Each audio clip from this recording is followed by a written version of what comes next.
Hallelujah. Hallelujah. All praise to the true and living Yah.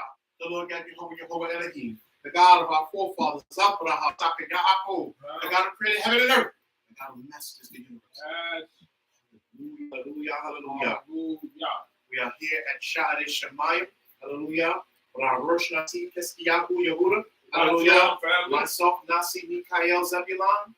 We pay homage to our Ima Hamashula. Hallelujah. We acknowledge our Princess Rita. Hallelujah. And a whole host of those that are here and those that are watching, those that are tuned in. Hallelujah. We thank you so much. Hallelujah. Torah Rabbah. We thank the Most High God for allowing it to be. Hallelujah. I'd like to start off by reading Tehillim, Psalms 20. Hallelujah. Ya'anga Yehovah Zara. Yishkevka Hashem Elohei Ya'akov. Yishla Ezraka Mikodesh Izion. Yishabdeka. Yishko Minkoteka. Olateka. Yadashetela. Eating Laka Kalvaveka. Lekal Azateka. Yamale. Yerena. Veshuafeka. Shem Elohei. Itol Yamale. Yehovah. Nish Alofeka. Apa. Yadaki. He. Hosea Yehovah. Misheko. Ya'anehu. Misheme. Kacho. Iguro. Sliga. Iguro. Yesha. Yemenu. Ele. Verechet. We ele. Vasusi. Wa amlaku. Bashem. Yehovah. Eloheinu. Itkir Hema. Kare'u. Nafanu. We amlaku. Kamnu. We need Oda. Yehovah Hosea. Amale. Ya'anehu. Vayom. Kare'u. Hallelujah. Hallelujah. Hallelujah. Hallelujah. Yehovah answered thee in the day of trouble. The name of your Elohim, Yaakov, set thee up on high. Send forth thy help from the sanctuary and support thee out of zeal. Receive the memorial of all thy meal offerings and accept the fat of thy burnt sacrifice. Selah. Grant thee according to thy own heart and fulfill all thy counsel. We will shout for joy in thy victory. And in the name of our Elohim, we will set up our standards. Jehovah, fulfill all thy petitions. Now know I that Jehovah is anointed, who will answer him from his holy heaven, with the mighty acts of his saving right hand, some in chariots and some in horses. For we will make mention of the name of Jehovah our Elohim. Bow down and fallen, for we are risen and stand upright. Save Jehovah, let the King us in the day that we call. Hallelujah. Hallelujah. Hallelujah. You there are Zori Refi, when he can only be left on that Jehovah Zori Legoni. Hallelujah. Hallelujah. Let the words of my mouth and the meditation of my heart be acceptable in thy sight, oh my God, my rock and my redeemer. Hallelujah. Hallelujah. Hallelujah. Kumo, it's all right.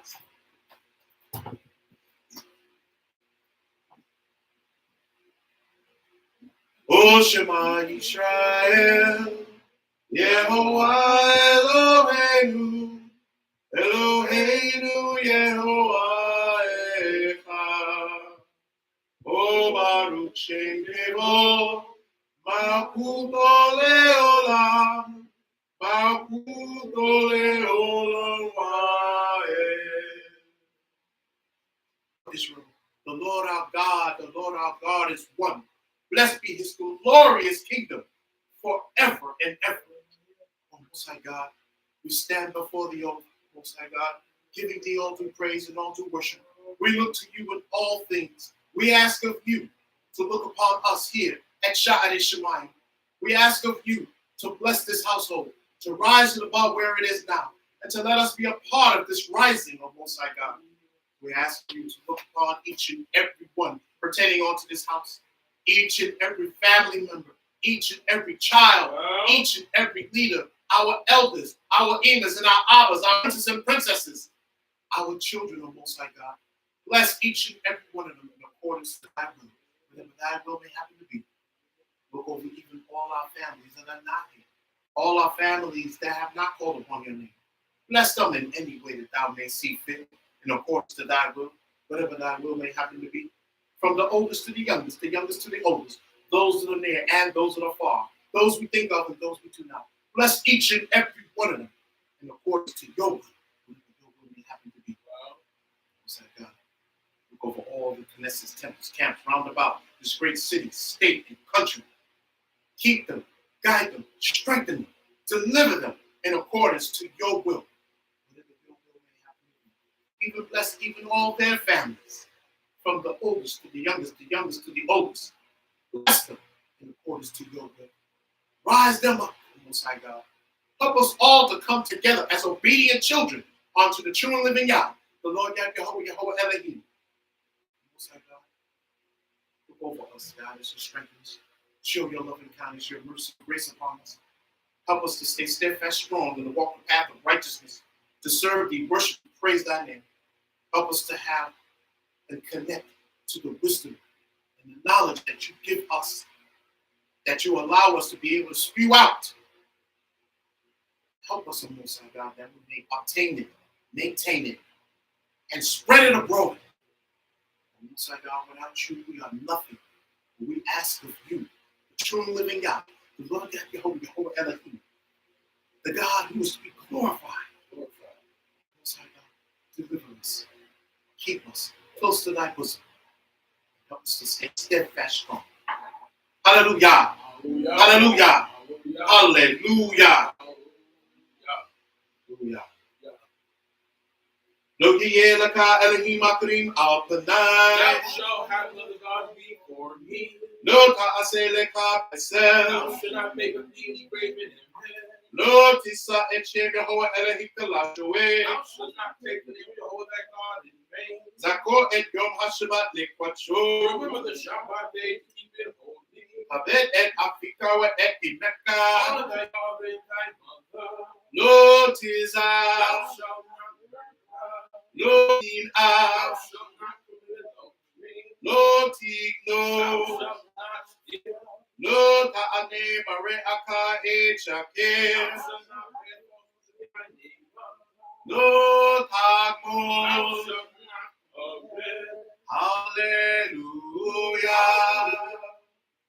Matohu ohale Yaakov, Mishkenoteka Yisrael, Wa'ani Verokasteka, Avobeteka, Eshakoe El Heko Pacheka, Vayirateka, Yoho Ahati Bihon Beteka, Unkol Mishkan Kebodeka, Wa'ani Eshtakoe, We'ekraa, Evrekali Yehovah Osi, Wa'ani Tefilati Leka, Yehovah Ekrazon, Elohim Berokasteka, Aneni Be'emet Yisheka. Hallelujah. And as for me, in the abundance of your loving kindness, will I come into your house? I will worship toward your holy temple in the fear of you. How goodly are your tents, O Yaakov, your tabernacles, O Israel.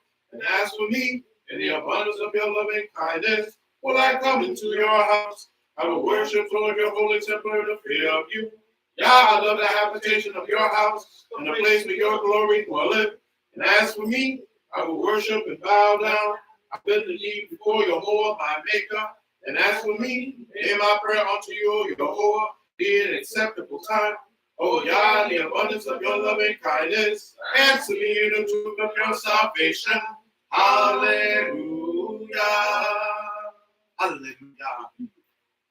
Adon olam Hashem alak, betelem kal yazeh divra. Le'etna azav ekef sokol, azay milek shibonya.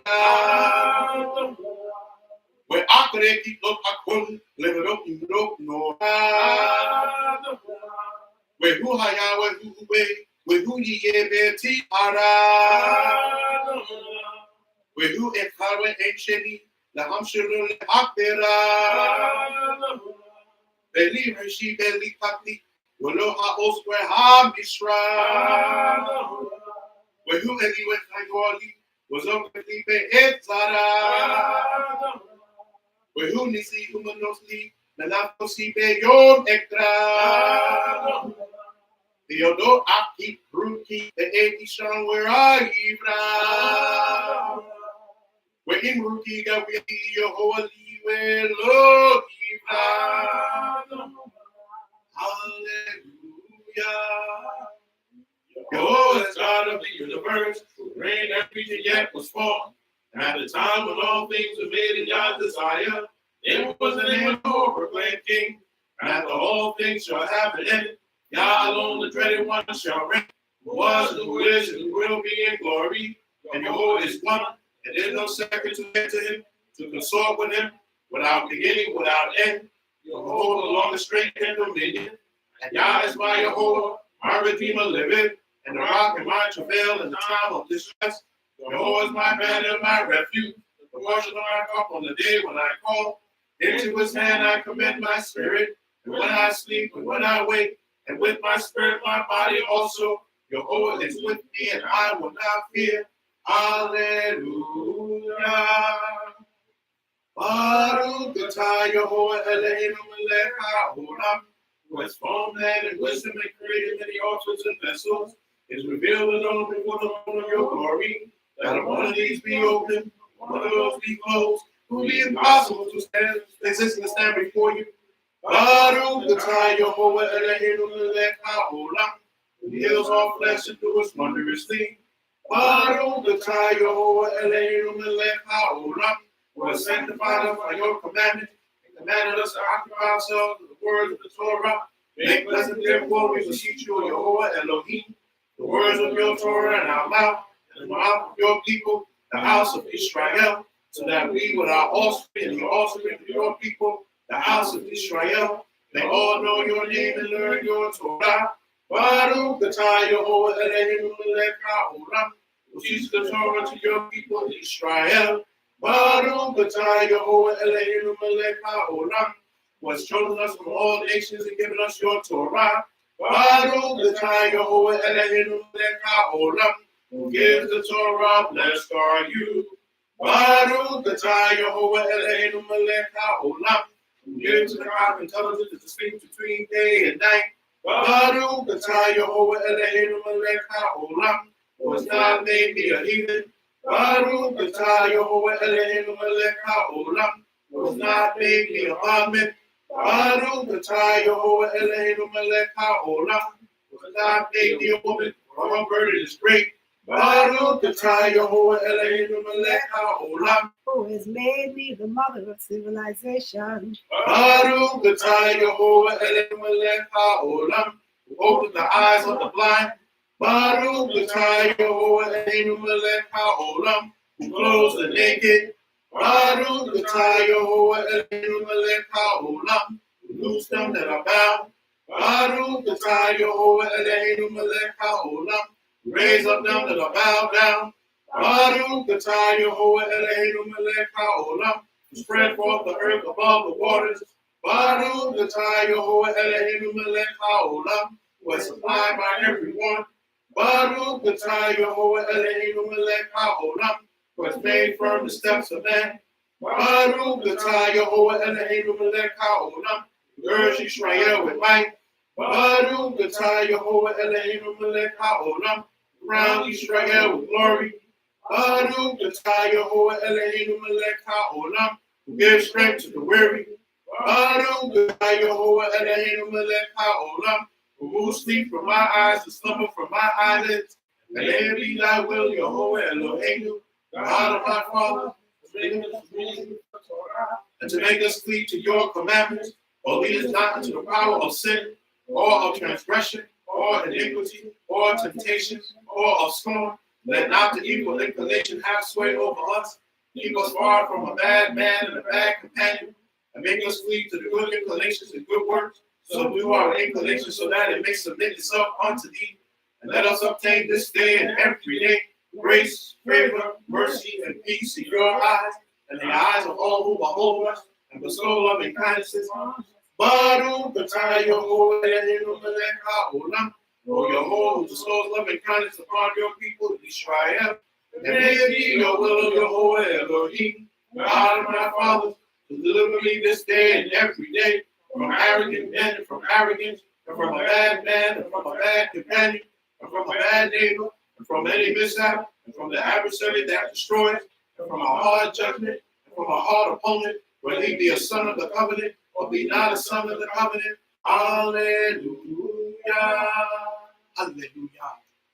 Al-Harachim, Yarachim, Al-Musim, Oyitko, Beli, Efalim, Oyazir, Nashofim, Min, Ashabo, Parako, Oyita, Oyazir, Ram, Min, Ansugim, Oyahum, Leka, Polami, Imade, Jalatenu, Amina, Tova, Yeshua, Relachamim, Otera, Makuto, Alleluia, Itman, Kero, Oyahum, Pele, Papino, Ufleka, Amobe, Israel. Wow. I said, Lerachamim. Razon, Amen.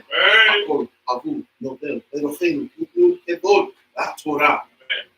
Oh, merciful Father, have compassion on your people who have been sustained by you. And remember the covenant with the patriarchs and deliver our soul from evil hours. Remove people's imagination from the people in your care.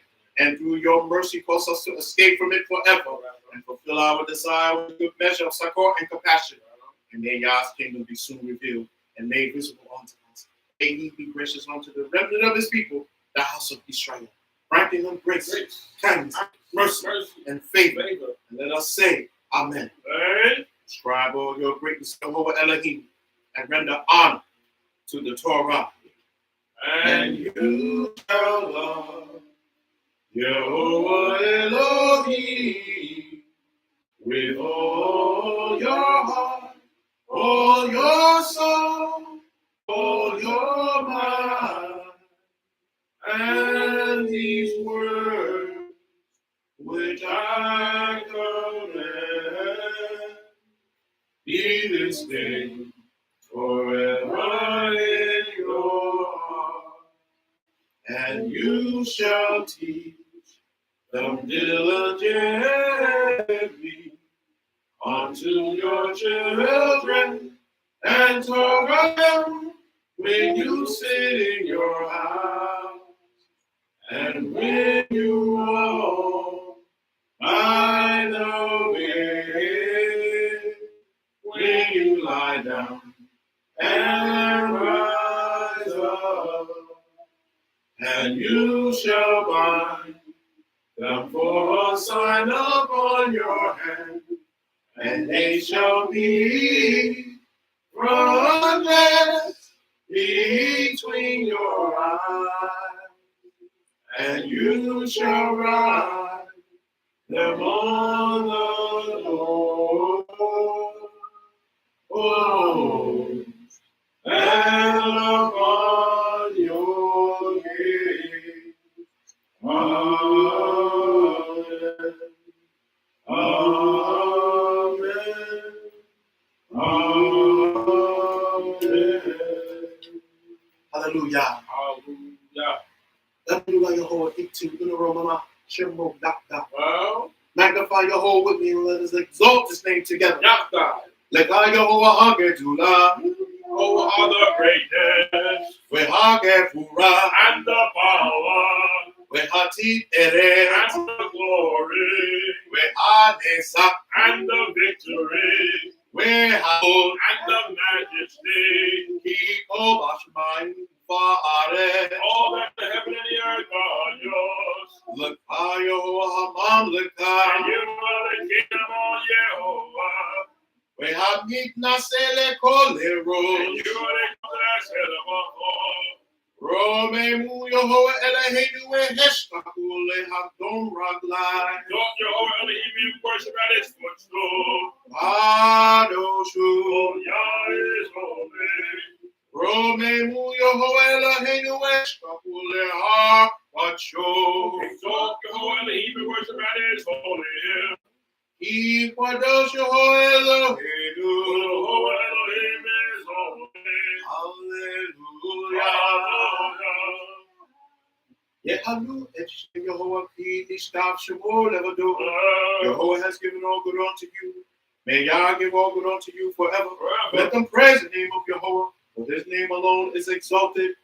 Oh Lord, it is praise Shamayim, Yedem Kadem Lambot, and Kasidai, Livne Israel, Am Kerebo, Hallelujah. Jehovah has granted us above the earth and heaven. God has a horn for his people, the praise of all his loving ones, even of the children of Israel, the people give unto him. Hallelujah.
Who shall ascend into the hill of Jehovah? Who shall stand in Yah's holy place?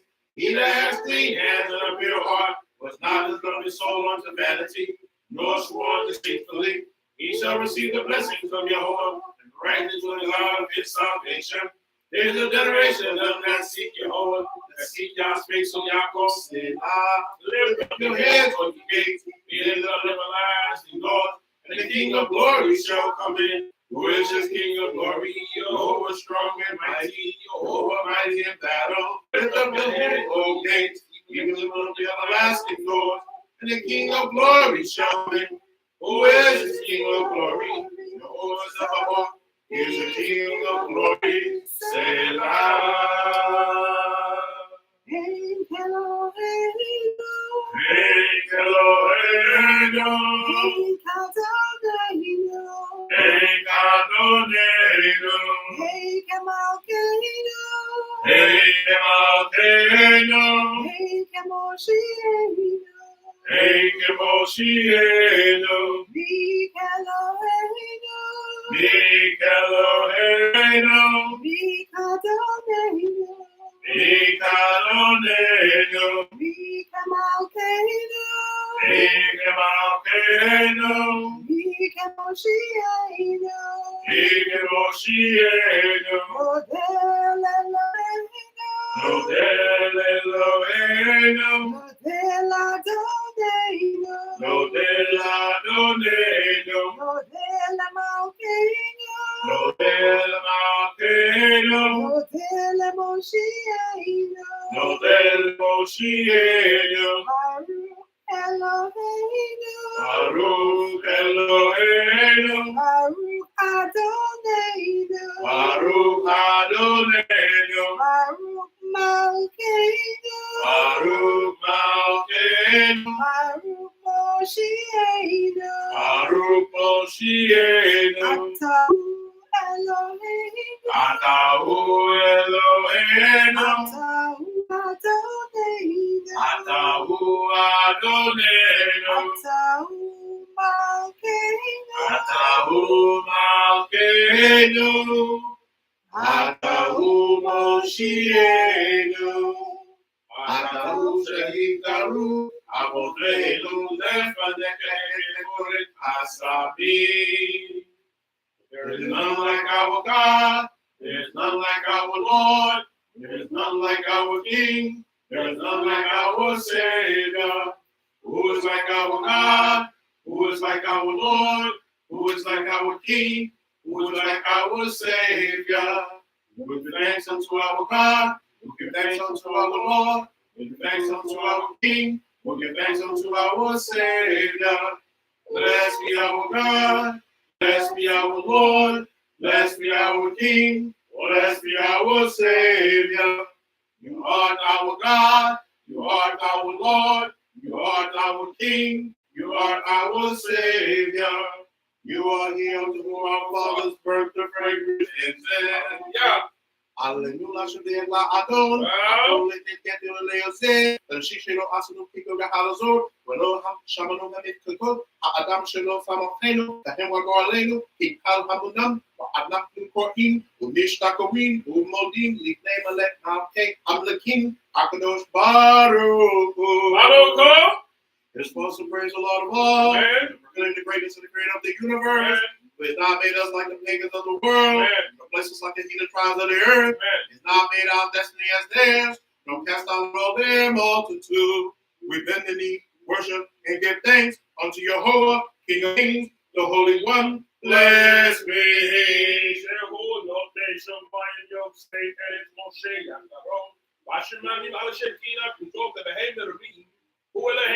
Hey, oh.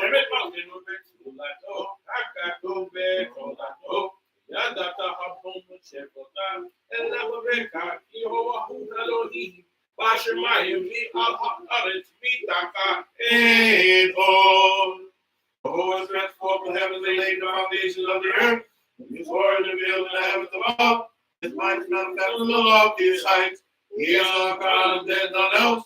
And truth is our King, and there is none beside him.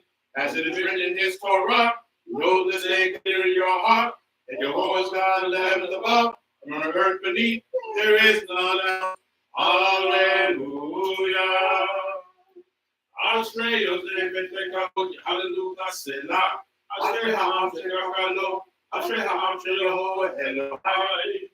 Have a day that was in the house of Jehovah. There will ever bring grace to you, say, happy is the people that in such a case, or happy is the people whose God is Jehovah Elohim.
I will extol you, I will bless your name forever and ever. Every day will I bless you. I will praise your name forever and ever. Great is Jehovah and exceeding to be praised. And his greatness is unsearchable. One generation shall allow your works to another. Shall declare your mighty acts. Majestic glory and splendor. Nor your all the evil I meditate. And men shall speak of the mighty of all acts. And I will recount your greatness. They shall both of the favor of your great goodness. And shall exalt in your righteousness. Jehovah is gracious and merciful, slow to anger and of great loving kindness. Jehovah is good to all, God and merciful for all his works. All your works shall be excellent to you, Jehovah Elohim. The loving one shall bless you. They shall speak of the glory of your kingdom and talk of your power, to make known to the sons of Jehovah's mighty acts, and the majestic glory of Jehovah's kingdom. Your kingdom is everlasting kingdom. Your dominion endures throughout all generation. Behold, uphold all that fall. Raise the walls of the bow down. Eyes of all wait upon you. You give them their food in due season. You open your hand and satisfy every living thing with favor. Behold, is righteous in all his ways and loving in all his words. Behold, is nigh unto all that call upon him. All that call upon him in truth. Behold, will fulfill the desire of them that fear him. Behold, also will hear their cry, will save them. Pour out on all of them that love him. All the wicked will he destroy. My mouth shall speak of the praise of Jehovah. Let all flesh bless your whole holy name forever and ever. But we will bless you when this time forth and forevermore. Hallelujah. Hallelujah. Hallelujah. Hallelujah. Hallelujah. Hallelujah. Baruch Shem Kadosh, Odeh Yisrael, Odeh Yisrael. Baruch Shem Kadosh, Baruch Shem Kadosh, Odeh Yisrael, Odeh Yisrael, Baruch Shem Kadosh, Baruch Shem Kadosh, Odeh Yisrael, Odeh Yisrael, Baruch Shem Kadosh, Baruch Shem Kadosh, Odeh Yisrael, Odeh Yisrael,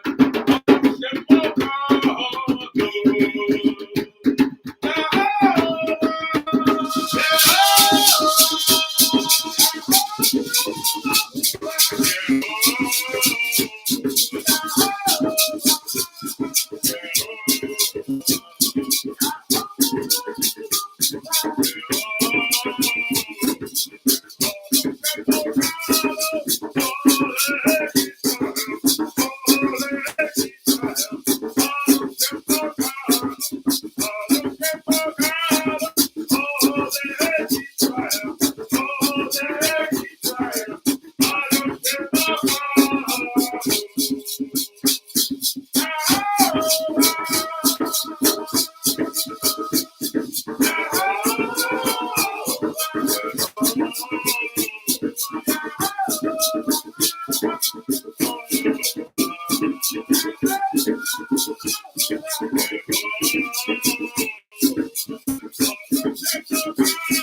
Praise to the true and living God.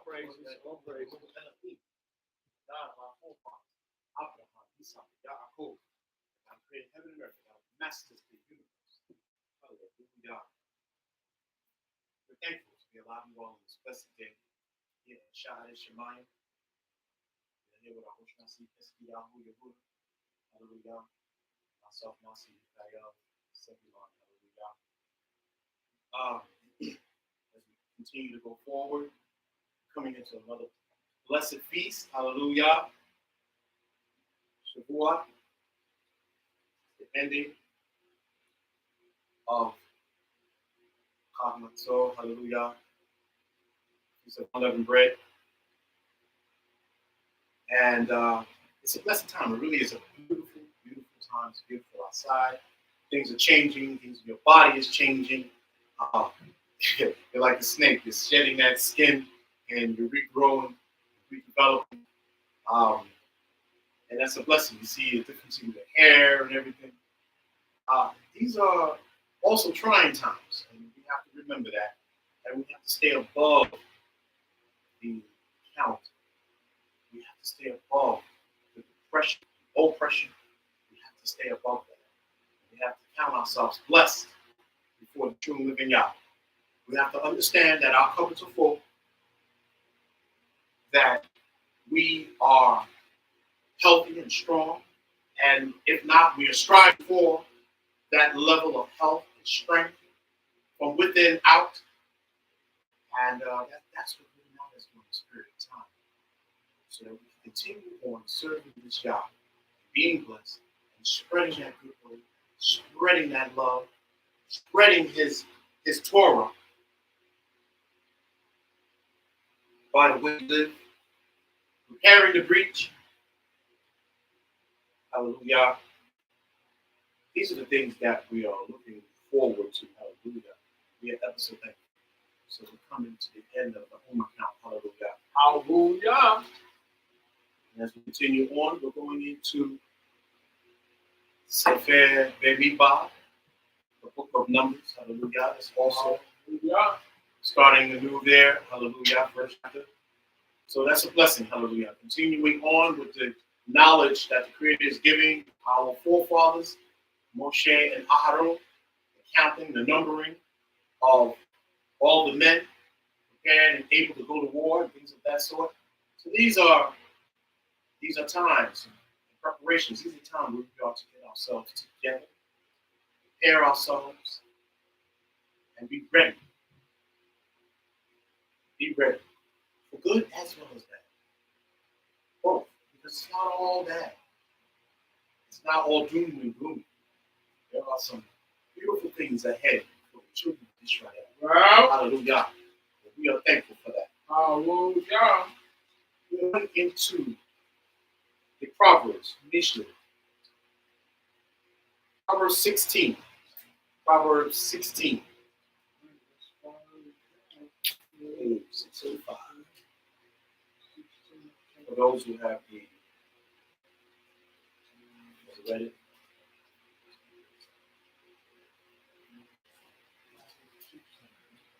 Proverbs 16.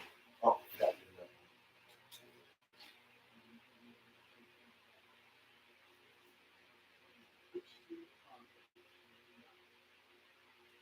Hallelujah. Hallelujah.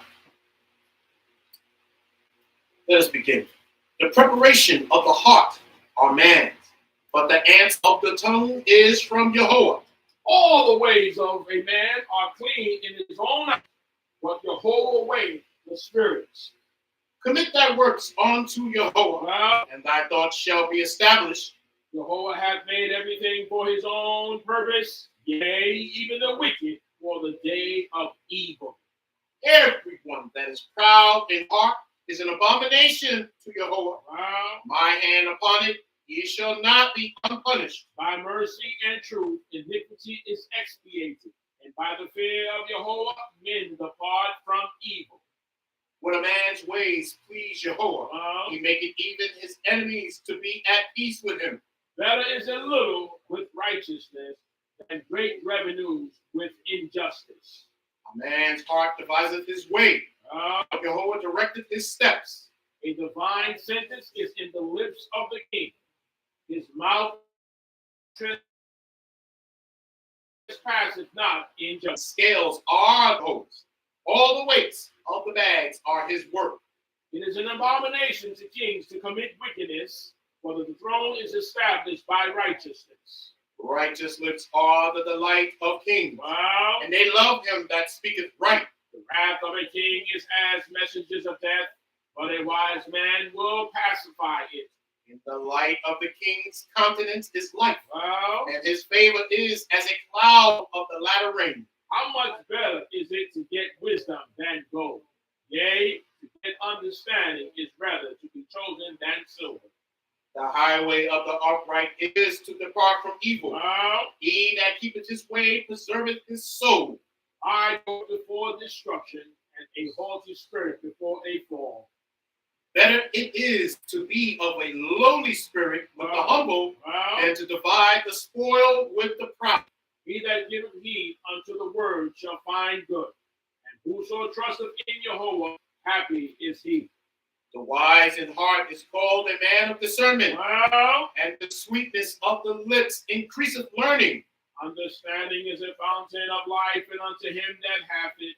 But folly is the chastisement of fools. The heart of the wise teacheth his mouth, Wow. and addeth learning to his lips. Pleasant words are as a honeycomb, sweet to the soul and health to the bones.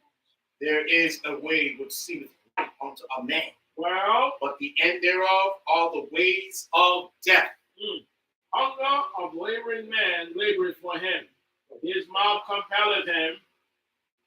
An ungodly man diggeth up evil, Well, and in his lips there is as a burning fire. a froward man soweth strife, and a whisperer separated familiar friends. A man of violence entices his neighbor, and leadeth him into a way that is not good. He that shutteth his eye, it is to devise froward things. He that biteth his lips, bringeth evil to pass. The hoary head is a crown of glory. Well, It is found in the way of righteousness. he that is slow to anger is better than the mighty, and he that ruleth his spirit than he that taketh a city. The lot is cast into the lap, but Well, the whole disposing thereof is of Jehovah. Hallelujah. hallelujah. Hallelujah. Proverbs 16. All Proverbs are well endowed with knowledge and information, with wisdom, with that Torah, giving us a way to understand that Torah, giving us another means to get out of the Torah situation, various different points of learning. The Torah teaches us all these things that we have read within this mission, and that to not get more as we read the whole Holy Scriptures. Hallelujah. Yeah. But gathered in this mission, the Proverbs, is a host of knowledge put together in one side, given to us by our forefather, hallelujah, Hallelujah. using the wisdom in which he did others, Asaph and the men of King Hezekiah, and so on and so forth, giving us that wisdom and that understanding that we may go forth, walk that path of righteousness, which is the Torah. See, the righteousness that we live, the path that we walk is the Torah, the path of the Torah. That's what the Creator gave us. He gave us a way of life. There's no title. There's no other way to describe it. It is a way of life. We are ever so thankful that the Creator has given us. He gives us a means and an understanding. He gives us hope. He gives us faith. Helps develop us. We're going to come into that understanding as we read. Now, I'm not going to go through the whole thing. I'm just going to pick a few verses. But I'm going to start right at the second verse up to the seventh verse really focuses on the nature of the judgment of Jehovah. In the second verse, it says, all the ways of a man are clean in his own eyes, but Jehovah weigheth the spirits. Yeah. Now, I liken that also onto the ninth verse, which is, a man's heart deviseth him, but Jehovah directed his steps. The connection, the correlation, they're not the same. There is differences. But what is clear here is that our mind should be focused on Jehovah. Our minds and our way should be focused on Jehovah. That's how our faith and everything is developed. That's how we get to that point of understanding. That's how we gain wisdom, when we focus on the Creator. So now, we're also looking at verse 25, Right. relating also to verse 2 and 9. So verse 25 says, there is a way which seemeth right unto a man, but the end thereof are the ways of death. See, that's because when a man is not focusing on the Creator, when he's not thinking about the Creator, he has stepped away from the Creator. When your mind is focused on this, then you can begin to change your ways. You can begin to change your mind. You can change your attitude. Some of us have some serious attitudes. But the key is that when you're focused on the Creator of heaven and earth, what do you have an attitude about? When the Creator's been blessing you, guiding, listen, let me tell you something. I grew up in a life that was hard. But at the time, I didn't know it was hard. That's how the Creator blessed me. But it was hard when I look back on it. I said, wow, I didn't have this, and I couldn't do that. And it was a lot of things I didn't have compared to the people around me. But I was happy. My attitude was good. And that is the attitude that we have to maintain even today, no matter what is happening around us. We have to maintain a proper attitude, proper character, some integrity, and some honor. And if we move like that, we're moving in the will and in the way of Torah. We're moving in the way of the Most High God, that the path that He has set before us. It says, commit thy works unto Jehovah, and thy thoughts shall be established. Commit your works. Do the things that Creator wants you to do. Live according to this Torah, and all your ways will be established. You will find happiness. You will find joy. Fourth verse says, Jehovah hath made everything for his own purpose, yea, even the wicked for the day of evil. Even the wicked for the day of evil. You must understand that the Creator is the one that allows certain things to come into your life. Through your actions, through your ways, through not focusing on the Creator. When you don't you focus on yourself, you think you're Ralph Crandon, you're anointed, Alamines, come on down. Because I got a new scheme. No. Now you're not focusing on what the Most High wants you to do. Focusing on self. Being selfish.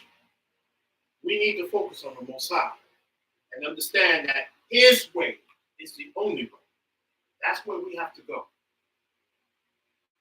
On that 6th verse, it says, by mercy and truth, and to is expiation. And by the fear of Jehovah, men depart from evil. So, commit thy works unto Jehovah, and thy thoughts shall be established. And by the fear of Jehovah, men depart from evil. You will separate yourself from the foolish, from the overly proud, from the things that will cause you to fall. From opening your mouth when you shouldn't, or not opening your mouth when you should. These are the things that will cause you to fall. You have a responsibility to the Most High God, to your fellow man, to yourself. When a man's way please Jehovah, making even his enemies to be at peace. Right? Even his enemies shall be at peace because of the way he carries himself. When he is focused on the creator of heaven and earth. And I wanted to go also by that 6th verse to verse 20. It says in verse 20, he that giveth heed unto the word shall find good. And whoso trusteth in Jehovah, happy is he. Happy is he.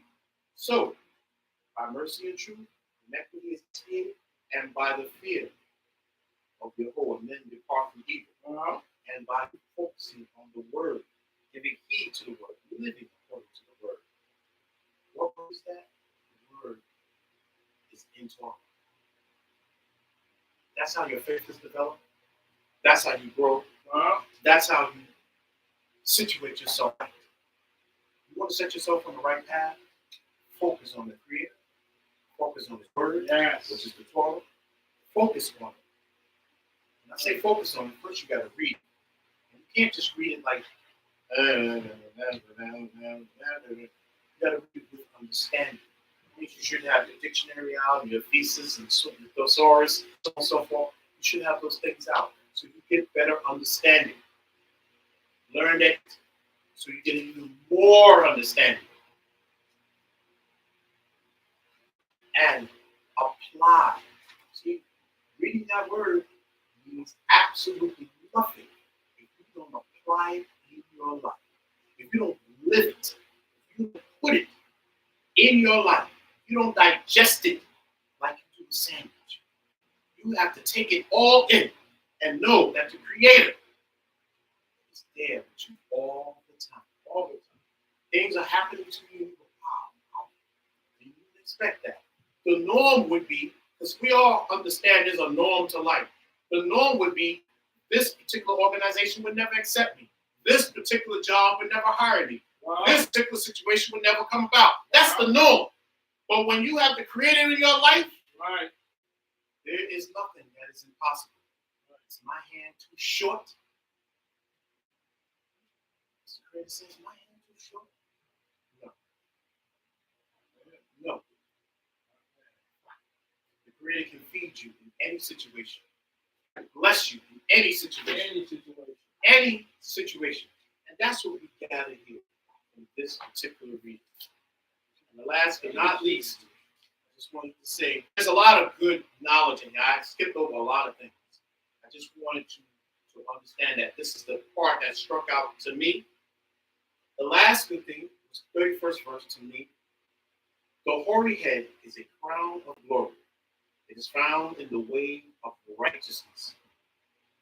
It's found in the way of righteousness. So, you get to live a long, prosperous, beautiful life by serving God, by walking in the path that He has set before us, the children of Israel. It's one line in all the earth, and everybody has to respond to the Creator of heaven and earth. But specifically you, children of Israel, there is something specific for you to respond to adhere to, something that separates you from everyone else. So you walk a higher standard. And if you don't walk that higher standard, you are like everyone else. If you're like everyone else, then you're not doing Torah. There's a plumb line for everybody. Why was Jonah told to go speak to the children of Nineveh? He went to speak to the children of Nineveh because there was something that they were not doing. It wasn't necessarily Torah. These children are not Israelites. So, why did he have to go and speak to them? Because there is something that the Creator wanted them to be. He didn't want them to fall. All mankind is still the children of Yah, still the children of the Most High God. You, Israel, you are my segula, my treasure. A special nation unto the true living God. And there's something for us to adhere to. Our plumb line is higher. It's a plumb line for the whole world. Our plumb line is higher. We have to go by a higher standard. That's why you have to walk with integrity. That's why you have to walk with dignity. That's why you have to walk humble also. You have to humble yourself. And you have to humble yourself Because you have the knowledge to do so. See, you're knowledgeable. Some people think, because I have knowledge, I have wealth, I have houses, I have this, I should be walking like this. Chest puffed up, head high. No. You have knowledge, you have wisdom, you have understanding. You are to humble yourself. You have all these things. But you know in certain society, you have too much things, you're going to get mugged. You're going to get robbed. They're going to steal from you. There's a way for you to be. You must use wisdom in every case. Everywhere you are, you must use wisdom. Our Nasi was traveling abroad, in another country, and when he saw the way things was, the wisdom said, take that jewelry off and put it in your pocket because you are being watched. So you have to use wisdom wherever you are. And that comes from the Creator. That comes from reading the Torah. That comes from getting understanding. So you have to take the time out, that's right, to assert yourself into this Torah. Yes. And then go do what the Torah says to do. You actually have to apply. Yes. Work to be done. Adon work, we have to work. That's just as simple as that. That's the way it is. We all have to do our part. That's why the Mishle is like a reminder of the Torah. It takes those various stories of history within the Torah and it compilates them into one big giant chapter. 31 chapters to be reminded when to open our mouth, when to close our mouth, to not be slothful, to not be foolish, to not use each other, to have just balances, scales, and so on and so forth. That means that we cannot cheat each other. We can't cause each other to fumble. We can't lead each other in a path of unrighteousness. Lead anyone like that. Our goal is to repair the great problems and issues that's going on in the world. You can't repair anything. You can't repair it. You can't deal with yourself. You can't put yourself and govern yourself in accordance to what the Creator asks us to do, how we are supposed to do it. And that's what's so important. So that's what this mission gives us, all the missions. And you're going to find something from each one in everyone.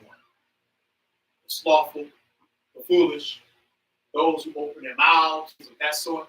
You're going to find that in each mission, all of them. The harlot woman, all of these things are spread out throughout the mission. Hallelujah. And we are ever so thankful to continue able to take in the knowledge in which the Proverbs offer.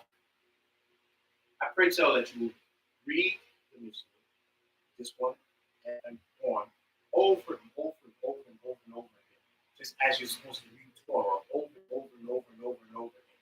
And if you follow the Torah in accordance to each Shabbat, you will have, by the time we come on to Yom Teruah, you will have read the Torah, and you're going to start all over again. And that's a blessing. Hallelujah. Hallelujah. That is a true blessing. So let's go forward in life, keeping the Torah ever on our lips and our minds, and do that which it requires us to do, and establish ourselves in the earth, and be the best that we be before the Most High God. And that way we glorify His name. Hallelujah. Hallelujah. We call upon our Rosh Nasi Keskiyahu, Yehuda, to bring unto us, greater brings unto him. Hallelujah. Please all rise for our Rosh Nasi Keskiyahu. Bariku et Yehovah HaMevorach. Baruch Yehovah Le'ol Wa'ed. Baruch Yehovah HaMevorach Le'ol Wa'ed. Baruch atah Yehovah Le'enu Le'kol Me'ikvakav Me'kolam Min Le'talalu Torah. Baruch atah Yehovah Le'tein HaTorah. Amen. Amen. Hallelujah. Amen. Bless Yehovah, the blessed one. Bless Israel, the blessed one, forever and ever. Blessed are you, Yehovah, our God, King of the universe, who has selected us from all the nations and given us his Torah. Well, Blessed are you, Yehovah, giver of the Torah. Amen. Amen. Hallelujah. Hallelujah. Please be seated.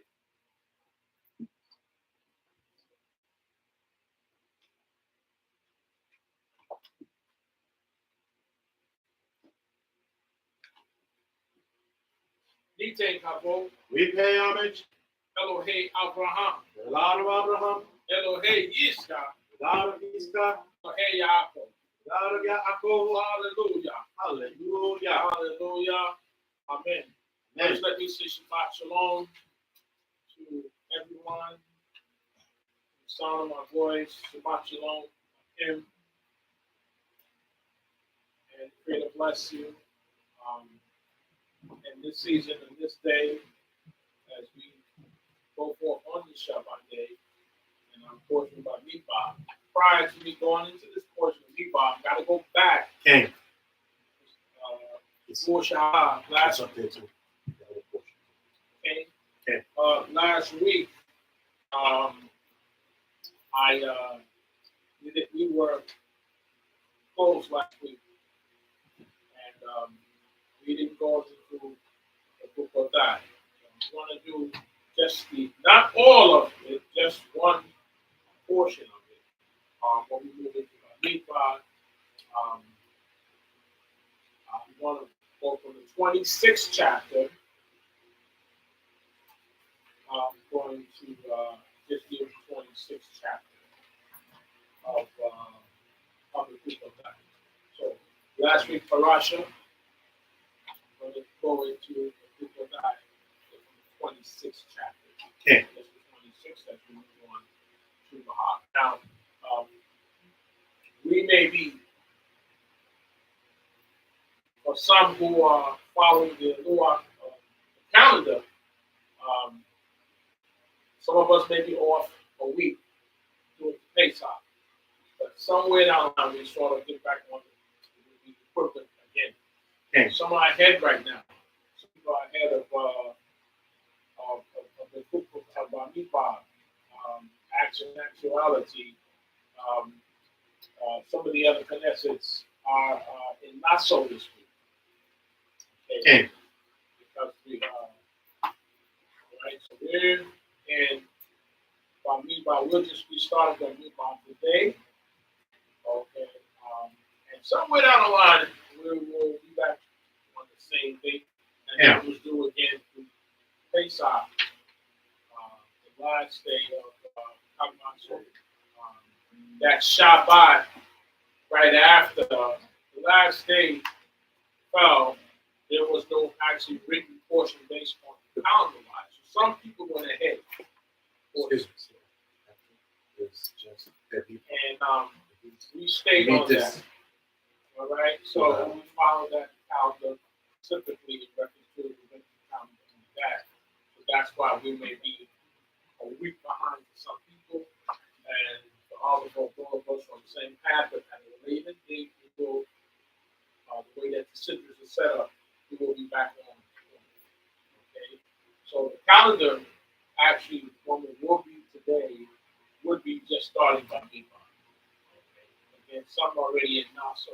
All right. So I'm going to go back a week in the book of that.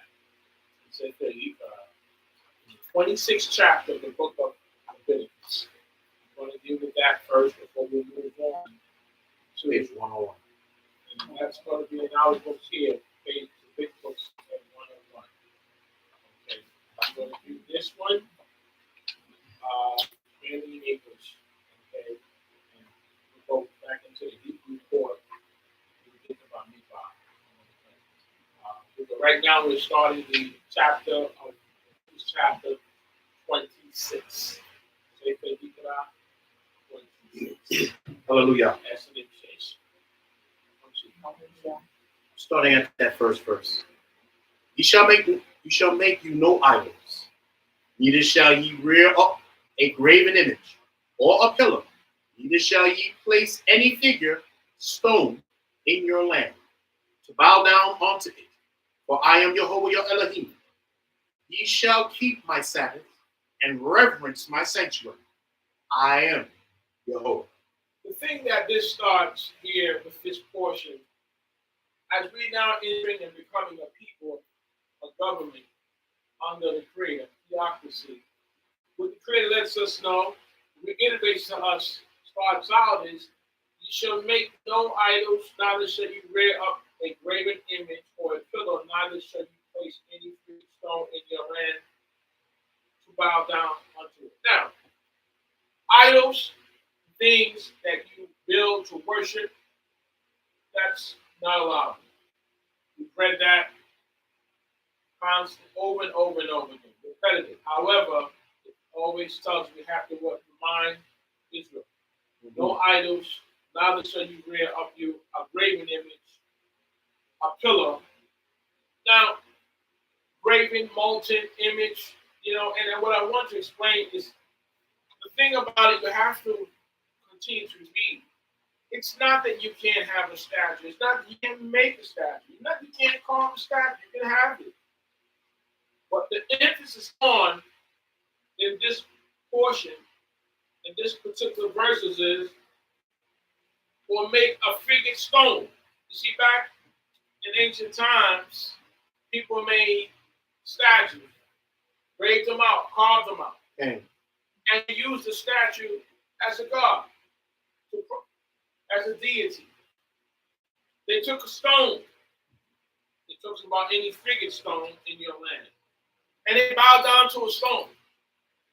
I mean, you can't have a rock in your sphere of influence in your yard, in your house, nice precious stone.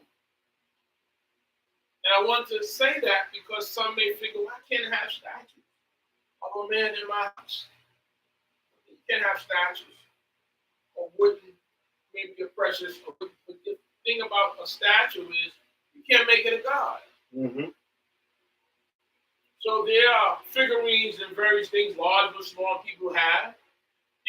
Here's the key. That's why there's a comma there after a pillar. It says, all right, and after it says you shall place,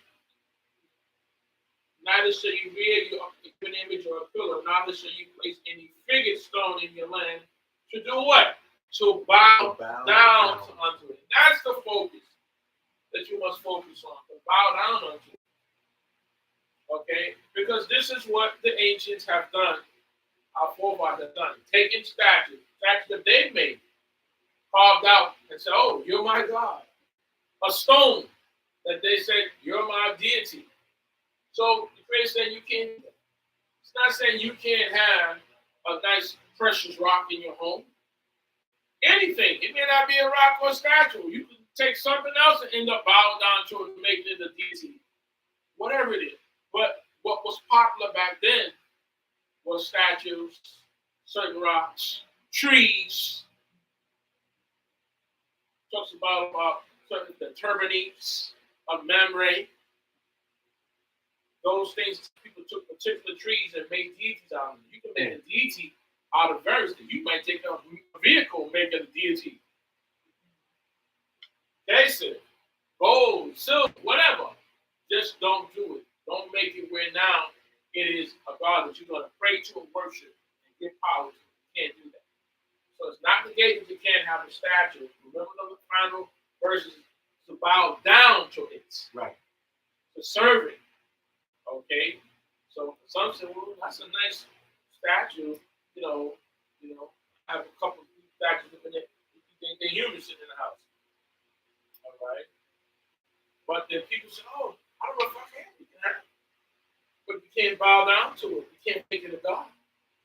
So it's not negating the fact that you can't have things as home, but you can't make them a deity. Don't carve some out the purpose of making it a God. You can't, people will make all sorts of things gods. And the unique thing about it is you don't even know. It's based on an individual basis, individuality. There's a portion within scriptures that says, Son of man, has these elders come to inquire of me through you? Paraphrasing it. Yeah. Let these elders know that I will not be inquired of by them. These men have set idols in their heart. Okay. Not necessarily physically, but you can make an idol up in your mind. Mm-hmm. It doesn't have to be physical. You can picture it in your mind. You see? So that's a deeper process than just physical, is when you have an idol in your heart, in your mind. And those are things that we have to get rid of. It leads to a physical image. When they made the calf, the golden calf, Mm-hmm. what did they do? They bowed down to it. And evidently they had an idea about it because this is what was to do. Okay. The Baalim, the cows, and the various things to worship. All right. If they had just made a cow, so what's that? That's just a golden cow right there. Nothing. You just make, you go to the museum and sit there and out. But they made it. They knew the worship of it, how it goes. That's what it is talking about. But again, it doesn't have to just be a statue. You can make anything a god or a deity. So I'm saying, don't do it. That and you can't. To you, something is it's just a statue. Right. But doesn't mean the next person not going to make it a god to them. Right. You see, you have to understand it's the mindset of the individual. What something be? Some things that we utilize in our life that people may take it to be a deity utilizing. So we don't want to do that. I want to understand the level of what we can and cannot do. All right. Because there's those who are going to put a fence around, so I'm not going to get a statue just in case I do that. Well, that's dumb. You see? It's just like there's the serpent. When the people got bit in the wilderness, they were complaining. Right. All right. And there are those who died. Aaron stood between the living and the dead. The Creator had them make a brass serpent. Okay. And the people, all they had to do was look at the serpent, and they will be healed. Now, some people say that's irony. Well, irony is within the scriptures a lot. But the point is not giving the serpent the power. The point is giving God the power to show you what I can do. The fact that all you got to do is look at this thing and you're healed. Okay. Later on down, in years past, people began to make that an idol. Later on, people began to take that thing and worship it. It wasn't designed to be worshipped. It was used in the message to show the people the power of God. But at some later date, they began to use this thing as it was a deity. Okay. So they eventually had to destroy it. See, what I'm saying is you can make anything a God, but to him it's not a God, to this person. So you don't understand people's mindset. Right. It's all about how people see their mind. Mm. To you, it's just a statue. They're making a God. But what they have to do is get rid of this thing. Because we're prone to that. That's the mindset. If you have a low mindset, then you can, but if you understand what the Creator is talking about, no. Yeah, they made this item, so don't think there's things that we have, that we may have, that people begin to utilize to make gods. It doesn't have to be a statue. It doesn't have to be a stone. It could be a pillar, it could be a mountain. We have trees, whatever it is, people use to worship. And that's what we have to grow dealing with these different frequencies. There's a thing where I say that the people begin to use the ark as if the ark was what they may term a good luck charm or a deity. You understand? Okay. There was a point in time when the people, they wasn't right, and they say, well, bring out the ark when they fight the Philistines. And eventually, when you think the ark doesn't have the power, God is the power. He's just using different methods to work with you. But when you begin to understand that the power is within the ark, it's not. It's the Creator that's the power. So what happened? They said, bring the ark out.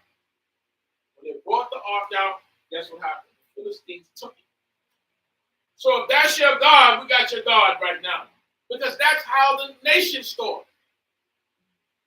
That's how they thought that they got. God is not in the ark. His presence dwelt on the ark in certain cases, but he's not in that ark.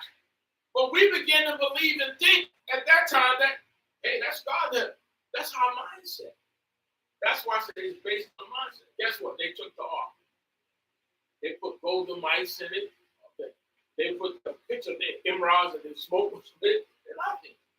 So what I'm saying is how people look at things in detail. Okay? They put things that they worship inside to say, well, the God of Israel, forgive us for taking the ark, we send it back. How they do it. And we begin to think like them to use the ark as a battling weapon. No. So it was taken. And they returned it. After the creator did that to show Israel, I'm not in here. You can't do this. You can't use this as a battling ram. No. And at some point, later in history, King said, put that ark, or don't carry it around, or put it in a particular place. And Jehovah said, you shall bless the children of Israel in this wise. And Aaron does this. The end of that matter was, I will put my name upon, I will bless him. See, the blessing comes from the Creator. That's right. See, we're too busy looking at the thing and understanding the thing has no power. It's God power. That's right. It's not Aaron have power, motion. The Creator is the power. That's the force that we have to recognize and understand. That's what the power is. Not in the thing. Not in the item. So you can take any item and begin to make that into something to worship.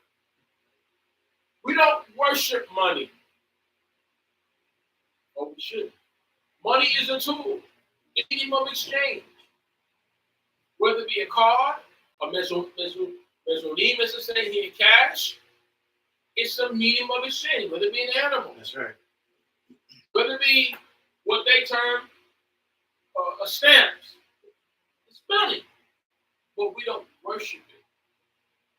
Okay? It's used for God's things, but not to worship. So we got to understand what things are for and use them in the proper perspective. But people may do that. Okay? They said a mighty dollar bill. It's not the dollar bill, it's what's behind the dollar bill. That's right. But people don't understand that. It's sometimes not even real. It's the currency what backs it. So Torah is letting us know not to do that. And then it says, you shall keep my Shabbats. There's many different Shabbats. There's the 7th-day Shabbat, which is the most strictest. There's called Malacca, no Malacca. And then there's the Shabbats that's come like tonight. The Shabbat of Kagmacho, not of Shavuot. That's the Shabbat. But the restrictions are different. You can kindle fire on this Shabbat that's coming in tonight. But on the 7th-day Shabbat, you cannot kindle the fire to make food and those things. But Shabbat tonight, we're going to be able to cook food and various things to do for the festival. Okay? Those are Shabbats. Some Shabbats are stricter than others. And this Shabbat that we are in today, the 7th Shabbat, comes around every week. The other Shabbats come around once a year in their time. Mm-hmm. The 7th-day Shabbat is the Shabbat that the Creator kept himself. We read about it. He didn't tell you he kept the other days. He didn't tell you he kept Sukkot. He told us to keep Sukkot. Abraham didn't have to keep Sukkot.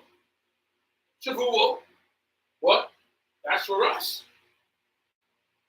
That's different. But whatever Shabbat it is, keep my Sabbaths. Okay? Keep my Sabbaths.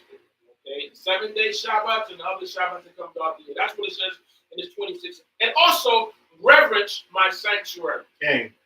They were building a Mishkan and have it there, but what's the point of respecting? You have to show reverence, ambiance, respect. Not the fear as far as being afraid, but the fear as far as respect. The same type of fear you show for your parents. You respect your parents. Now you're afraid of them, be afraid to offend them because the punishment comes from God. But no, reverence my sanctuary. Even our modern day sanctuary, you have to reverence it. If you say they're dedicated to the Creator, this means you don't do the things in here that you would do in other places. You separate it. You're giving it over to the Creator. You keep it sanctified. Okay? Reverence. Show reverence. We got a problem with reverence. Talk about it. To revere. Hold in esteem the places that we worship in, that we utilize. You have to begin to understand that means, whether it's the Beit HaMikdash or whether it's our little present day sanctuaries that we have amongst us. We have to begin to reference them. These are the places that we call the Creator's name and we dedicate to Him. Okay, in the third verse it says what, my brother? Third verse it says, if ye walk in my statutes, and keep my commandments, and do them, right, then I will give your rains in their season. You see semicolons and commas. All right. You see how it continues? If, conditional. If you walk, you may not choose to walk, but if you should walk in my statutes, my commandments, okay, and then you do them, all right? Think about them, learn them. Bottom line is you have to, as Nancy mentioned earlier, performing, doing.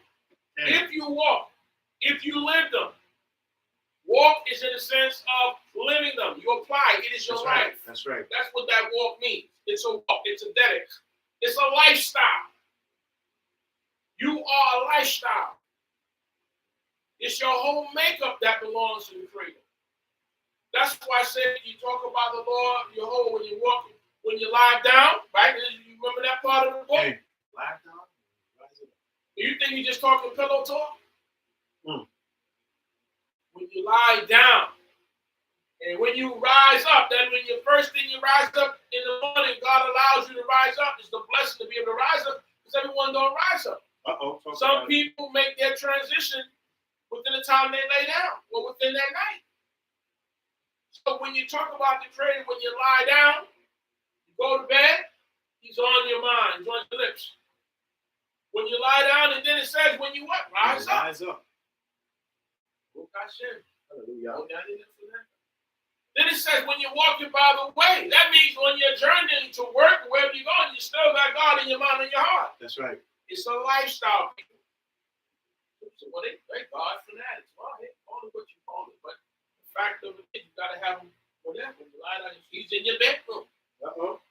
He's in your Kadash or Sherutim. He's in your bathroom with you. You're washing them. There's a prayer that when we relieve ourselves that we read it in the mornings and we do it in the Shakri prayer. Okay. That says, we thank God for being able to relieve ourselves. Because if we didn't, we would know that we would perish. That's right. So this prayer is like, He's always in you, around you. So if you walk in my ways, my statutes, do the things I said, keep my feast days, basically, all of those things pertain to them, the commandments, and you do them. We just don't talk about them. It's about doing it. It's about living. Because when we close this Sefer, this book, guess what? There's a world out here. Yes, indeed. And then we have to be the people that Creator designed us to be. We can't be just like everyone in the world. No. Only if they're like us. Only if they're doing the things that please God, then that's fine. But we are supposed to be the ones to show the example. It's okay. They're like, I don't want to be like that. I know it's hard, but we can't act like the average person out there until the average person begin to be like us. You see, we're supposed to be righteous. We're righteous, and they become turned to light, and that's the goal, is to get the people to be right like we supposed to be right. But we got a problem if they're more righteous than us. So the goal is you got to be the leader, be like the Creator wants us to be, to live, and then you will attract others to do you do, like a magnet. That's the goal. You will treat people well and treat people kind, And then it says, what? Be attracted to the honey, right? You want to be that type of person that, as we said years ago, the goal was to win and influence friends to a better way of life. Better way of life. We don't have religion. Some of us practice forms of religion, but we have a way of life. That's it. A good way of life. And it's not the way of life that's bad, that becomes bad. It's we, the people, become bad to the way of life. So the Creator remove us from the way of life. Transition up, you gotta go. So the way of life is a great way of life. Yes, it is. This is a beautiful way of life. Yes. So please don't leave this way of life. Okay? It's people that make things seem bad. The way of life is, God is always right. Always. But it's the people of the Creator that can make things foul. Okay? So always hold on to the way of life. Okay. Okay? And that can exist anywhere in the world. You take it there, live it. Don't get away from your Shabbats and your feast days and whatever. Don't keep doing those. You relocate. You always take the Creator with you. Yes, indeed. Don't get, I ain't doing this. No, keep doing that. Don't let that person put up and cause you to stop keeping Shabbats. I don't care what they did to you. You just got the screwed down. That's it. But you keep Shabbats. You keep you congregate. You go here, you may have to change place, but always have the Creator on your mind. Don't give up on Him. Because it's not the Creator. It's His people. His people, His mindsets and personality, people that make things bad. This is a good way of life. You got to cherish it and you have to reverence it. Build it up. That's right. That's why I said Shomer Shabbat. Shomer means to keep, build up. You make it what it is. Amen. Shabbat gonna be Shabbat whether you're here or not. But it's how you keep it. It's like life, how you live your life. What you do in your life.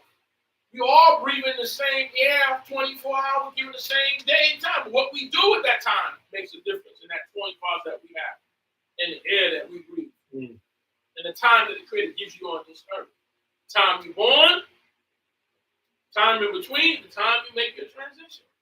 What we do at that time. That's our choice. Those choices that the Creator gives us to make. So if you walk in my statutes, keep my commandments, do them. Conditional. If you please the Creator, we say, a lot of our children want certain things, and we give them those wants, not necessarily needs, when they perform as we want them to perform. So you get your good grades and the various things, respectful.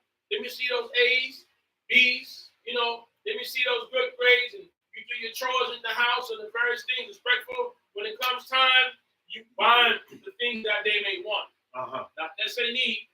You're going to give them what they need, but the things that they want. You say, okay, you can have this game. You can have those shoes. Okay, you know why? Because you can perform. You want to see results. You want them to earn it. Well, God is the same way. If you do. If you don't do, you're not going to get this. But if you do, you're going to get this. We attract life based on how we live. The energy you put out, energy you get back. That's right. Often tell people you can't take money that you didn't put in. People say, yes, I can. No, you can't. If it is, it's not yours. But if you take it out, it's called a loan. They charge you interest on it. There's a difference than having your money in the bank and using their money. They're going to charge you interest. So you borrow. So there's interest on it. You put it in, you draw the time, it's yours. And when you use your debit card, that's when you be using your money. Using credit cards, using their money. Even if yours is a secure credit card backed by, you still using their money. They're holding yours for security. In case you don't pay them, we got you over here. Backed by your deposits. Well, same thing, God is the thing. You do the work, you get the reward. Children, you perform, you got it. You want to go on that trip, you want to go here, you make your bed, your chores, okay, here, you can go. You don't do that, no, you didn't earn that. You gotta earn it. That's it. If they just think they're supposed to have it, to grant it, then they're going to take it for granted. Nope, you didn't do it, so that's why I got to pull that back. Do it like that. I want you to have it. He said, if you, in this 26th chapter, in this third verse, walk in my statutes, if you keep my commandments, and that's a big if, and do them, then, and then, conditional. We want to get paid up front. You paid me up front, did you do the work? No, do your work, and then you get paid. Okay. But that's for all of us. Do the work for God, because when you do the work, there comes payday. The elders sung a song that payday's coming after a while. Do the work for it. Once you do the commandments and do the statutes, then I will give you a rain in this season. You see? I'm going to give you the rain because you're agricultural people. You're farmers. You need rain. But see, also metaphorically, I'm going to rain down good on you. Not bad. I'm going to rain those blessings on you too. Uh-huh. In case you don't have a farm, you work at a job, whatever you have, I'm going to put the rain on you, the good rain. Because you see, rainwater is not like regular water. You just put your grass with regular water, and it's nice. But something about rainwater, when it hit the grass, I just cut the grass too late. All of a sudden, you're looking at the grass, and like, it's this high. That's that rainwater. That's why people collect rainwater. Say it's illegal. Wonder why? Take some of that rainwater, put it in the barrel, and put it up and drink that. Water the grass does well, so I can work for you. It's clean rainwater. But I'm sending it rain because it has something in it that regular water that they clean don't have. And it just get, wow, this thing, you can spray up your regular water, whatever. But as soon as the rainwater hit it, everything seems to come alive. But what Torah says, like the natives used to do the rain dance and rain, we do our rain dance too. But guess what that rain dance is? Torah. Uh-oh, talk about it. You do Torah, and I'm going to send the rain to water the crops that you hopefully that you planted. You wasn't Isaiah, the lazy person that didn't hopefully you went out there and did what you're supposed to do. Because that's your food, and sometimes that becomes your business too. You go out there and work with it. I'm going to pour the rain down those blessings. I'm going to send the physical rain, and I'm going to send the rain metaphorically. The good rain. But it says, then I will give you your rain, just more than one. We have the mil ah and the mil el. We have the former rain, the latter rain. The rain that starts, we say in this country, April showers, rain. Flowers. All right? Because that begins when Abib come in. So springtime, first rain's coming. That's the first crops you're planting. And by now, the first crops is growing. So now we get around here now, the rain comes. And everything just start turning green. I say, everybody please. And they say, the chickens say, rain, go away, come back another day. Don't say that in Israel, unless you got a hole in your roof. But you be like, please don't rain, because it rains all the time. But when you're a farmer, you want that rain to come in season. See, rain in season is a blessing. Out of season, it destroys crops and various things. So, why is going to strike rain? Why did you get the rain that you need? Because you perform the work. That's right. So he's going to send Shemayim down to get Shem down, the rain down, so that now the plants and everything is water. You have your drinking water, you have your bathing water, you have all that from the tree because what you perform, but that's the condition is if. Now if you don't perform, then you have no rain, and you get what we call famine. That's how famine is when there's no nutrients in the ground, it doesn't rain. The rain brings down the various nutrients for everything to grow. So now the ground doesn't have the rain, the grass and everything that grows dries up, the trees and all. That's right. Symbolic of life. You want your life to dry up. Okay. You want the rain to do it first. You want the fertilizer. The rain fertilizer. I'll give that to you. But if you do that, you get your rains. You get your rains. Yeah. It says in their season. Remember, it says in their season. You know why? Because again, rain out of seasons destroys. There's rains that come, stormy wind, hurricanes. That tears down. You don't want that. No. You don't want your crops over flooded, drowned out. No. So you better know just how much to send. When you're right, you're walking out, you're going to get that as it's supposed to come. season. And then it goes on to say what? And the land shall yield her produce. So now you want to yield produce. You want some results. So the proof is in the pudding. Give me some results. I don't want to work all weekend and ain't have nothing to show for it. I'm going to cause you to prosper. The land will yield the produce. Because sometimes you plant something, it don't grow. You still looking at why this thing didn't grow yet. I done did all that work and it didn't grow. No. I done did all this work and I didn't see my money. I saw FICA and Micah name on the check. Everybody else name on it. I got it in there. MTA's on it. Why MTA on my check? I don't work for MTA. You know, he does. But everybody in there who you don't know. And then they said, this is what you have left. Can't spend gross, but you can spend that. But that's all you have. Well, friends, I'm going to make what you had, what you did, the work that you did, prosper. So some people labor, like the book of Haggai we talk about, but some labor ain't. 3 jobs, 2 jobs, working hard. You still, it's not enough. You're not getting nothing. You want to see results in life. Whatever it is, from school to work to wife to husband to wife to lover, you want results. Children, give me my results. You got results. Okay, give them grades. Results. Your produce, whether you're agriculture or whatever you're doing, you want results and you want the good results. So yes. I'll bring you those good results. Okay. The season, the land shall yield her produce. And the trees of the field shall yield their fruit. Right. Because those trees, sometimes you don't plant them. They did. Somebody else planted them. The birds drop the seed in, but they grow. But God decides, it shows good and wrong. Sends the sun, sends the rain. It's beautiful. He said, that's what you want. You want results, good results. We don't go out here and have results. We want results. Go to work, come on, you want results. You want to see what you're working for.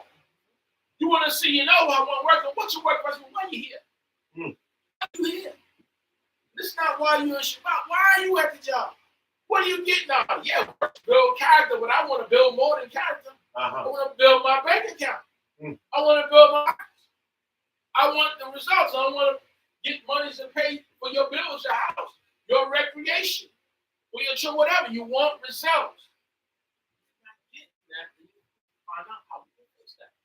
That's it. That's what I'm saying. So God is saying in general, I'm going to give you results. Whether you're a farmer, whether you're a computer, or whatever you do, it's about getting a result from it and causing those results to blossom. I want to be the blossoms of your life. And so now, once the produce from the field and the trees grow, okay, and yield their fruit. So you want to yield their fruit to you because you're going to eat their fruit. You're going to spend that cash or save it. It's going to work for you. Remember what I said? Money is a medium of what? Exchange. You exchanging things to get what you need and what you want. We had a saying that said, I'd rather have, this is I wasn't. We had a saying back in the days that said, I'd rather have than not want than to want and not have. You know, at least I know it's there. I can use it when even I don't use it, it's there. But when it's not there, you know, you don't have to go on a trip. At least you know, yes, I have the means to go on if I want to go. But I guess we're going to go so and so, just like that. Because the means is there. So if you want the means, you need to pray. So you'll have the means. That's what he's saying here. So as agricultural people and ranchers, you okay? Because you just got to do Torah. Torah's in everything. That's what my point is. You want to be successful in your avodah, your job, your career, your business, merchant, whatever you are, you do Torah. And God is going to make whatever you do blossom. Okay? Blossom. Just as it blows up, you got to get humble, man. Because things will blow up so great that you got to be able to handle it. Keep. Listen, if you're doing something, you get blessings. Guess what? Keep doing it. So what you gonna do? I'm gonna keep doing this because I like the results I'm getting from it. I'm doing Torah. I'm keeping Shabbat Torah. I'm keeping all these days, and I see the results. You don't stop. If anything, you pump up the volume more. I'm gonna pray so you don't go back and pray more, brother. This is working. I'm staying away from the evil. I'm doing what y'all say do, even more. I'm humbling myself even more. The results. I'm watching my children listen, I'm going back there. yeah, I gotta stop now because Shabbat coming in. I like them blessings. Mm-hmm. You like blessings, you want to live good. This is the perfect way of life to do it. It's not the way of life that's the issue, it's the people. Yes, indeed. That's right. The method is great. God already said, just use it. The way they created one, and we'll get the results. We got to know that we can handle it. It's just when your silver and your gold is multiplied, it's written in Deuteronomy, and your houses is multiplied, not your house, it's your houses. So you're designed to have a lot if you do God talk. But don't let it get to your head. Don't get arrogant. You see my money? You see my wealth? You see this? No. You better know, you can't get to your head. You can't get it when you say, yeah, you know what? I ain't got to take this. I'm out of it. And take your job and... No, we're not those kind of people. We just say, thank you. Yeah. Thank God he allowed you to follow me, but now I'm on a different level. You don't have to go back. She said, Mr. So-and-so, David, remember you said what you said to me? No, that's not us. We're not arrogant. That's not what we do. We thank God for it and realize it properly. See, that's the kind of thing you have to do. Because you get so arrogant. Uh-oh. That's our attitude. Well, we can get there. But no, we got to humble God. So the more God gives us the material substance, the more humble we get. That's what we have to do. That's the key. Always stay humble. That's right. That's right. What we doing, you got it. Because those things can go to your head. And then all of a sudden, the same way you're afraid to let you have it, you take it. For a lot of us, that's worse. Because once you reach a certain standard, you don't want to go down. When you live in a certain standard, you don't want to go down. But if you should go down, you want to be able to adjust to where you're at and realize one day, Lord, please put me back up there. Uh-oh. I like to live up there better. Yes, indeed. Hey, listen, fine. But let us stay focused. Who's in charge of it and do what it takes to get it. Don't let nobody rain on your plate. Listen, don't talk to me. Don't say, I'm keeping Shabbat. Don't try to encourage me to do wrong things. I want my blessing because I like how I'm living. I love to be sick free of all illnesses and sicknesses and thrive and flourish and mind clarity and my children to flourish and things that happen like Job's children. You want that? There's nothing wrong with living good, brothers and sisters. You're supposed to live well. You're God's children and he's the king. That's right. But don't let it be go to your head. Mm-hmm. You have to time and place. Be humble. Okay? Humble.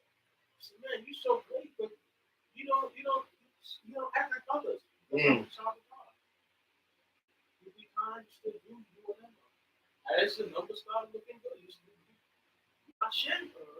Keep doing what you do. Don't stop. Keep going. Listen. You're going to Shabbat to one more than a week to do prayers. I like how this is turning out. It will have an effect in your life. You see? And you realize after a while, as you start living life, you realize you're not even running on your energy. You're running on the energy of the Creator. Because there's no way you get something deal with all this stuff. Yeah. Or even the blessings. Or even get through all the hardships that God is not there. You realize that after some point, it's God. It's God that's doing this for me, it's making this progress for me. That's right. Even when he's thanking me, he still bless me. So, okay, it's up. Get back up and keep going. But remember, like you told Balaam, remember, just do what I tell you to do. And that's how it goes. That's it. Do what God said. If you want to be sick free, remember you wasn't sick, you got to go back to sleep. Yeah, listen, I'm working out even when I don't want to. Why? Because I don't have to wait for you. I'm out there, and that's the beauty out there watching the elders, other people who do this every month. They look snow, they running, they walking, they running. Rain, they out there, got the rain gear on, they doing it because they know the benefits of it. Sometimes Uh-huh. I go out there and go. That's right. Finally, you get out there and you start having you see others out there. Hey, all right, okay. Because once you get in the slump, brothers, it's hard to get out there. Oh, yeah. Once you get in that slump, it's hard to get out. And if you all, and when you get out, stay out. So pressure get away from me. I'm going now. I ain't looking back. That's what when you want to go, go. Run. Keep running. Don't stop. Because you might can't start it. You like a car where they give you a heart. And you go and stop. You just, and you just drive up. I ain't stop. I ain't even turning it off. Go to the store, leave it running. Because if it stop on you, it's hard getting going again. And sometimes we get like that in our life. Just keep it going. You know, like, you see it fighting the starter. When it started, I turn this thing off. Just keep running. So God starts, you got to, because once you get into that scope, it's hard to get out, people. That's it. Depression, people, depression, listen, I'm happy that I'm going. Keep happy. Keep smiling. And everybody's job is to rain on your parade.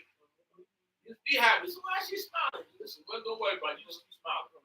Keep going. That's it. That's what it's about. Keep moving. You see the result. You know, you don't feel, you know what? You don't feel like get up, but go to work. You see the results later. I got all that time saved up now when I'm really sick. I can take off or I can do this thing. Yeah, all days are not the same. Some days, when I'm going. Like it's late when I'm there. Let's get this going. When you got the energy, keep it going. Yeah, because it's hard once you get in that slump. It's hard to get out. Difficult to get out. You know. So we say it's easy to keep up than to catch up. Catch up is hard. Get back on. That's your energy. When that gate is open for you, I would say start. Once it's open, go in. Go in. Do it. Just keep going. Brother, I wish I could be like you see people. I got to get like that no matter what. That's right. That's the repair reach. Got to keep going. Got to keep running. Got to keep praying. Always. This is what Torah. Go ahead, brother. Give me some more. Give me on that 5th verse. Yeah. Of the 26th chapter of Leviticus. Mm-hmm. And your threshing shall reach on to the vintage. Okay, your threshing. What's threshing? When you plant, when you sow, when you take. Mm-hmm. The vintage is related to grapes or honey. That means it reaches. God causes your life to stretch. I said many times, it takes this paycheck and makes it last to the next one get here, or the next set of monies, or circumstances. It doesn't have to be money, whatever. The key words is I'll make your threshing reach to the vintage. So there's nothing lacking. You always have. That little bit of gas you got in the car, you pray that it don't stop. Till you get to the next gas station, you get the money. You realize that, you know, a lot of times the only reason your car is running, God got it running. They be running on fume. You need every kind of thing done to it you can imagine. Where other cars just stop running, yours running with everything wrong with it. That's God that gets you there. Talk about it. And when it breaks down in front of your house or block, at least I'm in the apartment block. But it's the trade that keeps you going off of fumes. Well, your life sometimes has fumes, but most high God charges you and keep you going. What? I got to work. I'm here. Some people didn't make it because it stop it. Got you there. Got you home. It may be what they call the Hunger John for a truck, but it gets you there. That's the Most High God. That gets your life going. You know, you shouldn't, but you're not, but God keeps you going. So I'm going to make your threshing reach to your vintage. You're going to get there, brothers and sisters. Even by a little thread, but you're going to reach it. You're going to make it. I'll let it see. You won't be without. I have it. Only because why? You keep talking. Continue, brother. Your threshing shall reach to your vintage, and your vintage shall reach unto your what? Your sowing time. That means it's playing time again. You look around and it done gone, and guess what? You're back. And if you, like me, say, nah, time's so going fast. I was here. We just was here, Shabbat. It's been another year. Man, I'm 2 years retired. This thing is moving fast. And the trainer, so by the time you're ready to sow plant again, but your substance still lasts you up to then.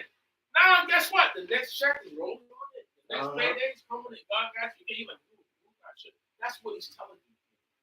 Whatever it is that you do, I'll make it stretch. I'll make it last. I'll make you get there. And now you look up, guess what? It's sowing time again. So we do this all over again. Dang.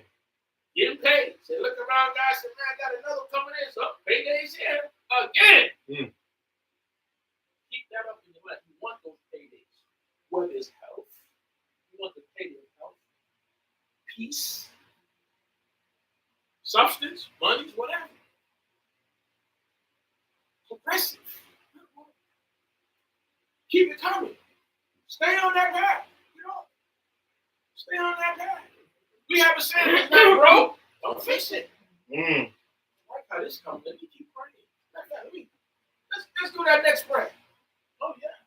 Let me keep doing this good because the results are good. Continue, brother. King.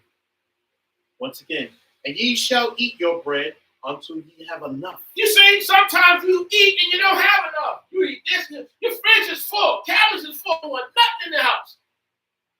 Nothing in here. Everything full up.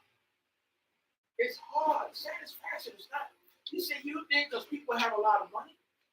Guess what? Not satisfied. They still trouble because it's not all about the finance. Finance is good, but that's not all. You want that shalom. You want that complete. So you want your health. You want happiness. You want the people around you to be happy. You don't just want them there because they want to take from you.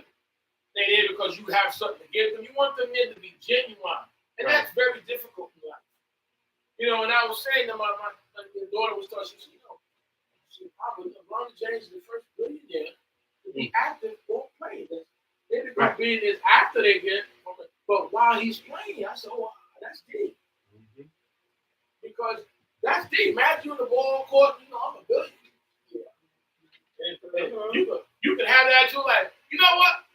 I for y'all walking up the court. That's not what you No. playing the game because remember what got you there. So you keep getting there. And while you making your moves, you say, well, I'm working. I work for my money, but now my money working for me. That's the whole game, is to keep working for money, to put that money to work for you. That's it. And eventually you won't be playing ball. You be saying, hey, you move over there. Hey, pass the ball to him because you be the owner. That's the difference. You see, I said, that's a beautiful thing, daughter. I said, but you know what? That's another level because now everybody's looking at you like a bell. That's right. Because they know you. What's genuine now? Hey. Everything will be about, well, I know he has to be. So now life becomes harder on meeting true friends and true values because not everybody wants around you looking at you as a ticket. A meal ticket. And that's different. You'd rather be wealthy and not known than be wealthy now. That's that's not easy. If you think that's nice, it's something. Everybody know you have, everybody want. Just imagine everybody you meet, you have a dollar sign on you. Your relationships. So now they say, well, he's married to the same woman. Stay married to her. That's right. But my point is that it lasts. You're blessed. And that's what the Creator can do for you. Yes, indeed. You see, he can make that lifestyle, whatever is your lifestyle, be prosperous. Okay? Going through bad relationships, this and that. Yeah, God can make you comfort you. And what'll happen is down the line somewhere, you realize the relationship had to be bad because he had something better for you someplace else. Like John, sometimes you go to be mad, upset, you didn't get into his house, you're upset, and the closing didn't happen, and guess what? You get a better house. And you don't realize you get into, you know what? Had I would have taken that house, I wouldn't have this one. But guess what? It's like that with people too. There's always other things that Creator has for you that's even greater than what you have. Because sometimes you just settle. But now God is giving you what you truly need and what you truly need. But we can't see it because we're dealing with the eyes of men. You understand? Creator is so magnificent. Yes, he is. So that's why we praise him when we're down as well as when we up. He's going to put you back up eventually. Okay? He's going to get you back up there. Go ahead, bro. King. And dwell in your land safely. So I'm going to give you all the prosperities and I'm going to give you safety. You know what safety is? See, as I tell people, the only true safety is the Creator. Not your weapons, not your guns, not your knives, not your skills. We ain't really fight no 1,000,000,001 without God. We can't find out where the paper guy. You know what I mean? I think we talk. That nation crush you. This separation greater. It's the Creator that gave us the win. Yes. And that's what's going to give you. That's your safety. I'm not saying don't have cameras. I mean, put them all over the place. But that's not the true safety of God. Because people get killed with their weapons and on. I always tell people, well, the cameras is not their part. They're not secure. That's surveillance. Surveillance don't stop people from getting in. It just lets you know who getting in. They still get in, and you may have locks and other stuff to prevent. But surveillance just lets you know who's doing what when. So at least you got an idea. Unless you say, "Hey, get out of here." Press the button, but that's not going to stop. Okay. So that's nice. Good to have, but that's not it. Your true protection comes from God. When you're out there and your children out there in that world, in this world, everybody seems to be off. People driving crazy, walking crazy, talking to themselves. What's wrong with you? Doing all kinds of, you're like, wow, this is like a movie that you've been watching. But the Creator gets you there safe. Get your children home safe, your parents home safe, your cousins home safe. Even the ones that don't keep the way like you. That's right. Because he's a true safety. As I mentioned before, King Shlomo had no enemies in his reign. Yes. He only began to get enemies when he started to violate God and building shrines for his wives. You see, for as long as you serve God, you ain't got to really worry about your safety. It doesn't say you don't have an army. It doesn't say you can't have weapons. Now we said, blessed be the Lord that teaches my hands to war, my fingers to fight. I mean, God is teaching you that I can break a bow of steel with my arm. Oh. But guess what? I mean, I have to fight. That's your blessing. But if you got them, you're going to win. Okay? That's what's saying. And you're dwelling, I'll get you satisfied. It's hard to get satisfied. No matter how much money, food, it's always, but when you're satisfied, you can appreciate and show gratitude, because most of us, we don't have gratitude. We don't show gratitude. God's gift to you is life. How you live your life is how you show your gratitude. Most of us don't live it how God wants us to live it. Give thanks. Pastor said, give thanks. Okay. Give thanks. Give thanks for what he's done so far. And utilize that properly. And then if you want more, reach for more. Because everybody's appetite is different. But in your lane, thank you, y'all. Don't be jealous of him or her, because you don't know what they had to do, what they had to go through in their life. Your portion. Learn to live and be happy with it. You may not have 20 million, you may have 5, but you make that 5 like somebody works for. That's what God has blessed you with. Now see? And I will give peace in the land. Uh-oh. And ye shall lie down, and none shall make you afraid. What more could you ask for? You got your health free of sicknesses. You have your knowledge of the true living God. You got stability and satisfaction. You got substance. You got your money. You got everything you want. You got protection. Lie down. Okay. I will give peace in you. The only true peace comes from God. That's the only shalom. And you shall lie down. None shall make you afraid. Okay? You know who's in the house? Because a lot of us were paranoid. There's somebody's out there. You know, the houses creep. Yes. They're made to bend like bridges. You think somebody in it, somebody. You ain't seen nobody no cameras. Sometimes my mom, but my point is, God, you don't have to worry. You're not worried, no, because God is my protection. The God that I serve will protect. Though I walk through the shadow of the valley, I will what? Fear no evil. Your rod, your staff. You prepare a table in the presence of my enemies. In the presence of my enemies. You prepare a table. So you want to me to go out.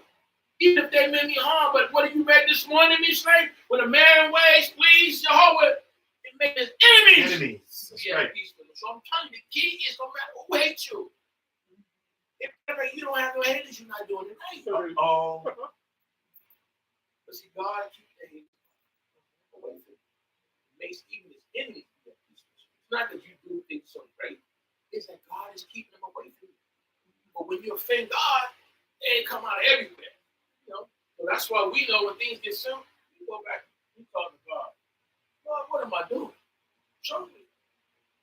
You know how things really supposed to go in life, but you know you're gonna have this. You know that. At this point, we know because we got connected to the faith. You know when your mother, she ain't gotta say nothing. Oh, I'm gonna do something. Pop give you that look, you know. Or you hear a certain tone, you know. Well, how much more your father has? There's things that you connect to, know, so get back on track. Because I'm going to give you true shalom. I'm going to give you peace in the land. You shall lie down, and none shall make you free. I think that's the ultimate. You're not lying down hungry. You're lying down well-fed, overfed. And you lie down in peace. Your sleep is sweet. The righteous, it says in one part, books of the righteous sleep up. I ain't got no problem going to sleep. I get up on your floor and roll down and go sleep in your house in the corner. When the time to go, I'm out. I ain't got no problem. Don't worry about all that. So your peace. You ain't having nightmares. I can't. God takes care of that. You lie down in peace, not worrying about your safety. They ain't gonna take all. No, listen, don't worry. God keep them. It's so deep that He even give you control over nature because you're righteous. Because the next verse says what? And it says, and I will cause evil beasts to cease out of the land. Even if they're human evil beasts, I'll control their minds like I control Pharaoh's mind. The animals, they won't even harm you. Lying, rah, rah, you walk by, he just sit there with his face, like almost saying, how? Dog barking, and some people, dogs just look at you, why ain't barking at me? Why are they barking at her? They feel presence, they feel spirits. Why are you messing with a child? They know the difference. You understand? I'll keep the evil beast out of it, so it's not us that's doing it. Your success in all areas is on the Creator. We have to understand that. That's why this chapter is so important. I want to go back to it because it's God who's doing all this for us. And we have to recognize it. Your wealth, your success, you're getting up every day. Even if you're not happy with your pay, because nobody is really happy with the pay. So give them a minute. I know I heard you and them talking years ago when they had what they call it, sit out, whatever they had. Right. He's saying, well, how do people expect us to make it in what we do and feed our families? And news guy said, wait a minute. What do you mean? You make 16, 18 million a year. He said, try my salary. You complaining you making 16 million a year. Try the guy who's only making 16,000 or less than that, 6,000 a year. You know what I mean? But that's why I say no matter what, you complain. Then what they get? But he was, oh, well, yeah, okay. So I'll tell you what, let's change places when it comes to finance. You give me one, let's see how they do it. All right, no.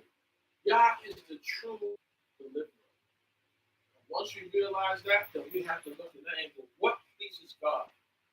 And when you know to whom you stand before, where your blessings come from, no matter what people say do, you work towards that. That's right. Because you know what works for you. It's like everything don't always work for the same thing. Right. I can drink something, it can do you one. You can drink it, you get sick. I don't know why. You learn after a while what works for you, what don't. You can be in the gym all day, and I see you in the gym all day hours, and they do this, and they ain't got one muscle. Yeah, all day, they run all day, they lose a lick of weight. What's going on here? Maybe you're overworking your muscles. Maybe your body's different from me. You see those muscles on form on him? They're not going to form on you the same way because that's not your genetics. Right. Your family have a certain growth. So you're going to get him over here. If you're going to get these on not like him, he's going to form in how his genetics is or her genetics. Maybe you're doing too much of that. Maybe you're burning too much. So you can't get them. Or you can overwork the body, you know. Yeah. That's why you're not getting the results you want. You're trying, 10 hours. The guy, he spent a half an hour there. He come out all buffed. You're trying to figure what's on that. Check it out. That's right. You got to check really understand. What works for you? What doesn't? Then you utilize that. God will show you all of that. What works for you, what doesn't. Next verse. Okay. And I will cause evil beasts to cease out of the land, neither shall the sword go through your land. Again, no sword in your land. Don't have to worry about that. Keep your enemies away. The Bible man don't come to you until you get out the box. You give it up. You say, no, I never got robbed before. Most High God keeps those people away, those away. But remember, they work for him too. That's right. So he's sending the bad boy when it's time. But listen, keep them away. What keeps them away is following the commandments. You want peace and happiness? Talk to God. Hey. And I ain't talking about you. Some people act like they trouble. They trouble behind the scenes. No, you be who you are, whatever. Because remember always something. Remember, God is always watching. God is always looking at you. That's right. So you might think you behind here doing this. God see you and you get beat up. So be right with God all times, all avenues. And then you'll see the results. Go ahead, brother. 7th verse. 7th verse Of the 26th chapter of Leviticus. Now look at this. And ye shall chase your enemies, and they shall fall before you by the sword. So which means that you're going to have to fight. But if you should have a fight, you're going to chase your enemies. And God is guaranteeing you success. All right? All right. And this is how he looks at it. So listen. And if you should, bro, you're going to win. They're going to be in a fight. Be a physical enemy or whatever enemy. They're going to be running. You're going to be the Radaf. You're going to be the pursuit of them. And he goes on to further state what? King, and 5 of you shall 100. So now, because you serve God, the only way 5 of you can chase 100 of your enemies who are normally bigger, stronger, faster, everything better than you, is that you're with God. Yeah. So that's the result of serving the Creator. That 5 of you, imagine just 5 people making a 100 run. Man, those some bad dudes, man. That's 5 of them. You know, they said, man, they must have had a whole bunch of this, man. They only had 5 guys, man. But I seemed like it was 200. Yeah, that's how it seemed. They opened up a can on you, can of whipping on you. So you thought it was 100. But it's only 5 guys. They was coming out of nowhere, feet, hands, this, that. That's the power God gives you. 5 of you will chase 100. That's because you're working on the side of the faith. Continue, brother. King, and 100 of you shall chase 10,000. Wow, imagine 100 you chase. God has done it. We have done it in the past, in our history. We'll read it, Torah, the scriptures. Deep. So when you serve God, you want to do this law. Because that's your army. Remember the young man, the scriptures, and the enemies that surrounded the prophet and them, and he was afraid. And the prophet told him, listen, don't be afraid. See, there's more with us than with them. He's like, you talking about? There ain't 2 of us here. There's 1,000 of them out there. He said, Lord, open up his eyes. And we opened up the young man's eyes to the chariots of fire standing around. Brothers and sisters, the chariots of fire is still there. When God calls you to see, we call it the third eye. That's what that was there. Something that Balaam didn't see at first, but then God allowed him to see that death angel standing there with that sword. So listen, no. All right? There's things that your naked eye can't see unless Yah allows you. And it's out there. All right? Believe me, it's out there. They're moving around. Okay? So, they're protected. And when he did that, he said, see what I'm saying? You see it? With the naked eye can't see? You might sense it sometimes. That this force is with you. So the force be with you. God got Malachi moving around, protecting you. Wonder why you didn't get hit by the truck. Because Malachi pushed you out the way. He was stepping out, not looking. He missed you. Got somebody else, but didn't get you. That's God protecting you. You see? The forces, that's so you got to understand how deep this is. And it will mesmerize you with things that can happen, but it's not used by the Creator. It will make it happen. So you want to be employed by Him. You want to be that obedient son to get these results. That's right. I give you peace. I give you doctrine. I'll give you wealth. I give you knowledge. I give you everything you want. Just do my Torah.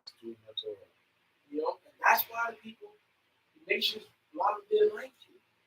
Because you have the key. And they want that. And once someone got hold to it, they ain't trying to get that back.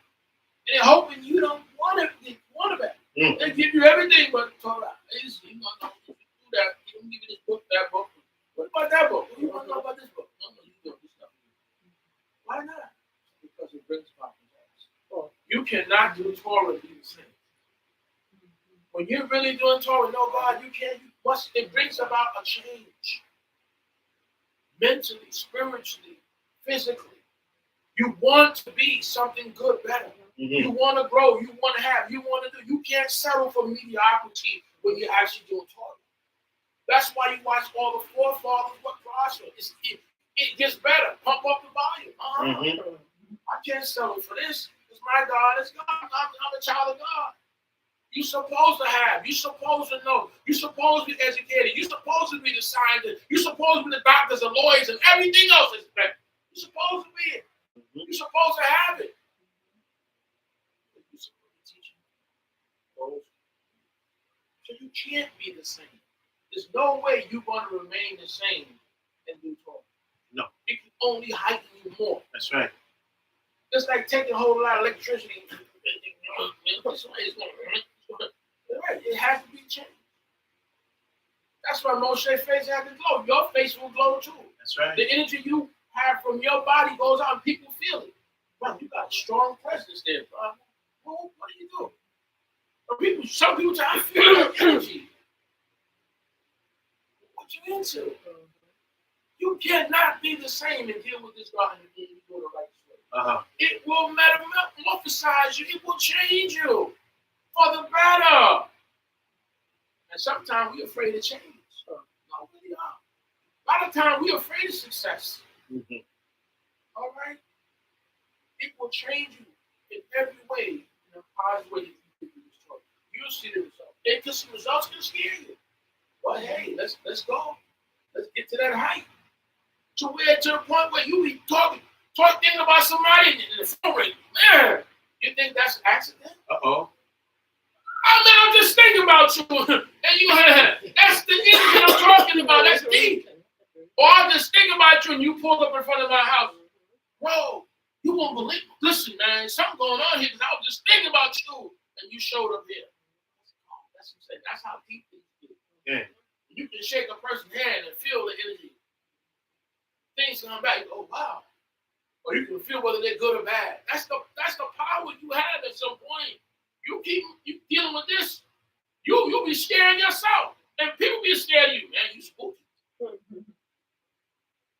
But God will show you things. Remember what I often said, the children of the prophets still exist today.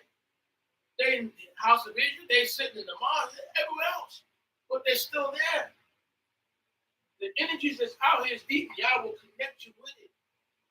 So don't be afraid of it, embrace it. But there's things that we have to do in order to keep that. That's right.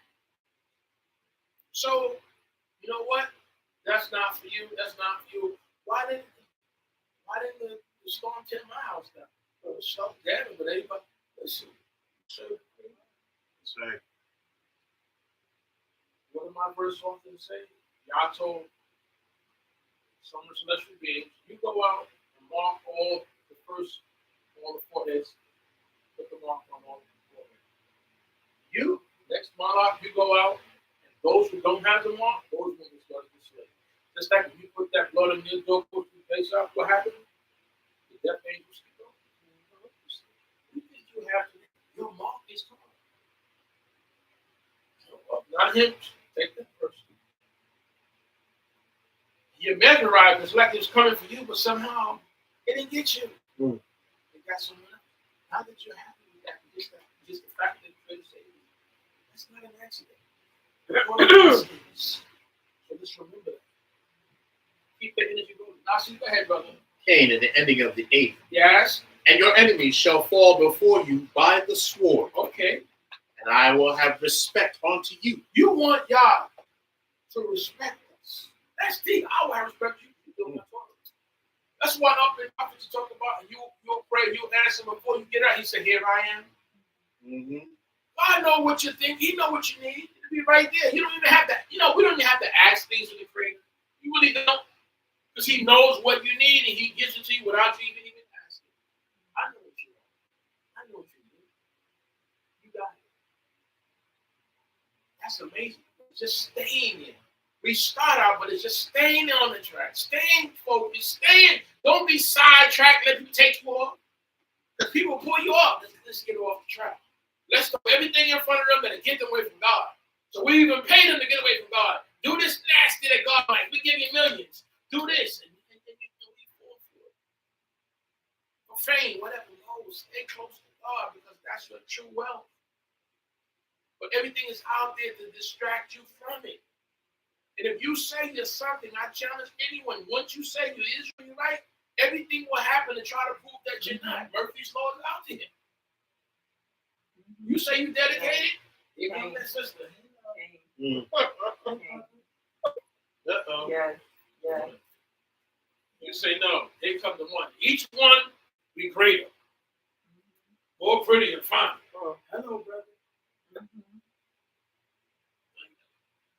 Keep on. And that's how it comes.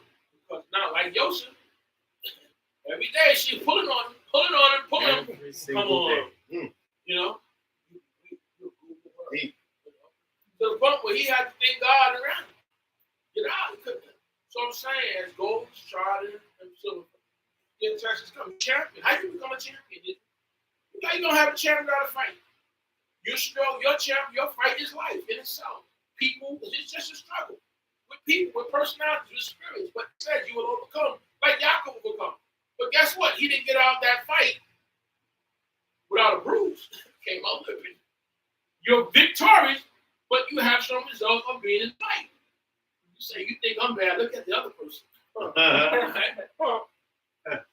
you're gonna go and you are a champion. Israel is a champion, a soldier God. So you bound with life, with experiences. But you have to hold on and overcome. As God told Cain, do it well, you be accepted. Not sin lies at the door, but it's up to you to rule over it. Right. So you know, all that is inside of us. We have the genetics of all of them. We got Uncle Esau genetics inside of us. That quick way of thinking. Everything is in. From the garden on down. After all that is in you. But it's what you rule over. Allow it to come out.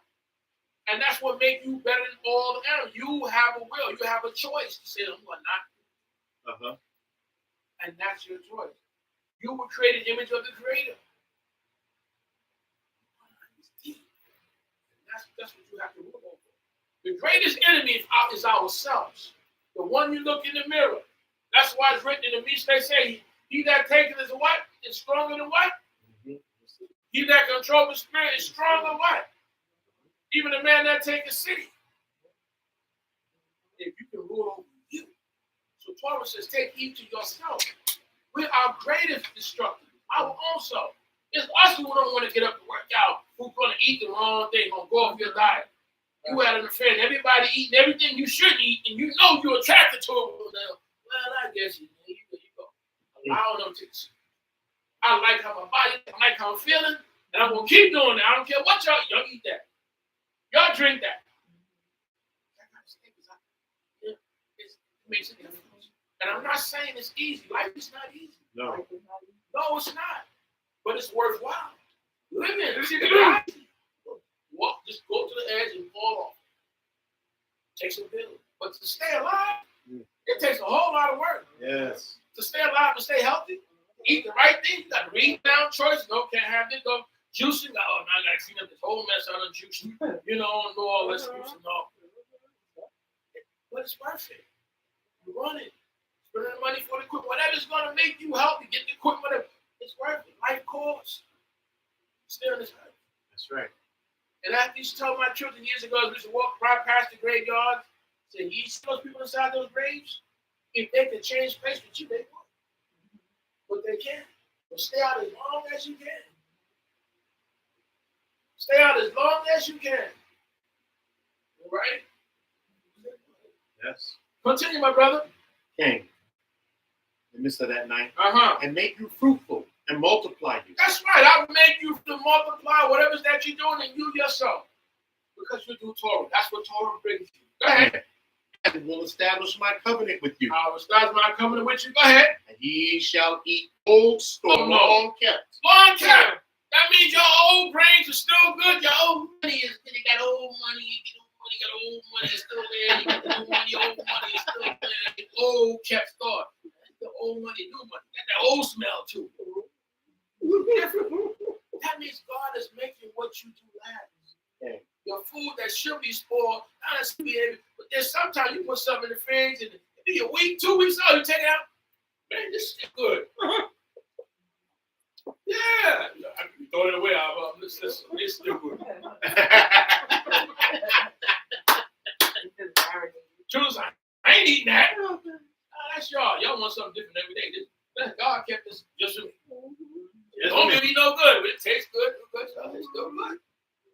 How old kept God is preserving you. That's why a lot of you tell people, they're like, what? I said, man, listen. How old are you? You got 35 years. 35 years. Uh-huh. You got that.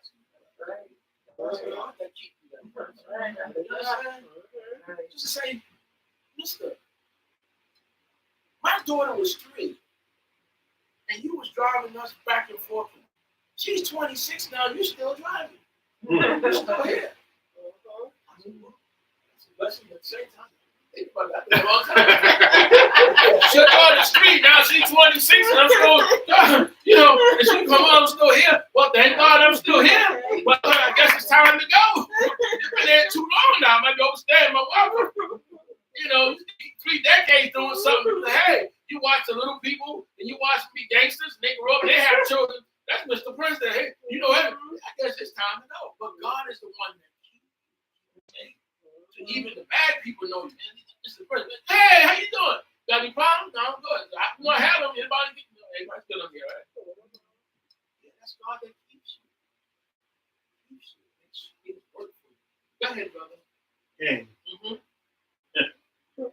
And ye shall bring forth the old from before the new. What in the new? Man, I ain't. Leave that check over there. Let's spend some of this old money right here. Let's use this old grain, this old food in the cabinet, stuff you give away.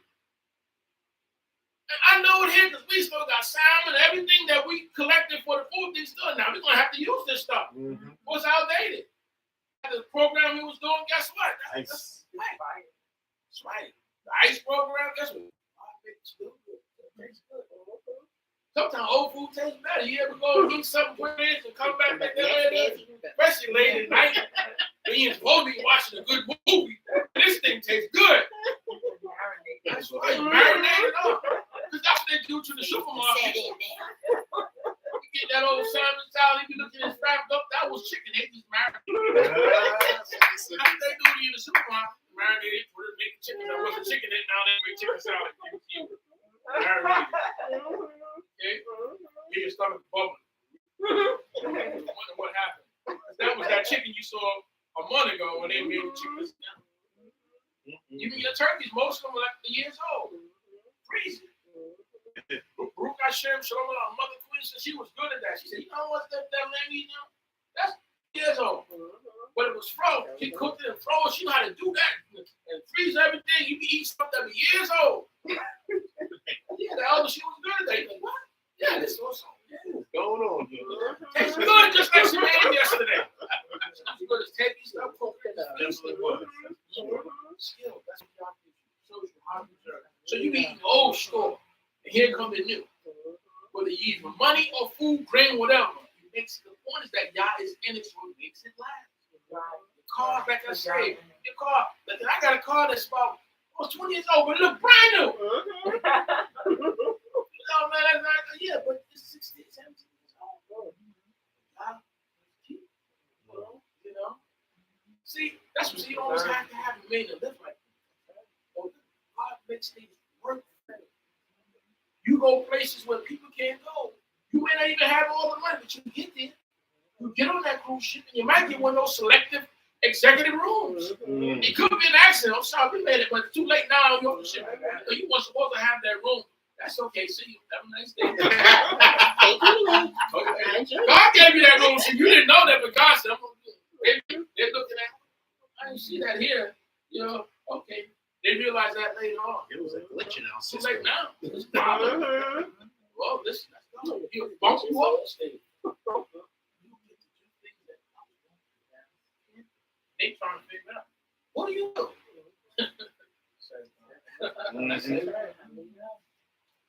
How do you do this? Go ahead, brother. 11th verse. And I will set my tabernacle among you. That's the key. You so good and right, I'm going to put my tabernacle among you. That's what we want. God's tabernacle amongst us. Your spirit amongst us. Go ahead, brother. And my soul shall not abhor you. And I won't hate you. I love you. God loves you. Things happen for you. Talk to me, brother. And I will walk among you, right, and will be your God. Uh-huh. And ye shall be my people. There we go. That's a relationship. Husband, wife. Mm. You know, we play the female part when it comes to the husband. Mm-hmm. I walk among you. You're going to be my people. You're going to be my children. You're my friend. I love you, Richard. I mean, that's deep. That's what we want. Good relationship. Not an antagonist, right? No. Love, caring, taken care of. Go ahead, brother. King, I am Jehovah, your Elohim. I'm Jehovah, your Elohim, your power, your force, your God. Go ahead. Who brought you forth out of the land of Mitzrayim, of Egypt. That ye should not be their bondmen. I took you out because you can't serve them. You're mine. You can't serve two masters. You're my servants. So I didn't allow that to happen. So, but I brought you out from being their bondman. So you're either going to serve the king or you're going to serve a system. So it's best to serve God. Because as far as being free, you're not going to see free here nowhere. You are obligated to something. That's right. A government, a society. So be obligated to God. You're not going to serve Egypt. You're going to serve me. You're my people. You're going to be good being important. That's the thing. Give you your worth. All right? The systems you want. They'll abuse you and use you. Then throw you away. God takes care of you. All the way up to you. All the way. Continue, brother. King, and I have broken the bars of your yoke. I broke the bars of your yoke. I cracked it. Get that off your neck. Get off your feet. Go away. Even the mental bars. See, most of our problem is our mental bars. That's right. We have mental illness, though we think we well. So we look at the other people out there, we look and say, they crazy. They look at us and say, no, you really crazy. We need to be in a mental institution. God said, you get sick from the head to the toe. You all messed up. But you think you're well. Because you think because you look at this, you're more sick than the people out there who we call sick. Mental. The greatest thing you can have is a sound mind. And God give you a sound mind. Because your mind is messed up, you can't do nothing works right. You want that sound mind. That's what you're going to do. Go ahead, brother. King. And made you go upright. That's right. I made you go upright. That's what the word upright. You know what upright is? The word Israel is made of what upright. It has everything in the word. It has yod, shin, and resh, which means upright. You are upright. You're righteous. Then it has Sar, which makes you a prince. It has El, which means God. You're a prince of God. You're upright of God. It has so many words within Israel when you look at it. You're upright. You're a prince. Okay, I made you go upright.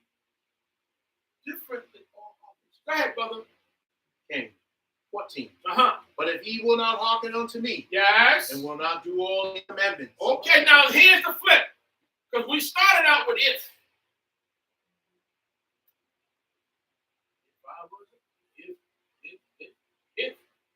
If it goes other way. But now here's the flip side to this. Go ahead, brother.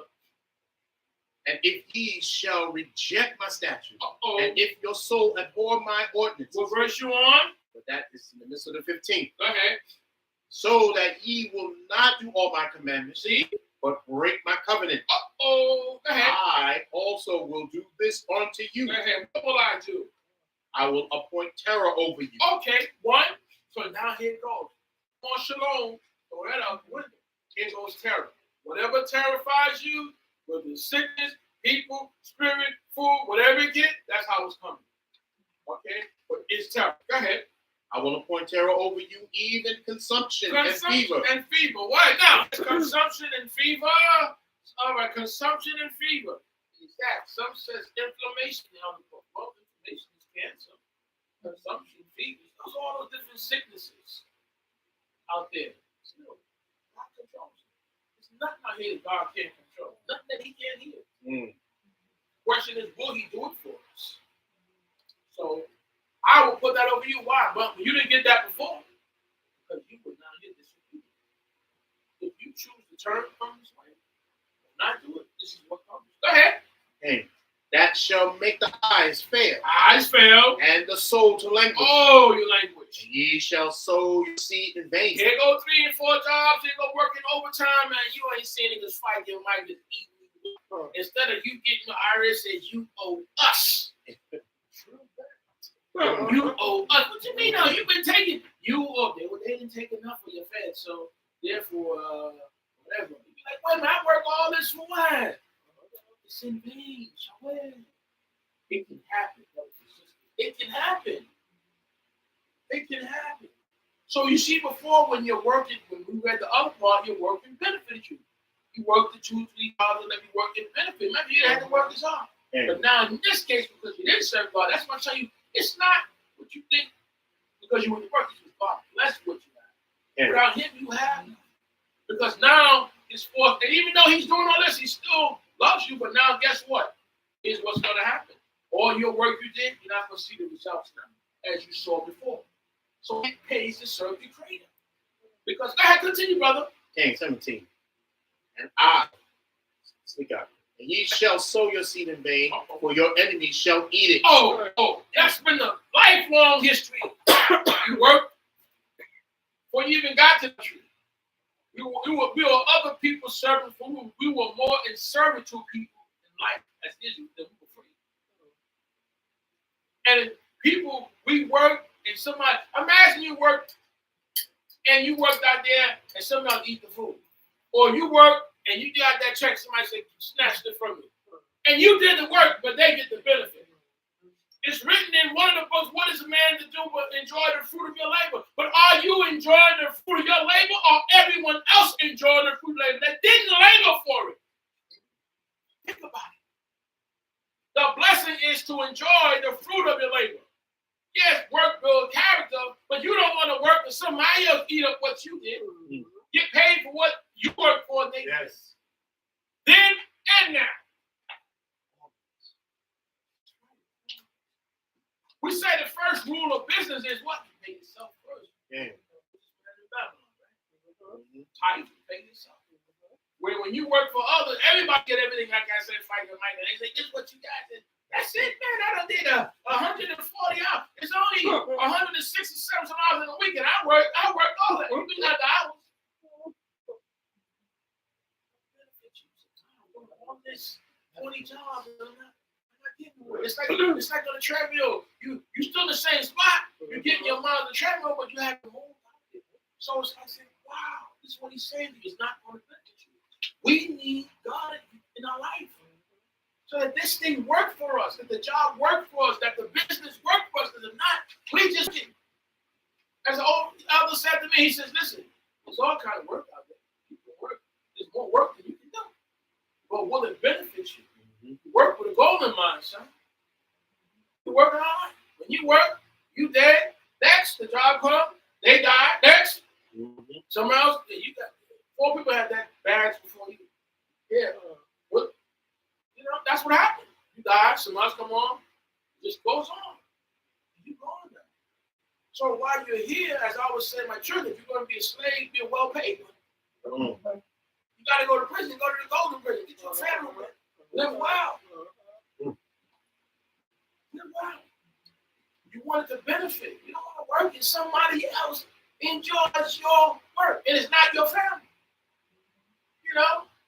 What's the point of having a mansion and all that stuff that you can't even live in?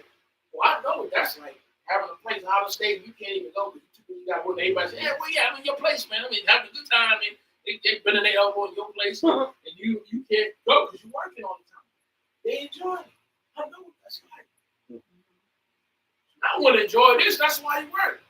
I want to enjoy this hot tub and all those good things. I work for it, yeah. But somebody else got it. Every time the guy ring your door with the sun, you got a nice big jacuzzi home and you making this. That's right. That's why, we think that these people, they don't love you. They're not putting a solar panel because they love you. Because they're making money. If it's not for them, they say sorry. Like they told me, all the credit get better. and then even say goodbye. And it's a clink. Because it's not benefiting them. You know what I mean? That's it. You know, hang up. Some didn't even say that. Some just hung up. I'm clean. Because you're helping me. Don't need to talk to that. Yeah. Easy. You want to end conversation? I don't have no credit. Ain't got no money. Clean. You ain't talking. Stop all that. They ain't even calling you no more. That's how it is. It's benefit them. So you work with everybody's control. You want to get a little satisfaction? You do all this work out here every day and you can't get no satisfaction. You be like, so I can't get no satisfaction. And I try. You see? Talk to me, brother. Okay. And I will set my face against you. Yeah. And ye shall be smitten before your enemies. So now, before we were beating our enemies, see how life, you know what it shows you? Life changes. Sometimes you're up, sometimes you're down. Let's see how we behave. You see? Because sometimes you're up here, now you over here, you was beating your enemies, now your enemies beating you. Go ahead. Okay. And they that hate you shall rule over you. Uh-oh. And ye shall flee when none pursueth you. Now, what's deeper than that? Those who hate you will rule over you. What do you think happened now? See, we must be backwards in order for the system to rule over us. That's why you look at people around here, they want them like that. Because if they wasn't like that, then you'll be running things. But it's necessary to keep you eating the worst food, get the drug, get in your comatose state, to be alcoholics, to be uneducated. Yeah, keep them like that. Because then you're always served up. But when you think different now, like I said, you can't be the same when you accept God. You got to change. You become the head, and that's what God tell you. You got to be the head, not the tail. Because following Torah makes you the head, not the tail. Okay. So when you wake up out of your coma, you realize these drugs, these alcohol, all these things. No. They don't want that. They want you to stay because you must be backwards in order for the people to rule over you. So your parents is one down below your ways like that for a reason.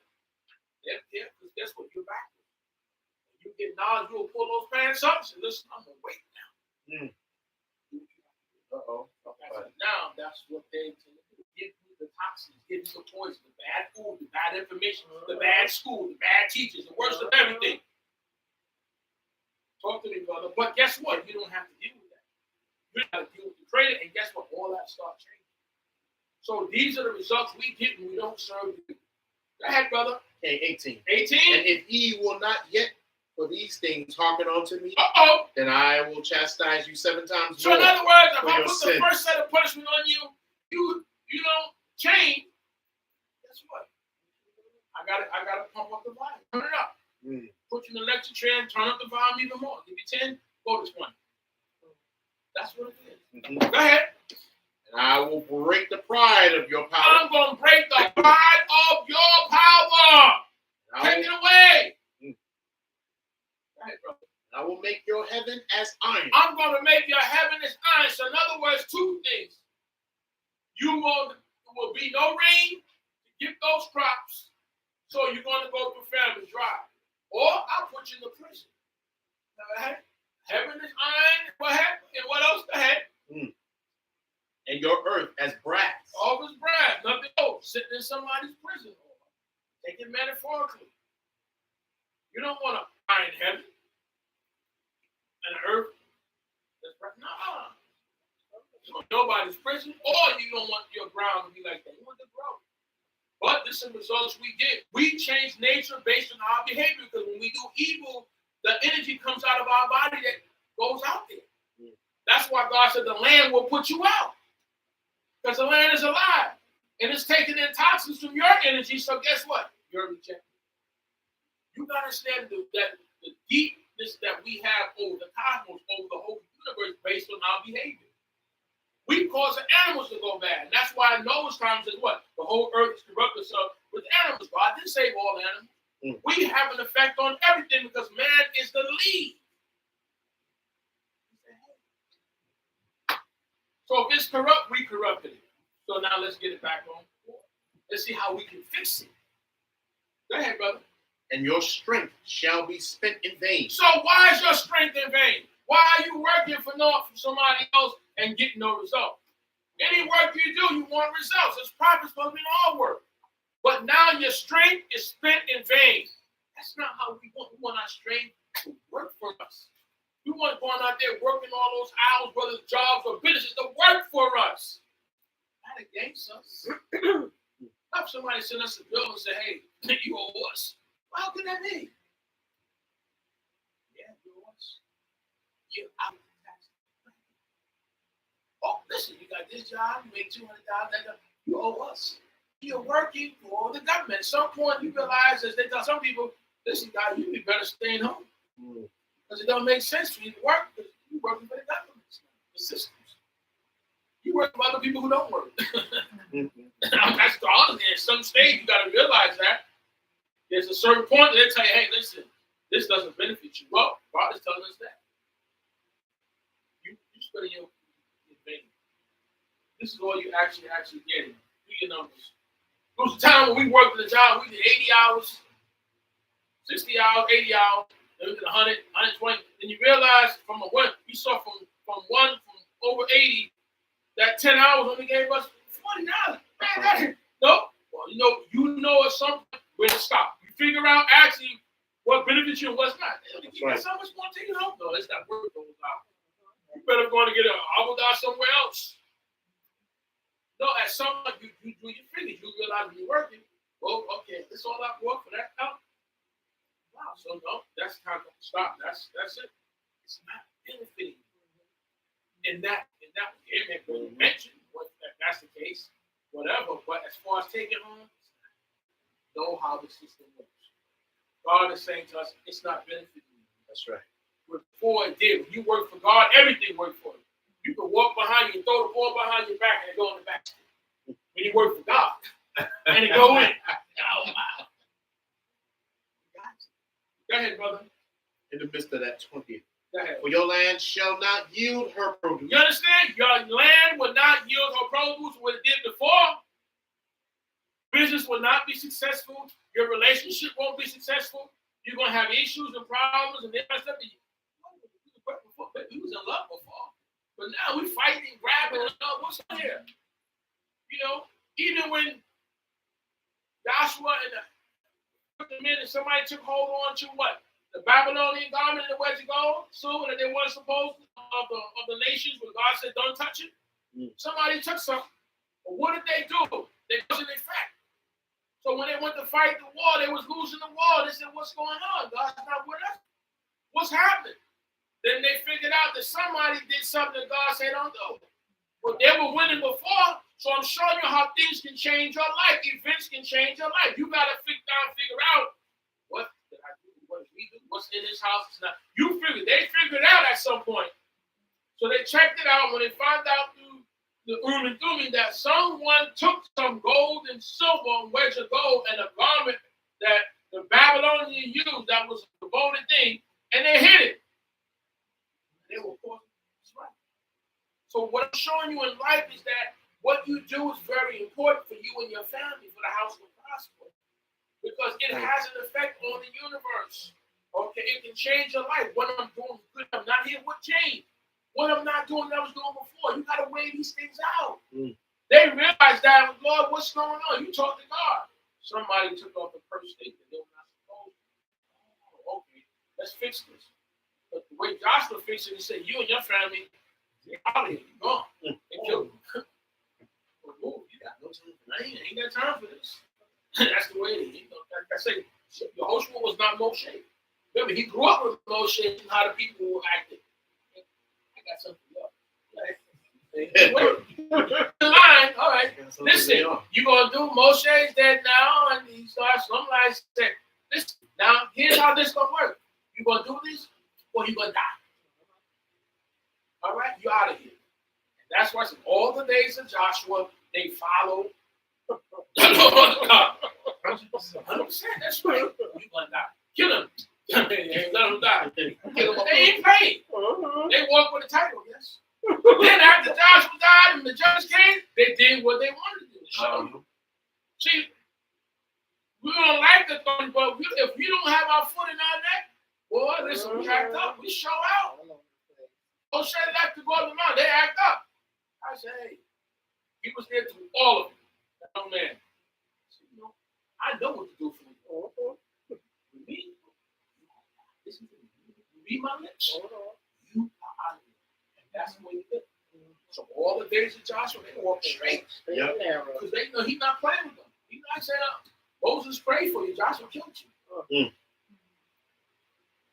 Not emotion. And he does. Then after that, they went wild after that.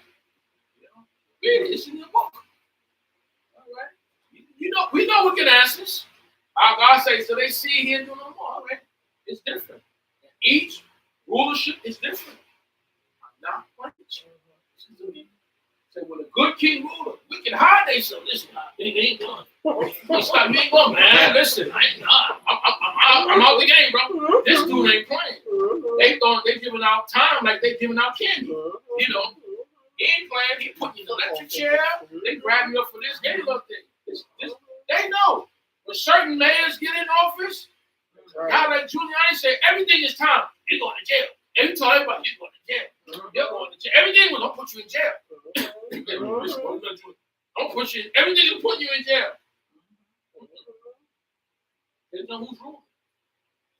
They want to clean stuff up. They know how to clean it up. Yes. They can clean any neighborhood. No neighborhood they can't clean up when they want to clean right. up.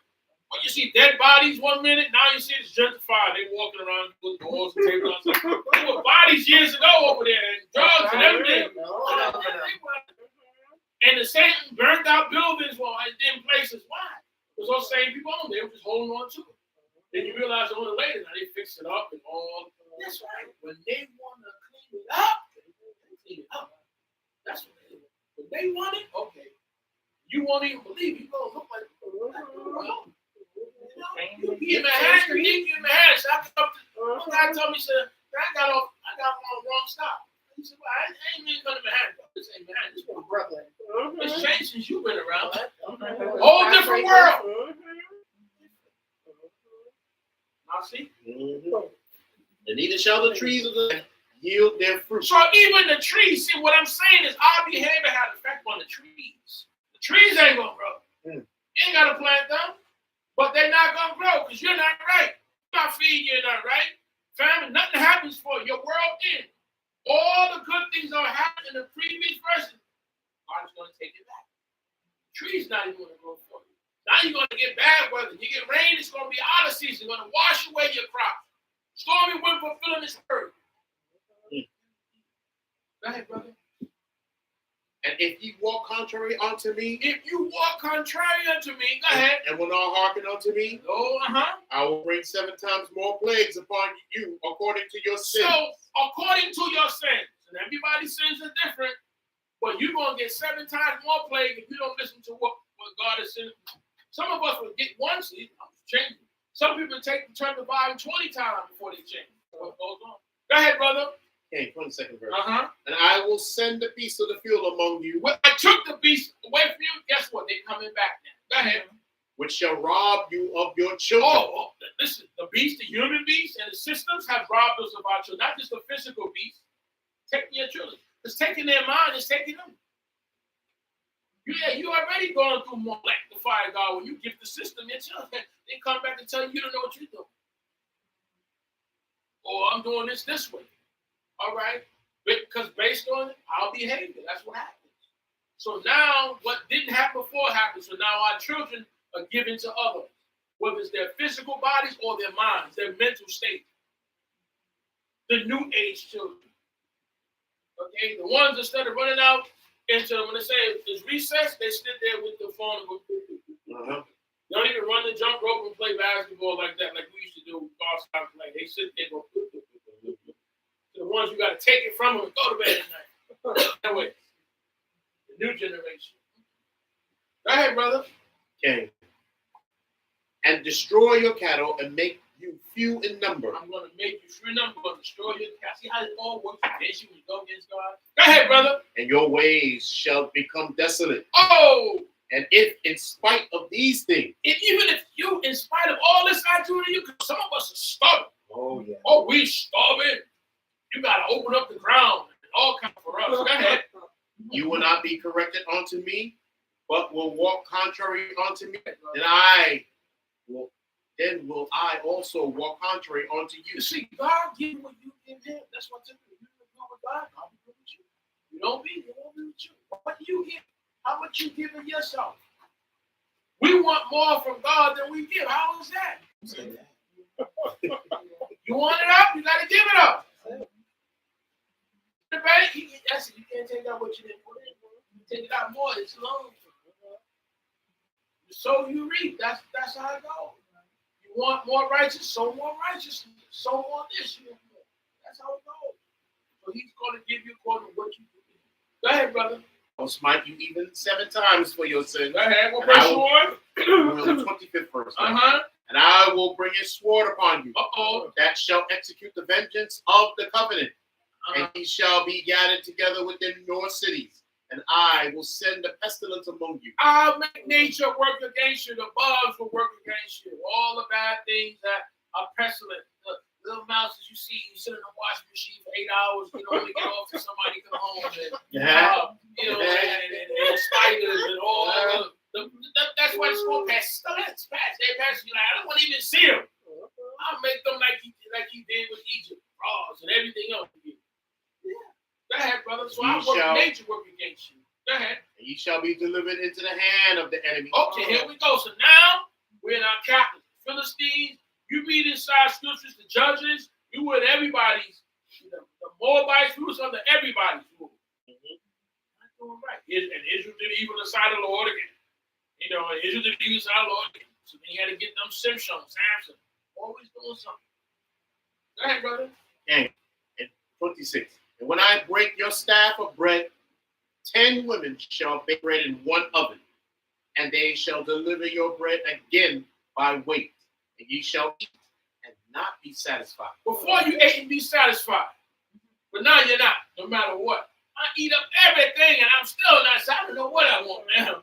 You just ate all of that. I don't know why. I don't know what's wrong with me. It's just a tape with you or what? I don't know. No matter what's that. If 10 women, now guys, they should have 10 women. And it's not like, one of the Islamists said they do certain things and then get 70 virgins in the afterworld. Guys do kind of crazy stuff, So listen, all right, you believe that, but okay. We say, if God says, I'm going to get 10 women will bake your, I said, oh man, you have more 10 wives. That's not what we're telling you. What he's saying to you, if 10 women are baking your bread in one oven, you should have 10 ovens. Their own should have their own ovens. This is a problem. This is a punishment. That means you don't have that lifestyle that you had that God gave you, he's taking away. So they're now baking everything out of one oven. And then now they're baking in one oven, say you can't put two hands in the pot and whoop in the kitchen, and you know what I'm saying? Now they all in the kitchen, we got a problem.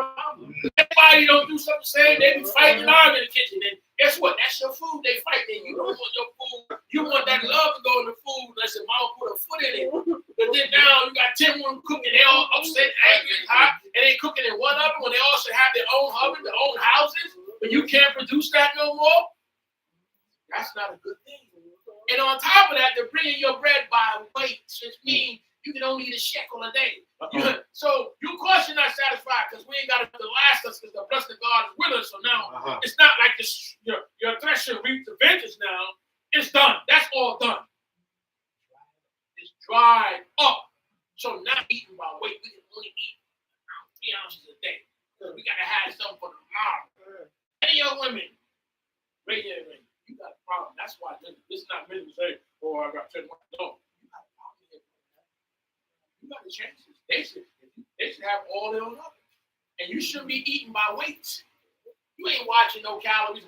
Well, I got 200 calories and 34 calories and I can eat food. You're trying to work by calories. You got a problem when people do that, But it's deeper than that. Yes, it is. So these times you got choice. But this is like, you don't have enough. So you got to eat your food out first. Imagine that. So you have something for tomorrow. Like only an ounce a day. Don't eat no more than that because you got to hold something for tomorrow. That's not how we're supposed to live. But that's Go ahead, brother. 27. And if ye will not, for all this, hearken unto me, Even after all the things we read, we don't change. Go ahead, bro. but walk contrary unto me, and I will walk contrary unto you in fury. In fury, in anger. And I also will chastise you 7 times for your sin. Go ahead, brother. And ye shall eat the flesh of your sons, and the flesh of your daughters shall ye eat. In history, we had that. Remember? One lady said, listen, we agreed to eat my son today, and her son tomorrow. I don't know what came to putting her son first, but I would have switched that around. We eat your son. She said, well, she agreed, we're going to eat your son today, my son, your son tomorrow. And the scripture says that when it came to tomorrow, lady hit her son. I would have done the same. Eat my son. So when you ate mine, bro, that's, you know, that's, hey, look, that's deep. Just even talking about it is deep. But that's how low we got. How low can you go? We ate our own flesh because we were starving. That comes along the time we're talking about the prophecy that a ass's head and dove's dung were the best thing going in that city. And the 4 lepers were outside. The head of an ass and dove dung. That's how deep. From royal kings and princes, deep. How far we felt. And the Syrians out there eating. Got us outside, we can't go out. 4 lepers, man, you know that story when it how deep can you go? I promise you 7 times. Eat your own flesh. Okay. Deep, go ahead, brother. 30th verse. And I will destroy your high places, okay, and cut down your sun pillars. Yeah, those are things you want to worship them deities and go up there. You traded God for to worship them. Those things you started out with, those idols and all. Up there with that. Go ahead. Okay. And cast your carcasses upon the carcasses of your idols. So now I'm going to kill, your body's going to be laid on the bodies of those things that you made you worship. Go ahead. And my soul shall abhor you. Now I'm going to bore you. Again, I wasn't abhorring you, but you made it. Change the nature of the relationship with God. God didn't change, we did. Go ahead. And I will make your cities a waste, and will bring your sanctuaries onto desolation. So now nobody's going to be in your place. Your place is burnt out, built down, torn down, wrapped. You did it. Okay. And now your sanctuaries are desolate. None is in it. You can follow them. Go ahead. And I will not smell the savor of your sweet odor. I don't want to smell your offerings. You keep them because they're not worthy. I want offerings to those who practice righteousness. Go ahead. And I will bring the land into desolation. Okay. And your enemies that dwell therein shall be astonished at it. Wow, they're going to be surprised. You all this slow? What happened to the king's children? Wow, they're going to be astonished. Go ahead. Thing 33. And you will I scatter among the nations. So now, here you are, your disbursement comes. I'm going to put you out amongst the nations. Those who over you. Go ahead. And I will draw out the sword after you. Even in those lands, I'm going to draw out the sword after you. So your young youth, as of now, getting murdered and killed and everything, go back like normal. They're coming and shoot up your places, your place of worship and shoot markets. You name it, it happens to us then and now. Go ahead. And your land shall be desolation, and your cities shall be waste. Then shall the land be paid for savage. So now it's going to rest because when you were in it, you were in the building, you tore it down, and did everything that was negative. But now you're out of it. You complain about the other people being there, so they done identified it now. But now you come back and the buildings that look nice and they're this tall and all that. You get mad, but when you in, what you do? You take care of it. So we want to complain about stuff, but how did we treat when we did that? What did we do? Just tear our own neighborhoods down? Now you got the cafe, you got that on it. But what did you do? Because they couldn't do that if you were doing what we were supposed to be doing. Hello? We got to take responsibility for that. This is what happens. Okay? We fell short. And now look what happened. You blink your eye and it's done. It's gold and diamond in your soul. It doesn't matter if you don't have consciousness. Saw it there, they took advantage of it and said, hey, look, work with dead people and this is what happened while you were sleeping. doing everything negative to take it away from you. Everything. And now you're sitting there complaining. But we have a part in it. So now we have to rethink ourselves and get back on track. Talk to me, brother. Okay. Then shall the land be paid her Sabbaths as long as it lieth desolate. Okay. And ye are in your enemy's land. You see, because when you had it, isn't that you see, it's the verse that says, Son of man, when Israel's in their land, they defiled it. So you had, but you defiled it. Don't get mad because you got evicted. You didn't pay your bill. They took your cable. You didn't pay it. You could have paid it. You could have paid your mortgage, but you didn't do that. You partied, you hung out. You did everything you weren't supposed to do. You didn't set your priorities. We don't set our priorities. Then we want to blame everyone else. No, we got to take responsibility for our actions. You got to understand that. It's not that we wasn't there. We didn't take care of it. We didn't protect it. We didn't do what we were supposed to do. We took it for granted. We went against God. So now you're going to look at other people doing it and you get upset. It's supposed to make you upset. That's what Torah says to be mad. You be mad for the side of your eyes. But guess what? You helped cause that sight. It didn't work together. You worked against each other. A house divided cannot stand. You're a house. It's the house of Israel. And it can't stand. How can you do what together unless they agree? If God is walking against God, how are you going to make it? You can't. You're our own worst enemy. Look in the mirror. The man in the mirror. The woman in the mirror. You arguing and bickering. Our nation is destroyed from within, not without. The same we did in the continent. The continent was divided. It was there fighting all the continent people fighting each other. So then also now China's in there and Russia's in there and America, everybody's in there. But they were fighting against each other. A house divided can't stand. So yeah, they own the continent now. Because you're too busy grouping and fighting, arguing with each other. Enemies coming in doing what they gotta do. So they divide you. You gotta see God in this. It happens this accidentally. We caused it. Mistake. We can't get along. Why can't we live in this? Why can't family live in the same? This is a three-family house. You live in that part, I live in this part, and we don't pay the bills. I want to live with you. Now you ain't living nowhere. Now you got to pay all this rent, all this. Listen, you know what? That's how it is. So now it is what it is. Now you all divided, paying all these crazy prices, all this running, all of it, so separated. You could have did the right thing. It's just so hard for us to do the right thing. You see the results with it, right? But like we just don't want to keep it going right, and we got to do something to mess it up. Why are we gonna mess it up? I don't care if it's a singing group. You watch Unsung Hero. You watch others. We're gonna do something to mess it up. Good. Relationship is good. Marriage, you gonna mess them back. Why? Why we just have to go right and enjoy it forever? So we're sitting outside looking inside something we don't have. She used to be my girl. You know, so long. You're like, yeah, well, you messed up. Yeah, man. Done. All right. Mess that up. Talk to me, bro. Even then shall the land rest and repay her Sabbath. As long as it lieth desolate, it shall have rest. See, you're not in it. It's a shame. I got to get you out for the rest. I got to put other people in it to take care of it because you didn't take care of it. It's a shame. Don't get upset. Look at ourselves in it. You got to see yourself in this. Because that's the only way we're going to change. You can't get healed if you think, if you got an issue and you know you got an issue, but you don't acknowledge it. The only way you can get well, you got to acknowledge that you are sick and you need mental help. You need psych help. You need medicine, and you need to get healed. Because otherwise, every mental person say, ain't nothing wrong with me. I'm all right. Yet they sitting in the mental institution.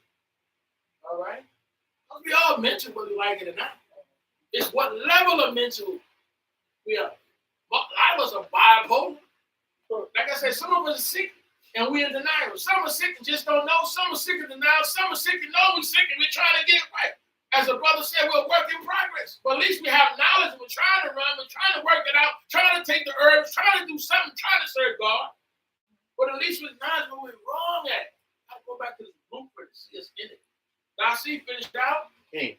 even a rest which it had not in your Sabbath. You see?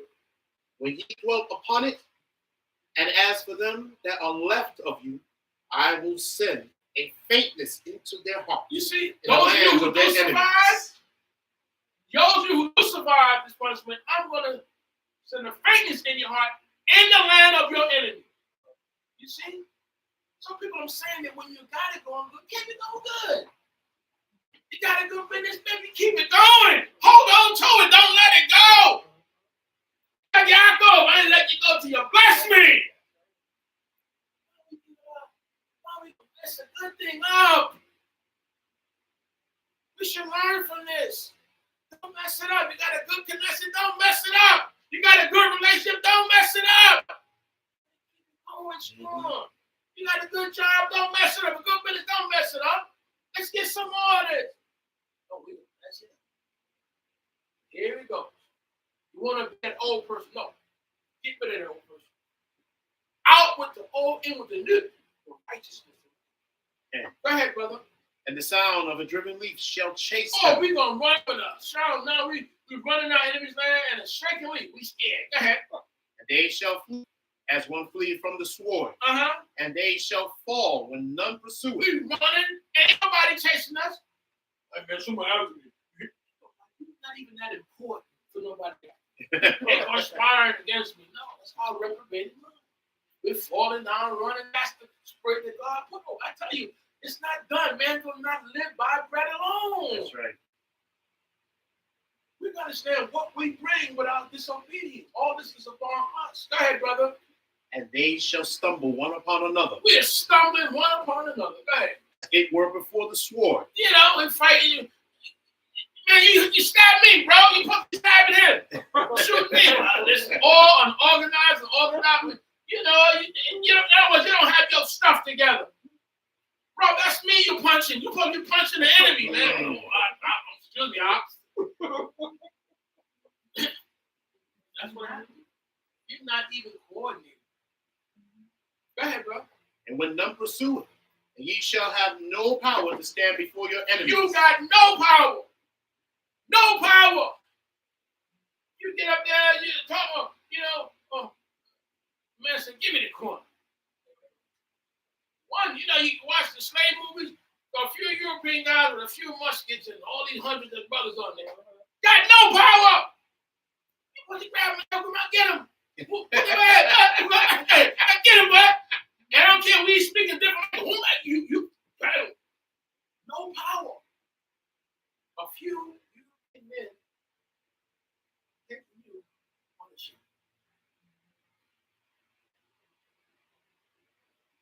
You didn't come in on their own. They had help from all the brothers and sisters. That's right. Inside the continent. How's the vibe? They said we didn't know what we were doing. That's right. We didn't realize that it was like that in other parts of the devil. The fact that we had no power. What power we have today? The most we make is a little money. And even when we get those billions, what do we do? We help people. But all that money Mr. Uncle Bill had, they still put Uncle Bill in jail. Mm-hmm. The only time that he shouldn't have been in it. After he got up, but after those years, come on. What power do you have? God is your power. That's what he wants you to know. We get up there and we talk about, they ain't going to bust the grape, as they say. He's sitting up there and oh, yeah, I'm doing, yeah. Only thing we're good for is hurting each other. Mm-hmm. They don't do nothing to them. They do whatever they want to us. That's right. I'll be honest. Where's all the tough guys at? Where's all the killers at? Why is all this happening to our people? You got no power to stand before you. You understand how power is. Go ahead, brother. Hey, 38th verse. Uh-huh. Ye shall perish among nations, and the land of your enemies shall eat you up. Eat you up. Dying in the land of your enemies. Eating you up. You up here in debt. You in debt, you in this, you in that, you're sick, you're hungry, you're everything, mad, angry. It's eating you up mentally. The sicknesses is eating us up. The cancers is eating us up. The high blood pressure is eating us up. The diabetes is eating us up. The situation is eating us up. Our children are not doing well, and that's eating us up. That's from the inside out, people. Understand? It affects us. It's eating us up. The land of your enemies will eat you up, in opposed to what we read before. Go ahead, brother. They that are left of you shall pine away in their iniquity in your enemy's land. Where? Not in the enemy's land. You go on the worst thing. Look outside. Walk down, drive down the street, see what your people are doing. They don't know. They're pining away in their iniquity. That's the great summary. Those that are left in the enemy's land will pine away in their iniquity. Because they're living an iniquitous life. They may not know it. What they know now? Go ahead. And sneak out. Also, the iniquities of their fathers shall they pine away with them. So now the iniquities of their father, our forefathers, the stuff that they did that was bad, got that on us too. We carry the whole lot. The wages of sin is death. We carry a lot. We got to go with a lot. But what we do, what our fathers did, that weighs us down. Go ahead. Yeah. And they shall confess their iniquity. Now, here's what we have to do. The confession is started with the captives. It didn't exist. We got to confess our iniquities. That's why I spent time on this chapter. It's a very deep chapter. Yeah. We got to confess our iniquities and what? Yes. And the iniquity of their fathers. Our fathers are no longer here. But we still got to confess our foreparents' iniquities. It didn't start with us, but we're still responsible. Visiting the iniquity that falls upon the children to the third and the fourth generations. Go ahead, brother. Yeah. In their treachery, which they committed against me. Against God. We have to confess that we sinned against God. Yeah. Us and our parents. That's right. Go ahead. And also that they have walked contrary unto me. Then we got knowing that we walk contrary to God. That's how we get it. We think we sinned in America because we were great. We did righteousness. No. Go ahead. I also will walk contrary unto them. No, go and ahead. bring them into the land of their enemies. Here you go. If then, perchance, their uncircumcised heart be humbled. Now, here's the deal. What I said before. Where we at in our enemy's land? I sit in Israel. But wherever we scattered at, if our heart, uncircumcised heart, physical heart, mental, your mindset, the way you think, as a man thinks, so is he. Our mindset is uncircumcised. So we have to first change that. Then we have to what? Humble ourselves. Where we at? That salvation is not in Israel. That's not what's up, man. Matter of fact, Israel is worse, probably one of the worst places now, behavior-wise, in the world. Wherever you at, you have to humble yourself. Change your mindset. That's not. Continue, my brother. Okay. And they then be paid the punishment of their iniquity. In other words, we got to get the punishment of our iniquity. God, got to get it. Please don't kill us. We have to take responsibility for what we've done and our parents have done. The Torah is supposed to make us responsible, accountable. Go ahead, brother. Wait. Then will I remember my covenant. Now, once we do these things, conditional, just as it started out with, conditional. Once you do that, you confess your sins, you humble yourself, you do these things. Okay, what verse was that, brother? 22nd. Okay, so then I will remember my covenant with Yaakov.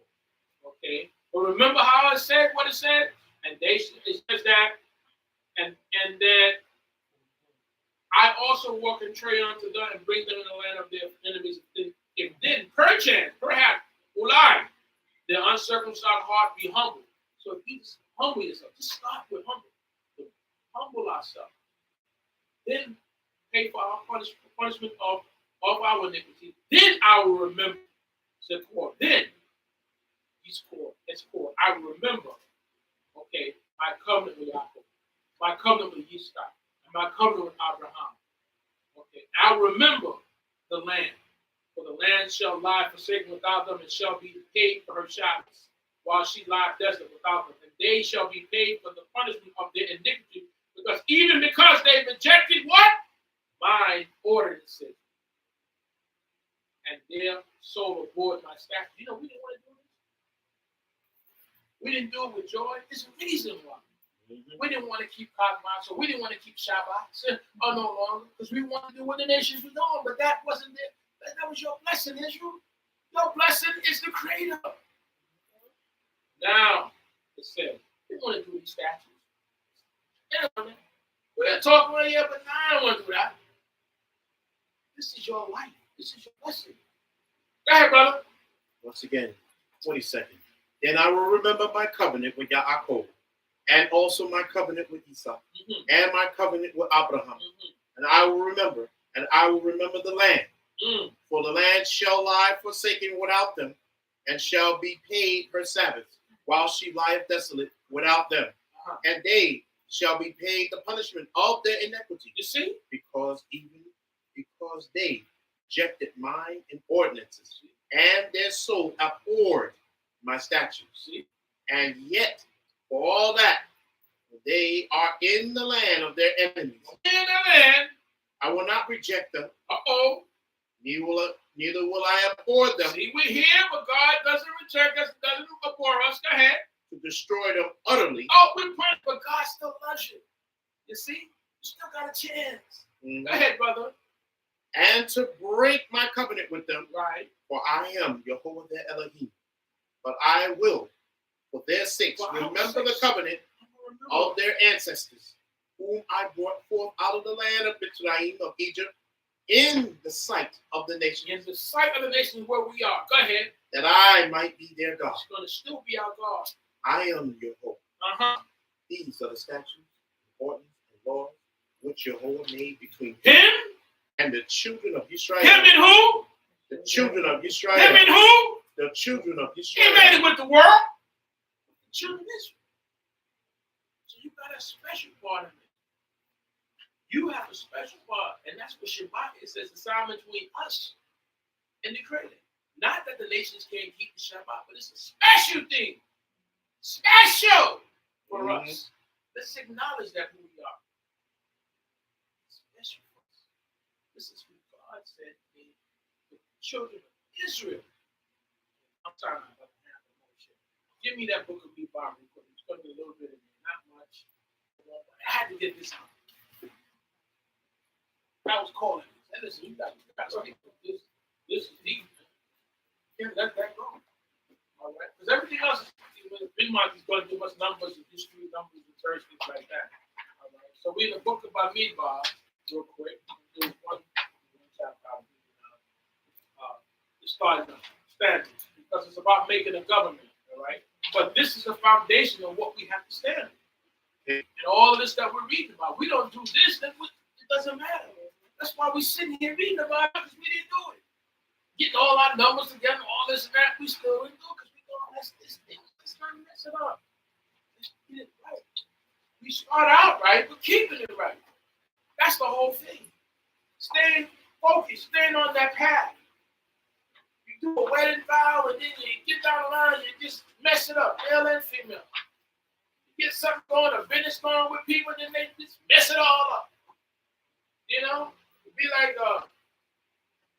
Casino, that movie with Joe Pesci and them. What was that? Casino, right? They said we messed it all up. You know what I mean? That's us. Listen, we messed it up. Good thing going. We get businesses, we get families, we get children, we get all this good. We mess it up. Good job, well, mess it up. Don't go in, act up. Always acting up. Oh, you know what it took to get here? When you get all this, you're going to mess this up? For something you're going to put in yourself? Let's feed your family, brother. Let's going to pay your house. Don't mess this up. Just don't mess this up. You got a good relationship. Is it worth it? You're casting your pearls on swine stuff. You going to leave your house for that? For her? You man, you out of your mind? No, we got to really have counsel with ourselves. We just messed this whole thing up. So we on the outside looking in, trying to get back in the house. You know, be like the Flintstones banging on the door. Well, let me in. You know, we got put out.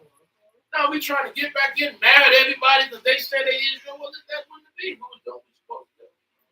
So now we got to humble ourselves, get ourselves right, and get back. And when you get back in position, hold fast. Don't let nobody deter you. Don't let nobody push you away from God and your family. Oh, on my family, I don't care what. Sons, get that ready. Daughters, get this ready. We got to serve God. Let nothing interrupt you serving faith. That's your blessing. That's your success. That's your fortune. That's your life. And this is what we did. Now see, go ahead, brother. Okay. First chapter of the book of Numbers. And Jehovah spoke to Moshe in the wilderness of Sinai, Bamidbar to Sinai, in the tent of meeting, on on the first day of the second month, in the second year after they came out from the land of 2 years out of Mitzrayim. Talk to me. Take a census of all the congregation of the people of Israel by family. By who? By family. We are families. We are family. We're part of a family. Even our brothers and sisters that are not serving this way, they're still in our family. Mm-hmm. Families are one of the greatest things you can have. Don't you ever think it's not. You're a part of a family. Mm-hmm. Physical and spiritual. You belong to a family. Go ahead. By the houses of their fathers, according to the number of names, every male by their posts. Whatever your father's house is, that's what you are called as far as a people. Not that you don't have your mother's blood. Your mother might come from another nation, but you still identify based on your father, not your mother. So unlike the Jewish people, okay, so we don't go by mothers.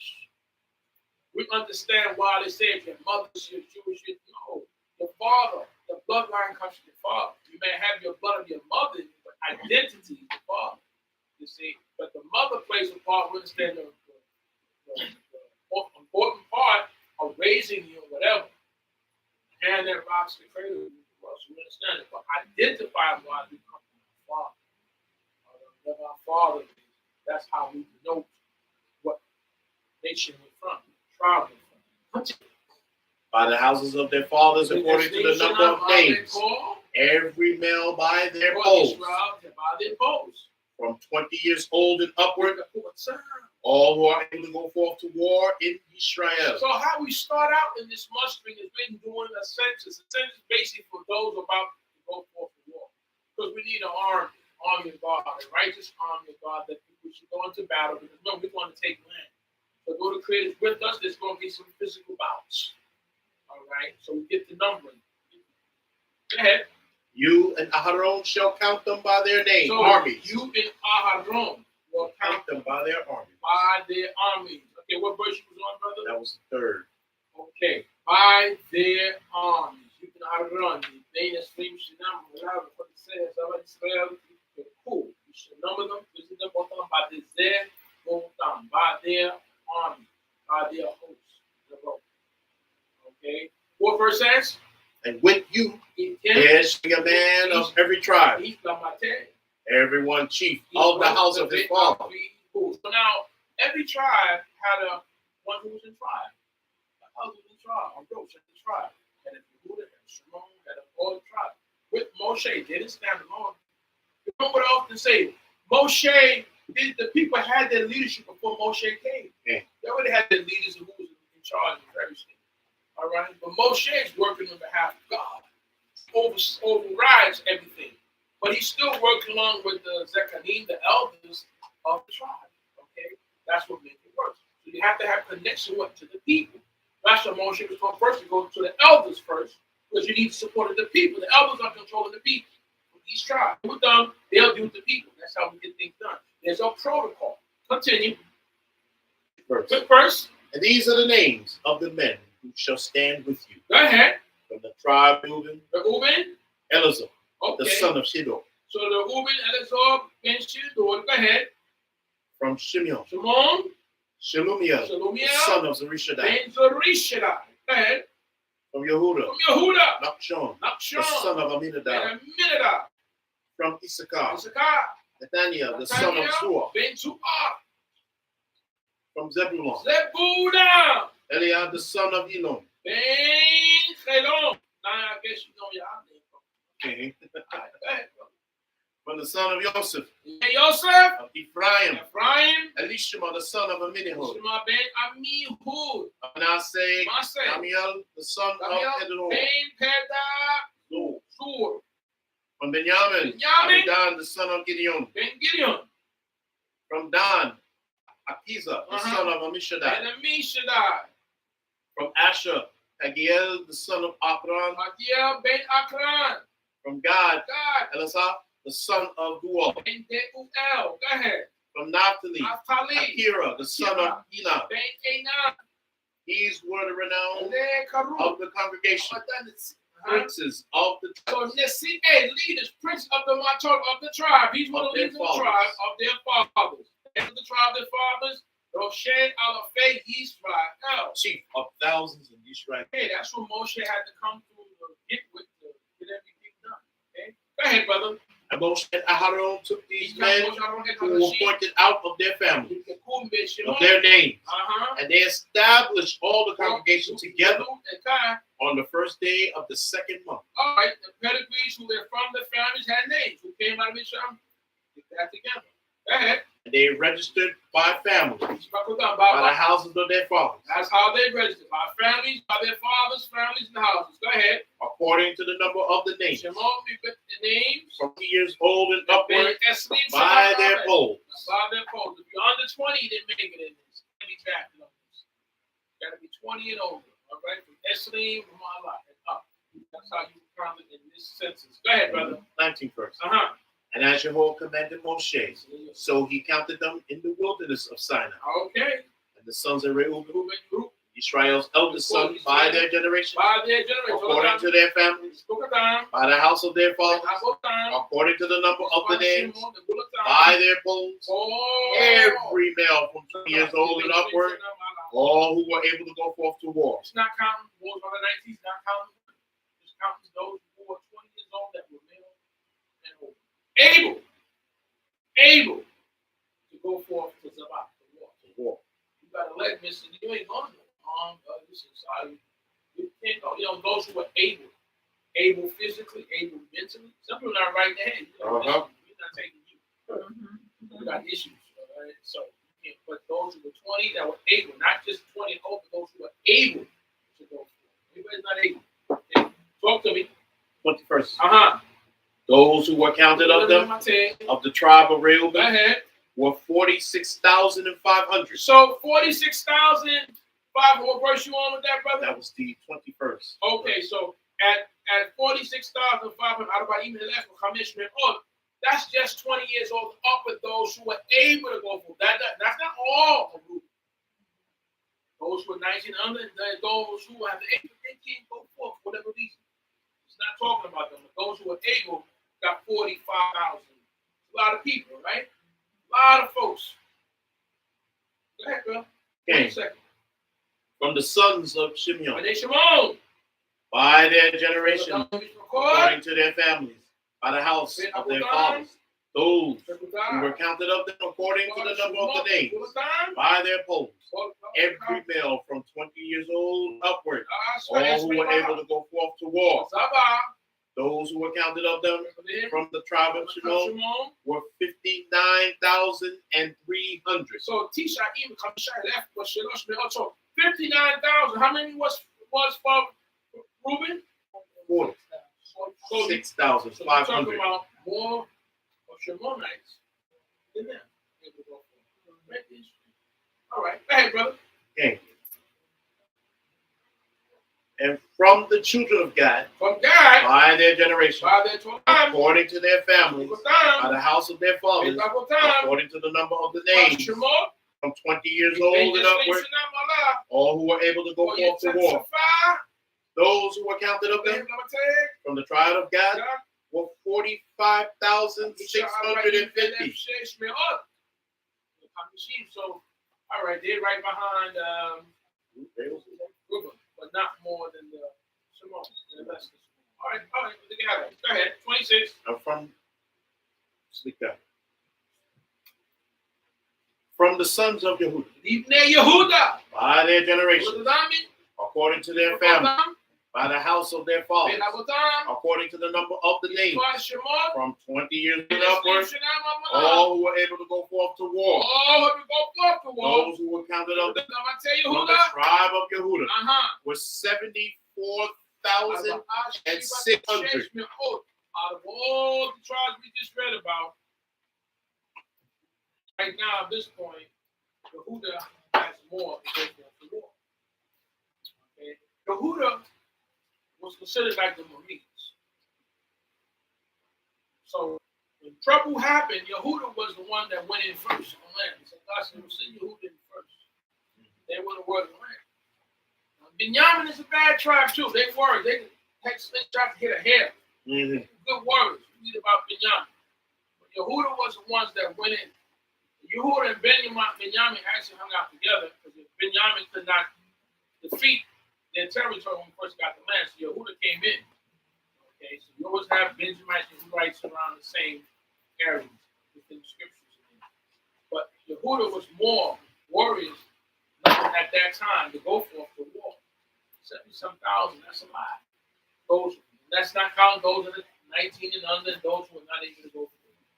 Continue, brother. What verse we on? Okay, we're on that 28. What? 28? Okay.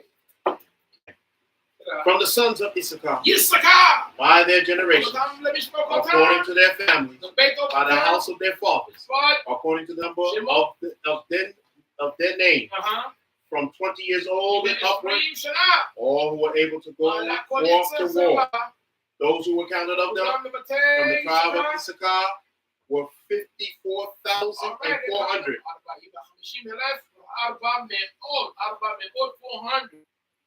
30. Came from the sons of Zebulun, by generations, Offspring, according to their families, by the house of their fathers, according to the number of the names, from 20 years old and upward, all who were able to go forth to war. Those who were counted of them from the tribe of Zebulun were 57,400. Okay, in the 50s, go ahead, too. And from the sons of Joseph, namely from the sons of Ephraim, by their generations, according to their families, by the house of their fathers, according to the number of the names, from 20 years old and upward, all who were able to go forth to war. Those who were counted of them from the tribe of Ephraim were 40,500.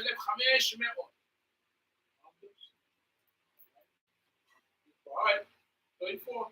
From the sons of Manasseh, by their generations, according to their families, by the house of their fathers, according to the number of the names, from 20 years old and upward, all who were able to go forth to war.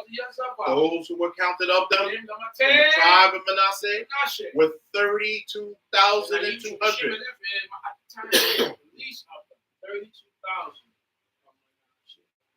36. From the sons of Benjamin, by their generations, according to their families, by the house of their fathers, according to the number of the names, from 20 years old and upward, all who were able to go forth to war. Those who were counted of them from the tribe of Benjamin were 35,400.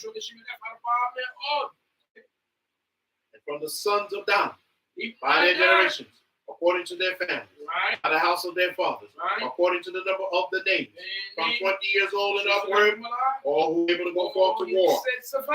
Those who were counted of them from the tribe of Dan was 62,700. All right, the judging tribe. Go ahead. And from the sons of Asher, by their generation, according to their families, by the house of their fathers, according to the number of the names, from 20 years old and upward, all who were able to go forth to war. Those who were counted of them from the tribe of Asher were 41,500. And from the children of Naphtali, throughout their generation, after their families, by the house of their fathers, according to the number of names, from the 20 years old and upward, all who were able to go forth to war. Those who were counted of them from the tribe of Naphtali with 53,400. Go ahead. These are those who counted, which Moshe and Aharon counted, and the princes of Israel, being 12 men. Each one was for the house of his father. Each tribe had their elders, their leaders. 12. Okay, 4, 5. So were all those who were counted of the people of Israel by the house of their fathers, from 20 years old and upward, all who were able to go forth to war in Israel. So now, being counted, they have to pay that check. Mm-hmm. Every time we sense it, we have to pay the offering, not the play. That may not be mentioned at the point that this is what happens when we sense it, the time we sense it. That's the key. Go ahead, brother. All those who were kept were 603,550. And those are just people who were counted from the tribes who were 20 and over. That's able to go forth. That doesn't include those who are under 20 years of age and those who were not fit for war. This includes women, children, so you know, these are people here. Okay? So something broke out, a war broke out, these were the ones that were able to fight. Okay? Number. You had to have the age and had to be able. Whatever the requirements was for the ability, you had to have that. Okay? Not you couldn't go forth. Next, brother. 47. 47. But the Levites, Halloween. according to the tribe of their fathers, were not counted among them. They were not counted in this, just the tribe. For Yehovah had spoken to Moshe, saying, only shall you not count the tribe of Levi, nor take a census of them among the people of Israel. They wasn't counted amongst us. They had their own separate count. Go ahead, and it's not for war. But you shall appoint the Levites over the tabernacle of testimony, and over all its utensils, and over all things that belong to it. That was their job. That was their job, lifelong job of the Levi family, and even that was divided even to other categories. They handled all the equipment of the Mishkan. Go ahead, brother. They shall carry the tabernacle. They're going to carry the tabernacle. They're going to carry the tabernacle. Go ahead. And all its utensils. All its utensils. They shall minister to it. And they will minister to it.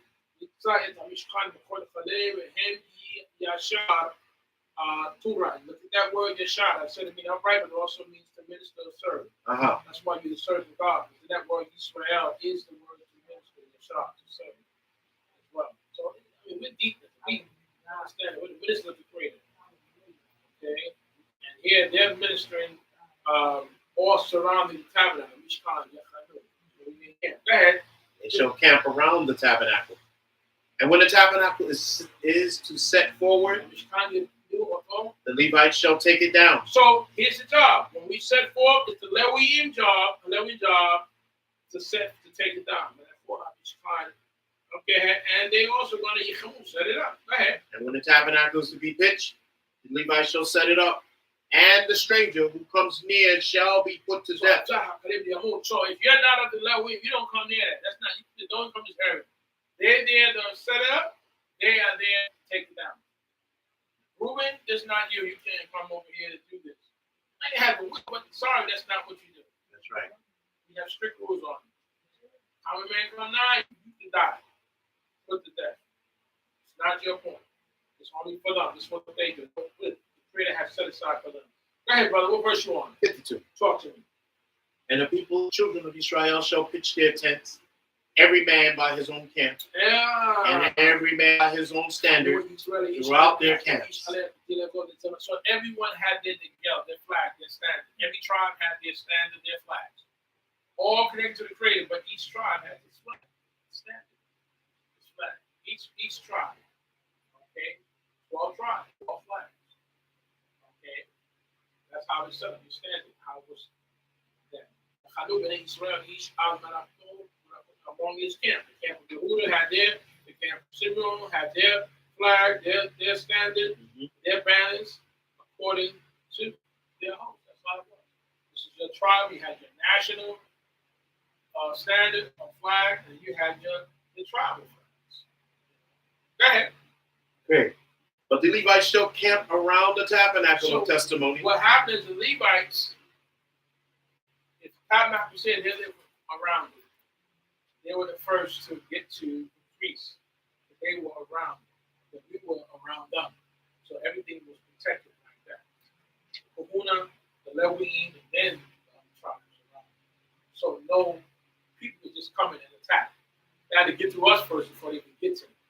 If we were organized and kept organized as we were supposed to do, that's the way it was set up. Continue, brother. What verse you on? In the midst of that 53rd. Go ahead. So that there should be no anger upon the congregation of the children of Israel, and the Levites shall keep the charge of the tabernacle of testimony. Keep things in order. You have to have protocol. Somebody on the door. If there's always somebody going to come in, no, you can't come, you can't go in there. That's not for the level even in the priest in there. You got to keep the charge. There won't be no issue. Okay. And the Levites shall camp surrounding the tabernacle of testimony, so that there shall not be any chesed, any wrath, any anger upon the assembly of the children of Israel. Okay, any problems, any curses coming from God, any problems going from the people, Levites, that's their portion. Continue, brother. And the children of Israel did according to all that Jehovah commanded Moshe, so did they. We set it up properly that time. There's times we follow God, we read about it. All right, but most of the time we didn't, but this time we did. All right, next chapter, second chapter says what? And Jehovah spoke to Moshe and to Aharon, saying, every man of the children of Israel shall camp by his own standard. By his own what? Own standard. His own standard. Each tribe. They go, oh, go ahead. Put the bit of the down. At the ensign of their father's house, right, far from the tent of meeting, shall they camp. Yeah, so they're going to be away from the meeting, but they have their flag, their standards based on tribe. So you had tribal traditions, tribal business. Our tribes have their own traditions. Things that they do, the tribes didn't do. Yeah, we have one Torah. See, their own first tribe, things pertaining to the signs and rules. Dan had this, you had the wolf, you had Judah the lion, you had, those are the symbols of their flag. And that's how they camp. I'm sure they had their own little traditions. Okay, it's okay. Go ahead. And on the east side, toward the rising of the sun. Now, what verse you on that, brother? Third. Okay, go ahead. And on the east side, toward the rising of the sun, shall they of the standard of the camp of Judah camp their names, their armies. East side, at the rising of the what? The Shemesh. That way Yehuda came. Okay? Nachshon, the son of Aminadab, shall be captain of the sons of Yehuda. Okay? So he was head in charge of Yehudites. Okay? And his army, and those who were counted of them, was 74,600. Go ahead, brother. A lot of Yehudites. On the east side. Go ahead. That's where they were. And those who kept next to him shall be the tribe of Issachar. So Issachar was next to Yehuda. And Nathaniel, the son of Zuar, shall be captain of the sons of Issachar. Go ahead, brother. And his army, and those who were counted of it, were 54,400. The tribe of Zebulun, and Eliab, the son of Helon, shall be captain of the sons of Zebulun. Okay. And his army, and those who were counted of it, were 57,400. All who were counted in the camp of Yehuda were 100,006,400 throughout their armies. These shall first set. So when trouble happens, these are the ones that go for fight the needs first. Go ahead. And on the south side shall be the standard of the camp of Reuben, according to their armies. East side, south side. Go ahead. And the captain of the sons of Reuben be Elazar, the son of Shidor, right, and his army. And those who counted of it were 46,500. Right. Those who camped by him shall be the tribe of Shimon. And the captain of the sons of Shimon shall be Shelumiel, the son of Zurishaddai. Right. And his army. Right. And those who were counted of them were 59,000 300. So you had several tribes on the east side, and several tribes on the south side of this tribe land. So under them comes the other tribes. There's 4 tribes. You got north, east, south, and west. So those tribes had to be spread out in those areas. And one tribe is going to lead the rest of those tribes. Okay, that's how it was set up on their side. North side, south side. It's like they talk about the region. You got the western region, the northern region, America. You the western borderline. You got the eastern borderline. Yeah. That's how they look. Okay, and they work like that together. So they're going to work together to break up. Those 4 tribes are going to work together. These 4 tribes, 3 tribes work together. These 3 tribes is 12. So 4 times 3, or just 3 times 4 is what?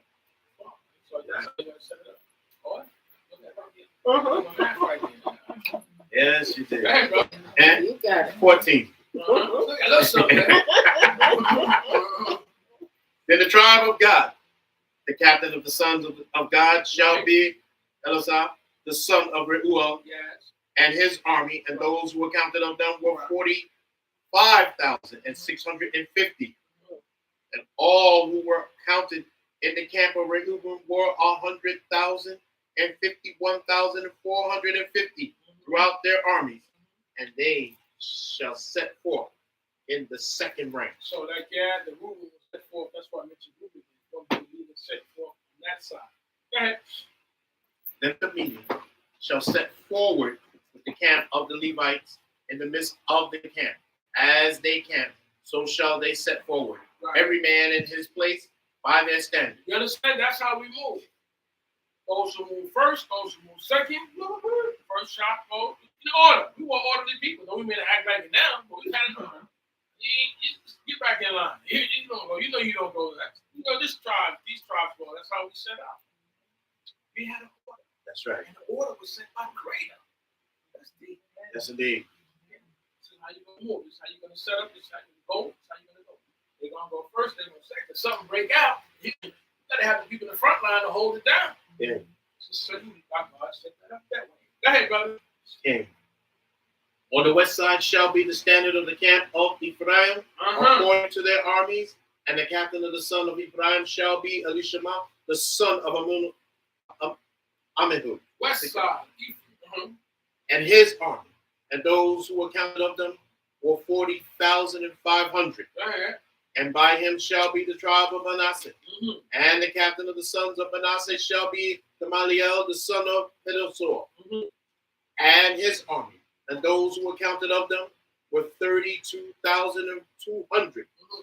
Then the tribe of Benjamin, and the captain of the sons of Benjamin shall be Abidan, the son of Gideoni, and his army, and those who were counted of them were 35,400. All who were counted of the camp of Ephraim were 108,100 throughout their army. That was the ones who led on that side. They shall go forward in their rank. Right.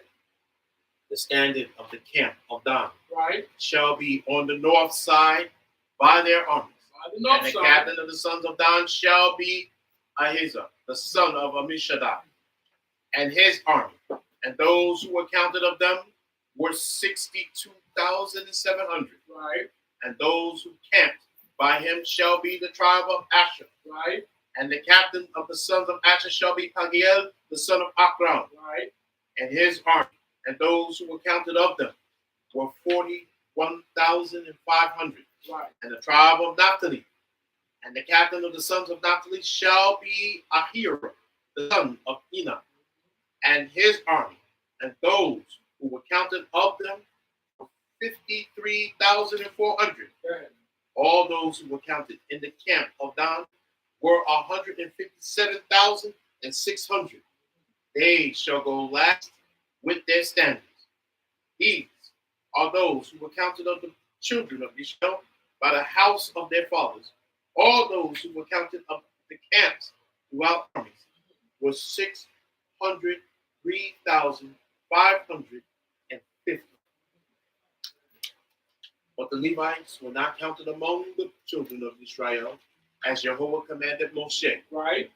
And the people of Israel did according to all that Jehovah commanded Right. Moshe, and they camped by their standards. Right. So they set forward, everyone according to their families, According to their families. according to the house of their fathers. According to the house of our fathers. All right? Move along the order. You can't have no chaos in this. Okay. Third chapter. These are the generations of Aharon and Moshe in the day that Jehovah spoke with Moshe in Mount Sinai. Right. And these are the names of the sons of Aharon: Nadab, the firstborn, and Abihu, Eleazar, and Ithamar. In that order. Those These two lost their lives. We read that. Okay, but those was his firstborn. We know that affected him. Go ahead. And these are the names of the sons of Aharon, the priests, who were anointed, whom he consecrated to minister in the priest's office. Nadab, Abihu, died before Jehovah. Now, who did that? You know how unique is puts it? They died before Jehovah. That's how it puts it. Which means that it wasn't a crime like an outside crime. They died on behalf, doing something that they weren't supposed to do. When it comes to the strategy and methods that God showed, that's what they died before Jehovah. And so, therefore, it's a different type of death. Like saying, you know, I didn't tell you to do that. All right, you're out of order, and they died. That's why you determine they died before Jehovah opposed to another one. They died before Jehovah. When they offered, what they do, brother? Strange fire before Jehovah. So it's not that they offered to another God. No, that's not how Jehovah wanted it. He didn't tell us to do that.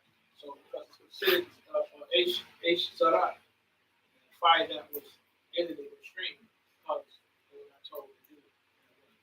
So they wasn't following protocol or in order. All right, and that's what caused their death. So you can also die in this way if you know, you're in those areas if you don't follow protocol.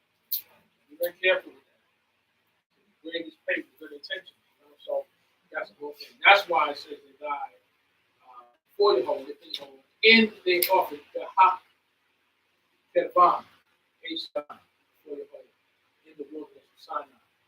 I'll tell you, brother. And they had no children. How you let him? They didn't have any children. And Eleazar and Ithamar ministered in the priest's office in the presence of Aharon their father. So the two younger children became in charge now. The oldest two died. Wow. They're partners in crime. Let's see. They died together. Two brothers. So, you know, yeah, man, as a person, you know you messed up. But you got to keep on. So the other two, and they had no children.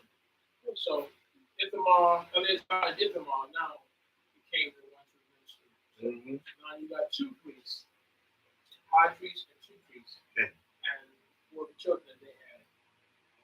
Go ahead.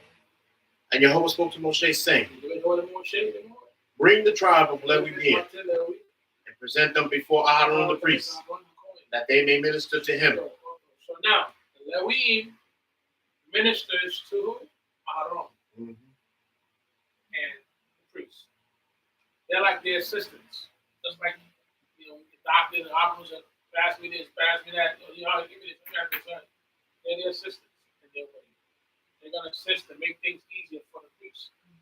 And at the same time, Levites are going to be teaching the people as well. The whole Levitical law. So you have the priests and you have the Levim. Continue. 7th verse. 7th verse. And they shall keep his charge, Right. and the charge of the whole congregation before the tent of meeting, to do the service of the tabernacle. So they're going to keep his charge. You see, it says Shamru et Mishkato, whose charge? Aharon's charge. Right? They're going to take orders from them. You know what else you got? You ain't my boss. You tell me what to do. Yeah. No, I'm your boss. So you know, but there's a protocol. And usually the top person is not going to tell them. They tell, listen, you know, Captain contact the LT. He's going to talk to you. All right? You know. Now, Captain's spot can get on, but usually they don't tell the next guy to deal with that. All right? You know, you're a man, boss, supervisor. You know, you can't tell me. You know, we good for that. And find yourself sitting home without a job. Hey. Yeah? Okay. All right. That's why I tell them we gotta know how to be humble. Because we ain't like that. That's why we had to set up protocol.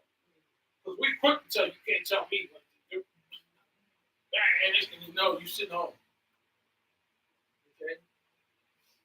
But some supervisor way over here. So the thing is, listen, if it's right, you go. This doesn't matter. We don't like to follow protocol. Okay? They are supervisors. People have to be in charge. Of course, we just can't leave it where people have to be in charge. That's how God said it. You in charge of this area, you in charge of this area. Now you understand the job. We got this is the supervisor and maintenance. This is the guy over here. They got their category. But somebody have to be in charge. You can't leave people unsupervised. You can't. We just don't want to do the right thing. Okay. I mean, just do what you're supposed to do. No, that's why somebody has to be accountable. And you want this, or you're not going to have that position. Simple as that. Okay? Simple as that. That's what makes it difficult when you get into family. Nobody can tell nobody. And I remember when I was a teenager working in fast food, the manager and you was a company policy not to put a husband and a wife or girlfriend or whatever on the job. That was the bad. A lot of jobs don't do that. Because he told her to do something. She said, I ain't doing nothing. Now everybody's standing around looking like, what's going to happen? Because guess what? You're about to go home without me. You going to send her home? Because you're the manager. You know when you get home. That's why it's they find out, no, in the military center, no, you over here. Not be in the same house, same position, not the same depot, no, you gotta work over here. They don't want no issues. So yeah, because everybody watches, all right. You see, she told me to do this, she told your wife to do it, like you told me. And you know, people sitting down waiting. You done told something to do, but now your wife is sitting there and you tell her to do something and she says she ain't doing so. Now everybody's sitting there watching and see because they're gonna hold you to that one. You can tell her. They're gonna be writing letters.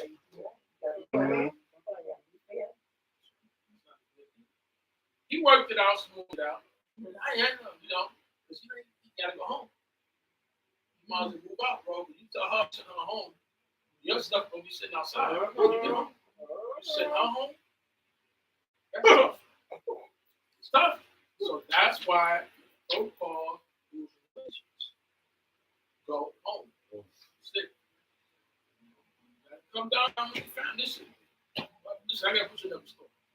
Because you can't be here. Yeah. Children get upset. No. What did I say? What's my father? What did I say? Then I tell them, then that's what's going on. You listen to him. If he say that, then you out. I mean, that's just the way it goes. You got to protect your business. That's right. I mean, you got to realize that. Family will mess you up. Mm-hmm. They're going to do what they want to do. Mm-hmm. No. Gotta have protocol. That's why a lot of families don't work in family business. What was that picture with Tyler Perry? Oh, family friend. D's. No, D's. And that name was D. Right. But the brother who played the brother, right.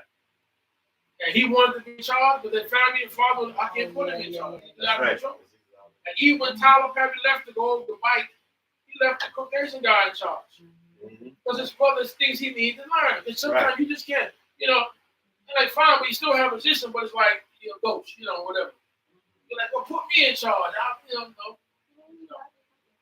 When he left to go do what he's doing, he put the other guy in charge because he already know I can't put my brother there because my brother's out of control. It's fine. That's how he learned from me. He learned at the end of the movie. Yeah, he learned. You understand? Come on, brother. Okay. Start at the 8th verse. Yep. They shall keep all the instruments of the tent of meeting. That's what they're going to do. That's the charge of the people of Israel. All right. To do the service of the tabernacle. And the charge of the children of Israel to perform the service. That's what these people are going to take care of. Everybody have. So you got to know your job. It's your job. It's your charge of. Do your job. Stay out of my area. I'm in this here. Why you don't? This is not your section. You're supposed to be over here. Run your section.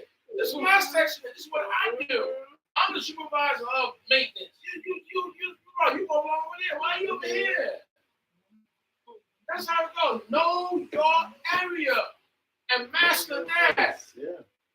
See, they all have their jobs. So we all do our jobs. We know, no, that's not my job. I can do it if they do it. But this is what we have to keep the order. So we got to keep order. Yes, indeed. Go ahead, brother. King. Once again, 9th verse. And you shall give the Levites to Aharon Right. and to his sons. Right. They are wholly given to See, him out of the children of Israel. So they're given to Aaron and his sons from us. They come from us to assist them. Okay, that's how I put it. Go ahead. You shall appoint Aharon and his sons, and they shall keep the priest's office. And the stranger who comes near shall be put to death. Now move. It's not your portion. We had a king that tried to mess with this, and the king is in control of everything. Mm-hmm. But what happened? Leprosy jumped out on him. They was trying to get him out of there. He would go, and finally leprosy hit him, and they were pushing him out. He was running in. Get him out of here. You know your part. Tyler Perry was just stay in your lane. Okay. All right? Stay in your lane. Go ahead, brother. And Jehovah spoke to Moshe, saying, And I, behold, I have taken the Levites from among the sons of Israel, instead of all firstborn who opened the matrix among the people of Israel. Therefore, the Levites shall be mine. So this is the trade-off. I've taken the Levites from among the children of Israel, in place of the Chad, all the firstborn material that openeth the womb directly from the children of Israel. Remember what I said before the Levites were chosen in history, the firstborn acted as the priest of the family. And God took that away and censored it. So, I'm going to use the tribe of Levi to handle this. So, in an unwritten way, I can understand how Korah and Dathan were upset because maybe they were one of the firstborn, their family was, and sorry, God is taking this away now. Now, there was a beef, issue going on between them. Damn. Y'all let we eat, but listen, who makes you in charge? God is in charge. And that's the ultimate.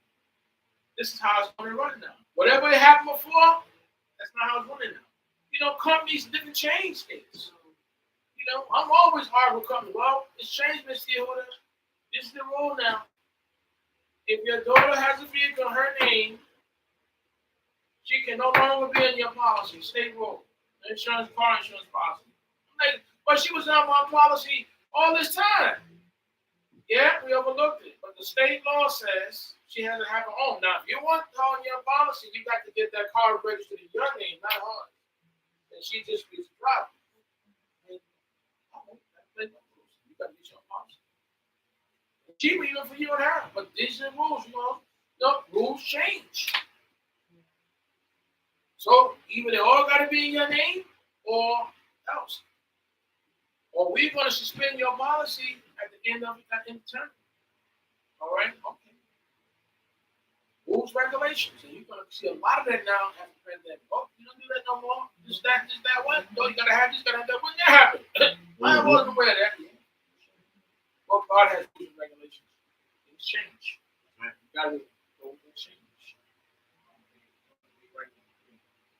Talk to me, brother. Okay, 13. Because all the firstborn are mine. For on the day that I struck all the firstborn in the land of Mizraim of Egypt, I consecrated to be all the firstborn in Israel. The day that I took all the firstborn lives in Mizraim, I consecrated Israel. In other words, brothers and sisters, there's a balance in this world. All right. Some people have to leave this world so others will come. You may not understand that. Everybody can't live at the same time. Even though Noah was alive and Adam was alive and Noah was alive, a lot of them knew each other, living 900 some odd years. You great, you're still alive down there. Mm-hmm. Everybody still can't be alive at the same time. Hey, how you doing down there 800 years old? I'm all right. 500-year-old man, But some have to go. Others to come. know we lost a family member, and the child was born. It was deep. The elder told me, show him I'm the graduates. And some have to go for others to come. But after you lost this one, you had a daughter. It's deep. Okay. There's a balance in this earth, things that we may not understand. The earth has a balance. There's waves, there's a plumb line in the earth. There's things that happen. All souls belong to the Creator. He ever said the often. So if I'm giving up this Israel, this was got to happen. Those lives are according to the Creator. They were Egyptian, but now something has to happen. We think that you give something for nothing. No, there's a weight, there's a balance. All right, you work union deals out. Well, if we give you this is what we want. Congress do it. Everybody heard that. Well, President, we did that. You got to give us this. Union say, all right, you got that one, but we want this case. Cases are sometimes even judges do that. I caught myself going to fight this court battle, and they done prepped me. I was in about a whole month doing depositions and all. We going to fight this person who said I ran the light and nowhere near run the light. The sun was in his eye, he couldn't see. But when the police came, he told them that, but then he switched. But anyway, get ready to go to the case, and the judge said, the lawyer said, look, you're not going. I said, what happened? He said the judge worked out with the people. They're going to take them for that transit. He says he's going to convince the try to do a little bit more. And he said, yeah. He says he's going to call my boss, and they want to agree. I said, but he says that's how it works. He says, and he said to me later on, we'll take it later on. The bigger case later on, he said that's how it's done in the system. It's already done deal. Take that and move on. Because he told them, you're not going to win. You got the police, you got the bus operator, you got the police, you told this, and the dispatcher. So I'm telling the judge is telling this to the people. Funny. The lawyers told them, yeah, we'll take it. Because everybody's there, you got 3 against 1. Say, don't waste your time. So I'm telling you. I'm like, he was upset, but he said, I want to litigate this. He had his hands down, but he said that's how it's done. No, they negotiate deals like unions. You give us this, we give you that. Yeah. It's the system works. I mean, that's how it works. You like it or not, you're in the system. You don't think how you think it should go. No, he's selling that. Pay them 50, go home. Of course, us want more to keep this thing drawn out. Let's give them that. They could be dead wrong. Hey. So we have to learn that difference. The Creator has a system as well. This is how it's going to go. I took them, so I'm requiring this. So every firstborn that opens the womb of man belongs to me. They're like saying, they're my priests, they're going to serve me. And the animals. I took also the firstborn of the animals too. There's a weight in the balance. This whole universe is so deep. Yes, indeed. Yes. The Egyptians, but they have weight. Because those were lives that were taken and generations that were taken. So something has to be placed on. Okay. Go ahead, brother. Okay. Both man and beast, right. Mine shall they be. They be. I am Jehovah. I'm Jehovah. They don't belong to me. So you got to follow that. Go ahead. And Jehovah spoke to Moshe in the wilderness of Sinai, saying, count the sons of Levi according to the house of their fathers, right, by their family, right. Every male from a month old and upward shall you count them. Now the difference is they have their own numbers, their own census, but they're counted from a month old, not when we counted from 20 years old. Those who go off the war upward, but the Leviim is counted a male from Kodesh from 1 month, 1 month and up. They will be counted 1 month old. Go ahead. And Moshe counted them according to the word of Jehovah, as he was commanded. So it's God's work. It's his thing. He do what he wanted to do. Kill these women, make a lie. You gonna be supposed to put the death, and God said, you can live. Yeah, I'm not gonna kill you. You can say, God, he's supposed to die. No, it's my work. I say who died, who lived. Even if I said they should die, I'm not gonna do it. David, I'm not gonna do this. King Hezekiah will give you 15 years more. Come on. Look at this king we ever had. Ahab. 50 years? What did God say to him? Look at him. In the end thereof, Look how he humbled himself. After all these years of wickedness, the wickedness knew his wife is who? Jezebel.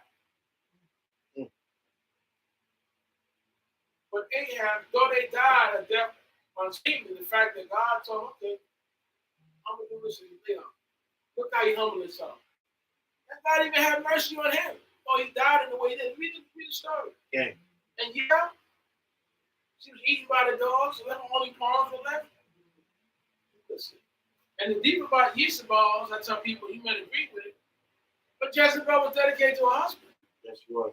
I mean, based on the story. Yeah. She just wasn't good on God's side. What do you want? Create something alive. You're the king. You know? So when people say you're Jezebel, I say, you know how Jezebel personality was. She wasn't a righteous woman. She went after the prophet. She was so deep that the prophet was afraid of her. Eyes are running. They said, well, you could curse people and all that stuff. You running from Jezebel? She had to be deep. He was afraid of Jezebel, the prophet, who can make people, curse people, and die. That's how deep Jezebel was. Yet, she was dedicated. She did everything for her husband. Didn't say she had other men and nothing like that, but she killed the prophets. Okay. She was running stuff. That's right. Ahab was one, but guess what? You know, so it's deep when you read the story and understand their personalities. Okay, you want that? I'm gonna get you that. Look what she did to Nabal. Bring some witness against him to make sure he blasphemed God's name. Okay, because her husband sitting there. Stop! What you crying for? Stop crying.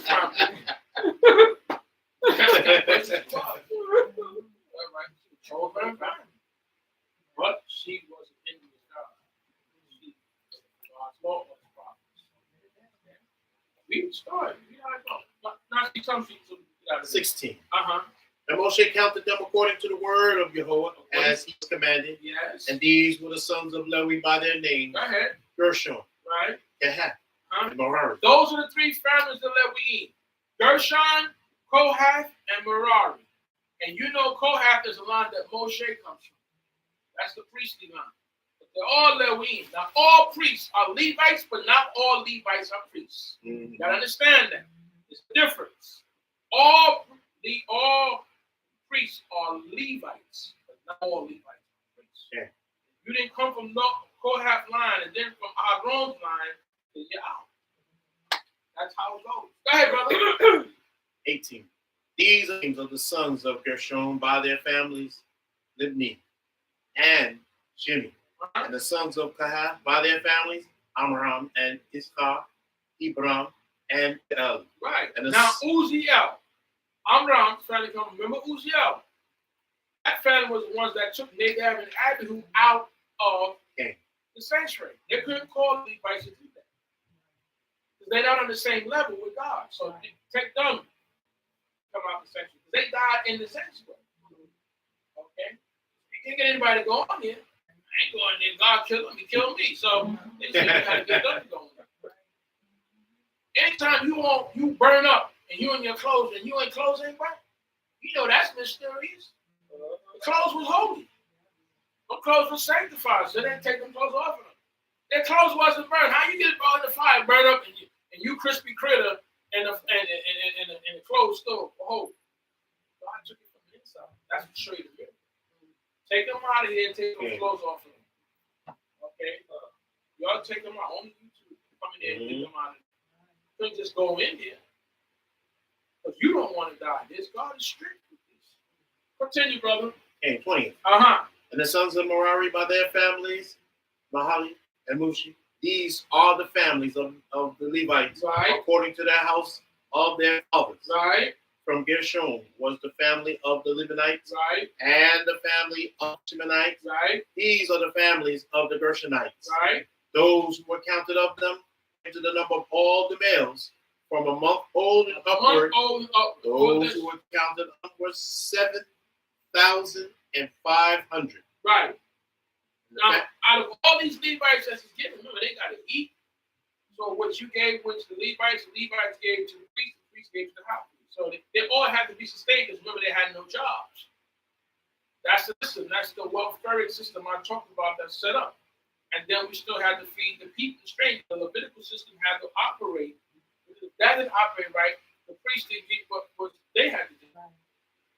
So the Levites were the ones that actually they would get many of the tithes they would give to the priests to the high priest. That's how it worked. Because they got to function. Because if not, they got to go out and work. So their work is the whole ministry thing, dealing with the people, with the priests. But they're giving to the priests to work. But how they going to eat? They got families. They got to feed their families. So it all depends on the people. Go ahead, brother. King. And the families of the Gershonites shall camp behind the tabernacle, right, westward. And the chief of the house of the father of the Gershonites shall be Elisaph, the son of Lael. Right.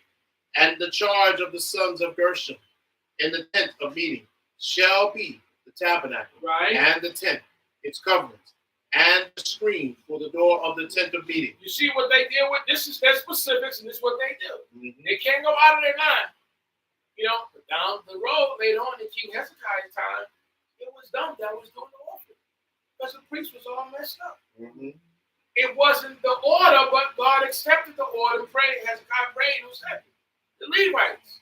So what I'm saying is respect your position, because it doesn't mean someone else can't be able to do it. So respect what and do it right. Because in King Hezekiah's time, the priest wasn't correct. It wasn't clean. The Levites was in a better position than them. And they did the offerings. Because you're right there knowing everything, how to do it, you work with intention. But on there, this is how it was set up. This is what they do. This is their lane. This is what they handle. He's an eye surgeon. He's a heart surgeon. He works on the eyes. You know, you get doctors, some in general, they say, I'm a heart guy. But even though he's a heart guy, he's not the guy who do the surgery. The guy who I like, the big one, is the guy who do the surgery. The guy, I mean, to me, that's deep. Other guys look at records, you look at this, you look at the schematics, but the guy who open you up and say, that guy's deep to me. Surgeons, I always say, why did anyone be a surgeon? You know, I mean, it's deep. But they have their areas, and they respect that. Oh, we're going to send you to a specialist. This is their area.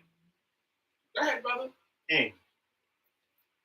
And the hangings of the court and screens for the door of the court, right, which is by the tabernacle, and around the altar, right, and its courts, right, for all its service. Right. That's what they handle. Go ahead. And Kahath was the family of the Amorites. Go ahead. And the family of the Israelites. Right. And the family of the Hebronites. Right. So they're Israelites and they're Levites, but they're individual family. Like we say, you know, this is a Huveites. You know, they don't belong to a Huvi. They're still Israelites, but they're broken down to their families. Mm-hmm. You know, go ahead. And the family of the Uzzielites, these are the families of Kahathites. Right. In the number of all the males, from a month old and upward, right, 8,600, keeping the charge of the sanctuary. Keeping the sanctuary, that's their job, lifetime job. Go ahead, brother. The families of the sons of Kahath shall camp on the side of the tabernacle southward. Right. And the chief of the house of the father of the families of the right, Kahathites shall be Elzaphan, right, the son of Uzziel. Right. And their charge shall be the ark, right, and the table, right, and the lampstand, right, and the altars, right, and the utensils. All those deep things, that's what they're in charge of. Go ahead. Utensils of the sanctuary, right, with which they minister, right, and the screen, and its service. And its service. Go ahead. And Eleazar, the son of Aharon, the priest, shall be chief over the chiefs of the Levites. Eleazar, so they got to answer. The chief Levite of that area got to answer to Eleazar. Mm-hmm. So when you see you got supervisor number 1, superintendent number 2, that's how they set it up. Mm-hmm. Because you got supervisors who are in charge, and then somebody's over them. So the big person is Eleazar. They got to answer. Well, you got to go down because you're the big. It always goes up. Somebody in charge of the big guy. You know, big guy up there is in charge of it. As long as you running things, I ain't got to come down there. But when it get real bad, I said, man, that's the big boss. That's the big boy. He gonna fire everybody. He you see your little boys running around in the job like, yeah, I never seen that. That's the big boy. It's big dog. Yeah, he's the one you never see. You know it's bad when he come down and what's going on. People start scrambling. Oh, you never seen that, but yeah. Eleazar is to pick over all of that area. Get them going to be in charge of another section, so you know you have. That's how it is. You do this, I'll do that. You have how we run things. You got the head, the brain, you got the heart, everything is in there. But they work together to keep the body. One shut down, it's a problem. Nobody's working. The bowels say, hey, listen, I'm the lowest part, but if I stop, none of you guys working up there. Heart, you ain't getting nothing because ain't nothing coming out. And that's true. Right. So the heart and the brain, everybody got to show to that other half, because if he shuts down, and that's why we say that prayer. That comes out the scripture that say if everything will close out, your body don't really, it's gone. The heart died, the brain died, everything is done. So they got to show respect to that. So everything works together. Oxygen pumps heart to all the parts of the brain. You know, iron carries it to the brain. But if the heart is not working, everybody's not getting it. If the brain shut down, the body can live. But it can't function properly because it's sitting in the brain itself to do everything. So that's why it's important. Everything works together. We have to work together the same way as it's put in school. Yes. All these different parts working together, unison towards God. Now see? 33rd verse. Uh-huh. And from Merari was the family of the Halites and the family of the Mushites. These are the families of Merari. Right. And those who were counted of them according to the number of all the males. Right. A month old and upward was 6,200. Right. And the chief of the house of the father of the families of Merari was Zuriel, the son of Abihail. These shall camp on the side of the tabernacle northward. Right. And under the custody and charge of the sons of Merari shall be the boards of the tabernacle and its bars, and the pillars of the court around, and their sockets, and their pins, and their cords. You might call them minute. This is what they those things. Go ahead. But those who camp before the tabernacle toward the east, before the tent of meeting eastward, shall be Moshe and Aharon and his sons. Right. Keeping the charge of the sanctuary for the charge of the people of Israel. Right. And the stranger who comes near shall be put to death. Put to death. Not ugly. Go ahead. All who were counted of the Levites, which Moshe and Aharon counted at the commandment of Yahweh throughout their families, all the males from a month old and upward were 22,000. Right. And Yahweh said to Moshe, count all the firstborn of the males of the children of Israel from a month old and upward, and take the number of their names. Right. Shall take the Levites for me. I am Yahweh. Right. Instead of all the firstborn among the people of Israel, and the cattle of Levites, instead of all the firstlings among the cattle of the people of Israel. So, you understand, firstborn males, we have to redeem our firstborn males. We have to redeem our cattle. Goes to the creator, the firstborn of the cattle. Those that are not clean, awful, we have to redeem them back. The donkeys and stuff like that. That's how it goes. Because of what went down. It's very spiritual. Go ahead. Okay. And Moshe counted, as Yahweh commanded him, all the firstborn among the children of Israel, and all the firstborn males by number of names, from a month old and upward, of those who were counted of them, were 22,273. And Yahweh spoke to Moshe, saying, take the Levites instead of all the firstborn among the children of Israel, and the cattle of the Levites instead of their cattle, and the Levites shall be mine. I am Yahweh. That's why they have no heritage with us. God is the inheritance. God is all our heritage, especially them.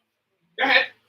And for those who are to be redeemed, of the 273 of the firstborn of the children of Israel, who are more than the Levites, you shall take 5 shekels apiece by the pole, according to the shekel of the sanctuary.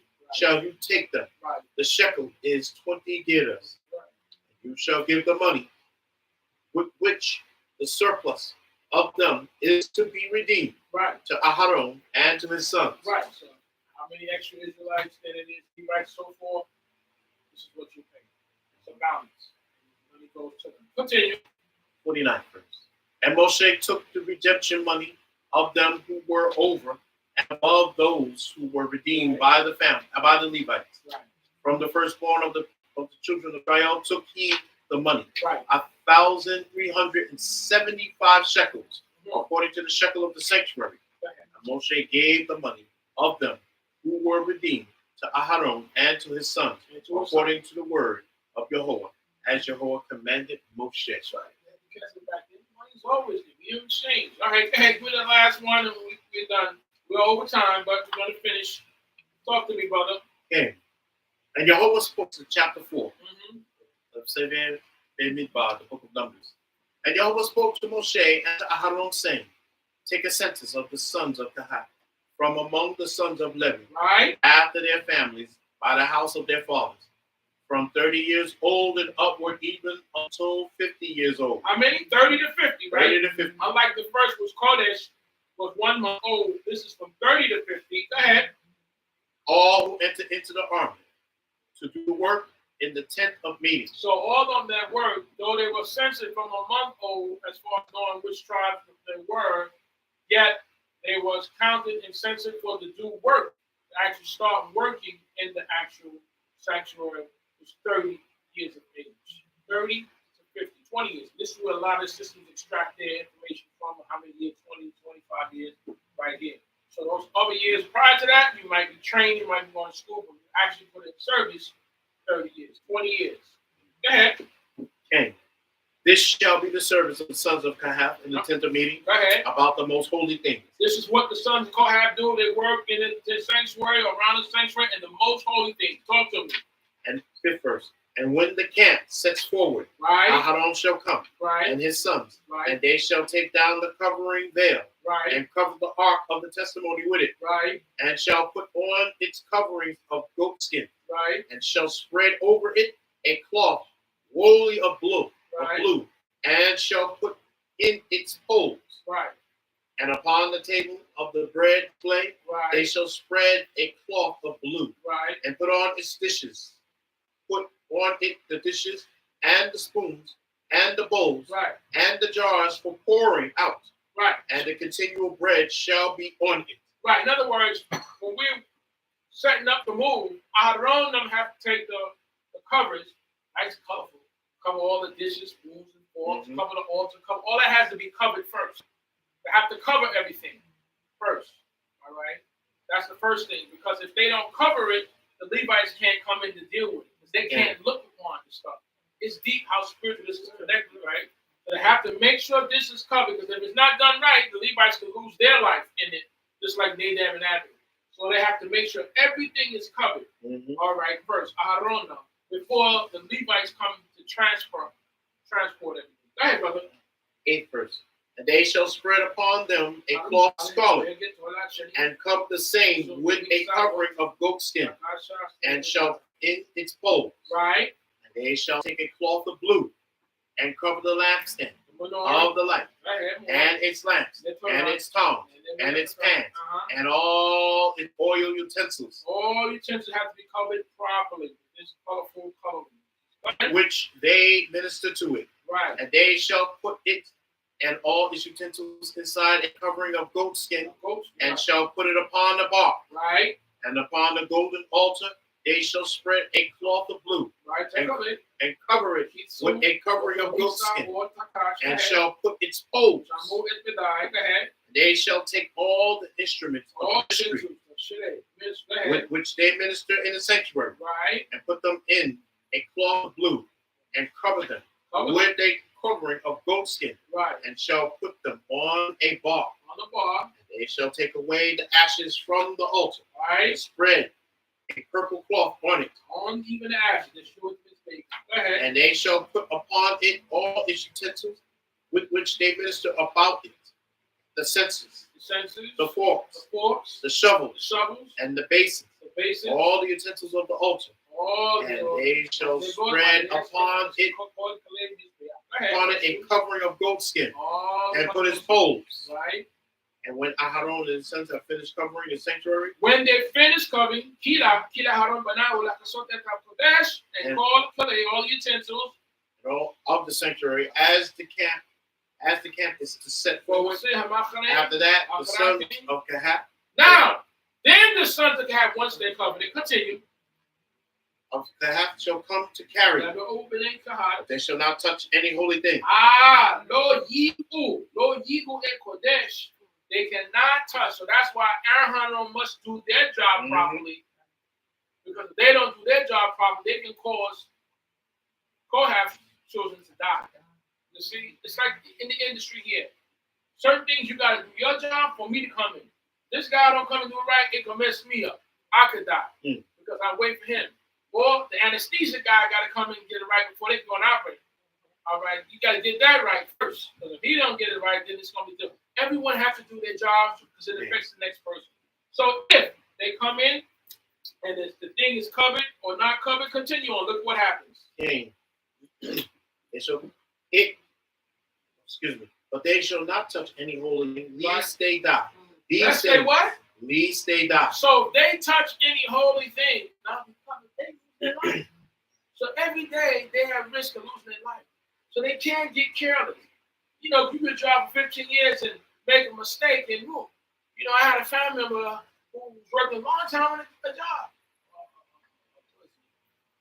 Cement, wood cutting, something like that, cut. And it didn't work one day. So I don't know what possessed him. It wouldn't work, it wasn't working, you know, something went wrong. But instead of him calling the actual people that did it, I take care of it because I'm going to put his head in there and the thing started working. You know what I mean? Things happen like that, actually. But they have precautions. Don't put your hand, don't put your hand, don't put this, don't do that. All these people. You see, so people die in car accidents on jobs.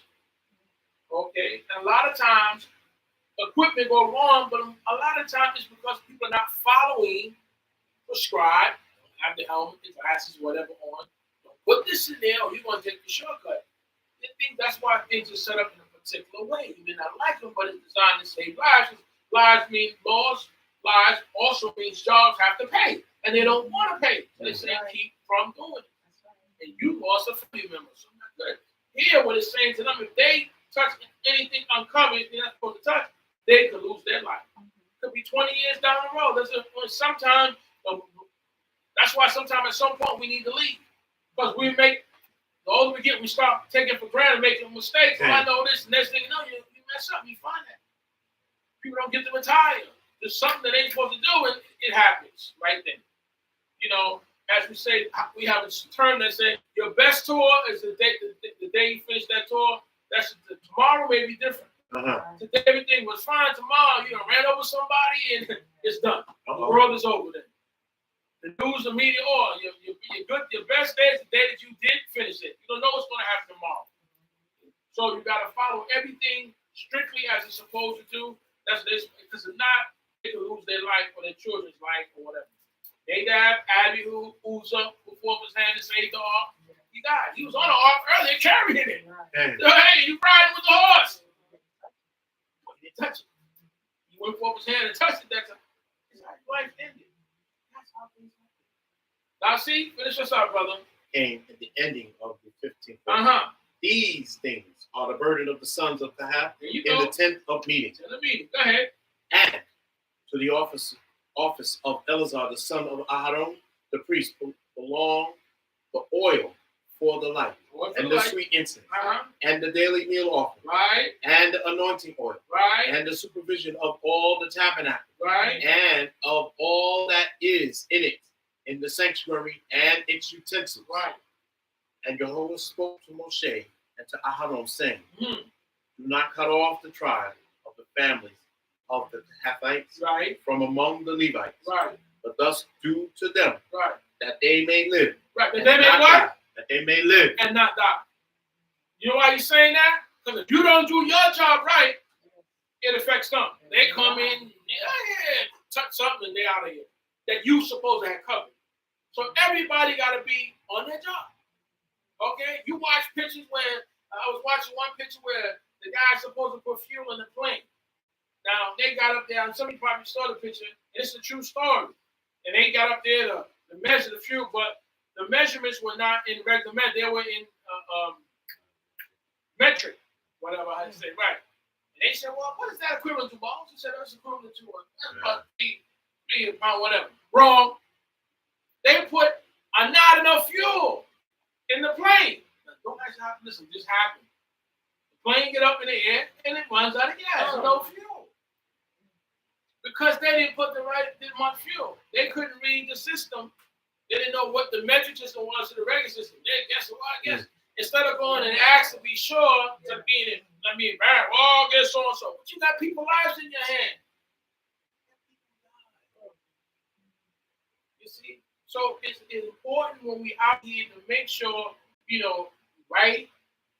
Working on your brakes and things that you can't stop. That happens on all of them. God just worked on the brake. Didn't do it right. Got someone else, the boss told someone else. So these things, that's what makes you do your job, do it right, make sure it's done. Your name is, listen, I'm checking that. Mm-hmm. Nope, I didn't do that. No, because guess what? It's going to affect somebody else.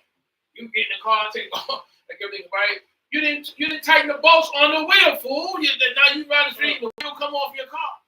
Because he talking, then tighten the wheels on your car, and then your car gets in the car roll off. It happens.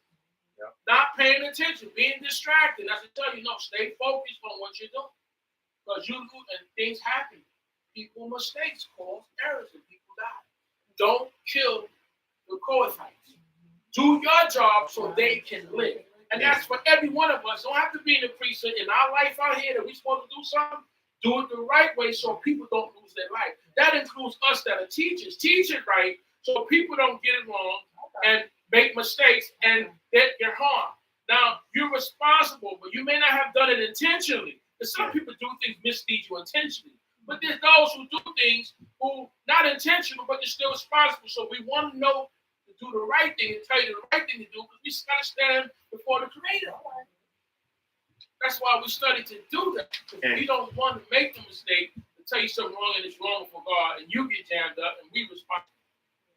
No, right? Everybody do their job thoroughly. Know what you're doing. If you don't know, ask. King, once again reading that 19th verse. But thus do to them that they may live, and not die. When they approach the most holy thing, you see? Aharon and his sons shall go in, right, and appoint them each to his service and to his burden. So Aharon and his sons are going to tell them what to do. They're in charge. And you know how it goes even out in the system. I got to come back to this book. You got to see yourself in it. When you're out in the world we work in, they got them supervisors. And usually if something goes down bad, guess what? They're getting rid of him too. Yeah. You got to go. You didn't do it personally, but you're in charge of that area. You're responsible. You're gone. That's what they do. They either fire you or you go into a different area now. Listen, that's how it goes. You're in charge. That's why you got to make sure everybody under you is thorough. You reflect me. You're only good as the weakest link. The change only strong as the weak link. A good team, good you, but can be good or bad. Listen, you out. I want a good team, good people.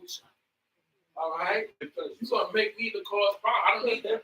Because, they're going to get rid of the guy. That's the thing about in top management. Union. You mess up, see, the guy in the union look at you because he said, somebody ain't going to the ladder. That got union protection. They can do whatever's around where they can't find. But you the top man. You out of there. Something happened to an officer, they get rid of the captain. Or the inspector, whoever's in charge of the precinct, or over, it's gone. Changing you. You didn't do it personally, but you're the boss. So now you have to pay. You think it's easy being a boss? Okay. Keep that again. It's all nothing. They say, who the boss? All the fingers point this way. Everybody want to act like the boss. You do this, they not the boss. But when if something go wrong, the trouble, you the boss over there. Oh, she's the boss. That's what happens. Boss, that's a serious responsibility. In Israel, you the boss. You the head of the all nations. Now, that's responsibility. Whom much is given, much is demanded. Finish it out, brother. Okay, last verse. But they shall not go in to see when the holy things are covered, so they can't lest they die. You see, people don't understand it.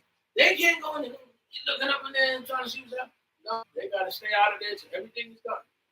Then they going. It's like if somebody died, and the cops around, the police say, that's my crime scene. So 21 Bridges, and he said, listen, you messing up my crime scene. They got offended, but he's in charge now. He's the man.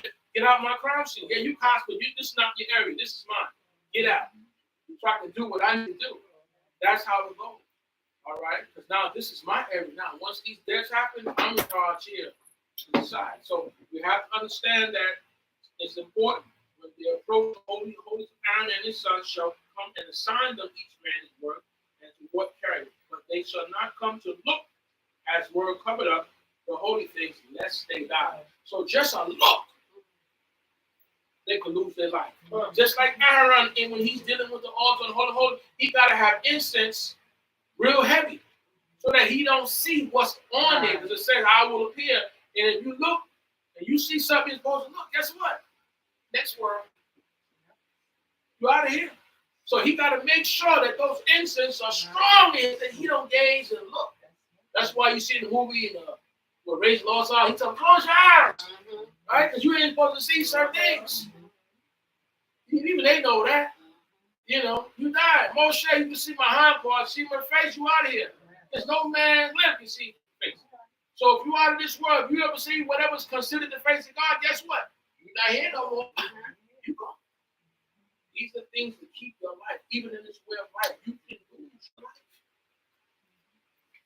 Remember that. The secret things belong to God, and those that are real belong to us and our children forever. Know your place, know your lane, know your work, know your job, know your position, and keep it. Hallelujah. Hallelujah. Hallelujah. Come on, please, all rise.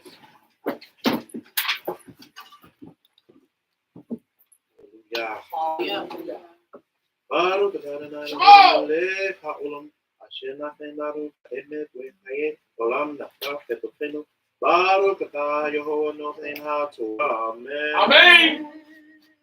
Bless are you, Yehovah, our God, King of the universe, who gave her of truth and implanted eternal life in us. Blessed are you, Yehovah, giver of the Torah. Amen. Amen. Hallelujah. Hallelujah. Our Torah prayers. We take a vote. We pay homage. Elohei Abraham. God, Elohei Yishkak. Yishkak. Elohei Yaakov. Yaakov. Say Shamayim Beharetz, creator of the heavens and the earth. Baruch Hu et Yehovah Amra. Baruch Yehovah Amra Le'omvahe. Baruch atah Yehovah Eloheinu melech haolam. Asher baka ben tehim tovim be'ratzah be'tevrehen lehemari be'emet Baruch atah Yehovah haboker b'Torah u'be'Moshe avdo u'be'Yisrael amo u'be'Avraham ha'amet v'azadik. Amen. Amen. Blessed are you, Yehovah Elohim, King of the universe, who has chosen good prophets and was pleased with your words that was uttered with truth.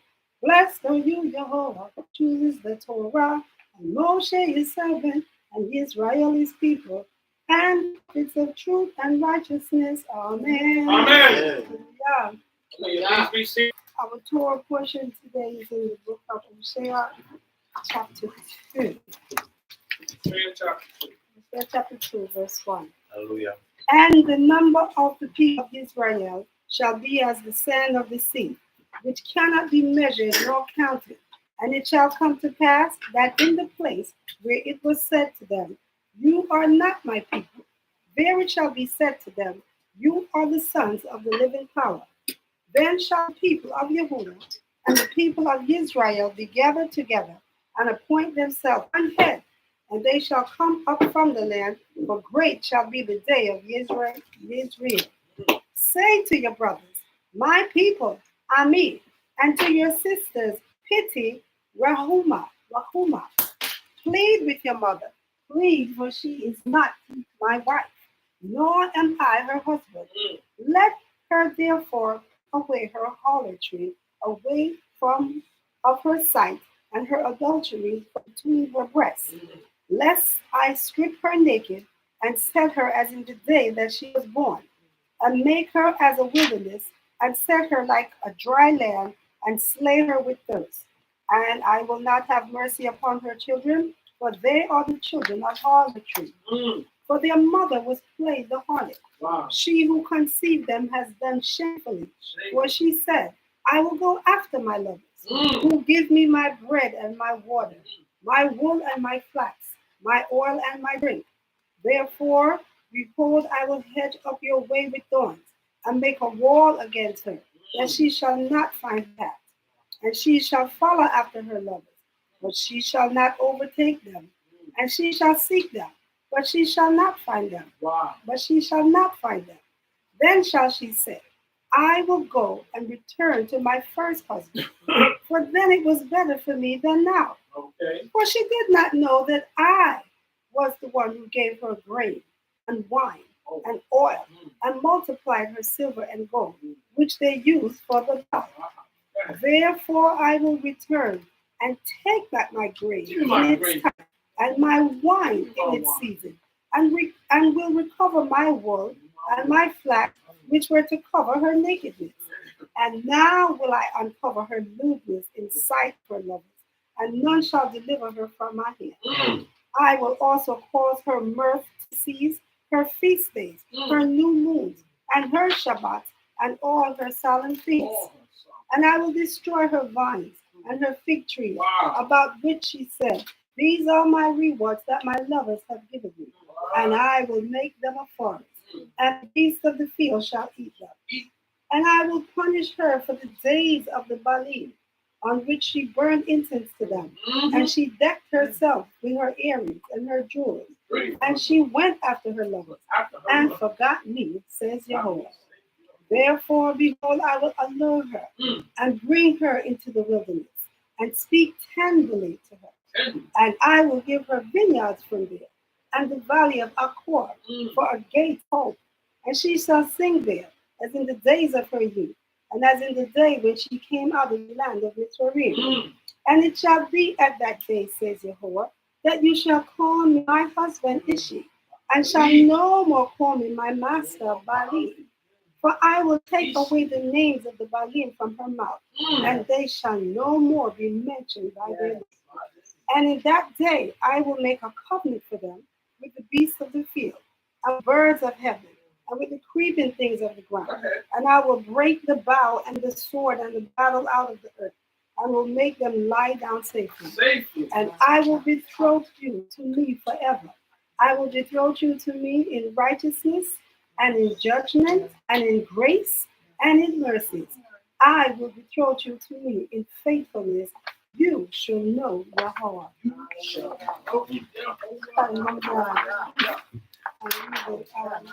Blessings for the closing out for the house Torah.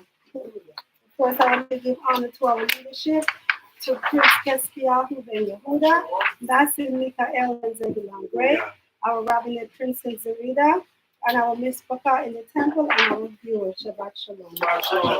Baruch et Yehovah Amvarav. Baruch Yehovah Amvarav.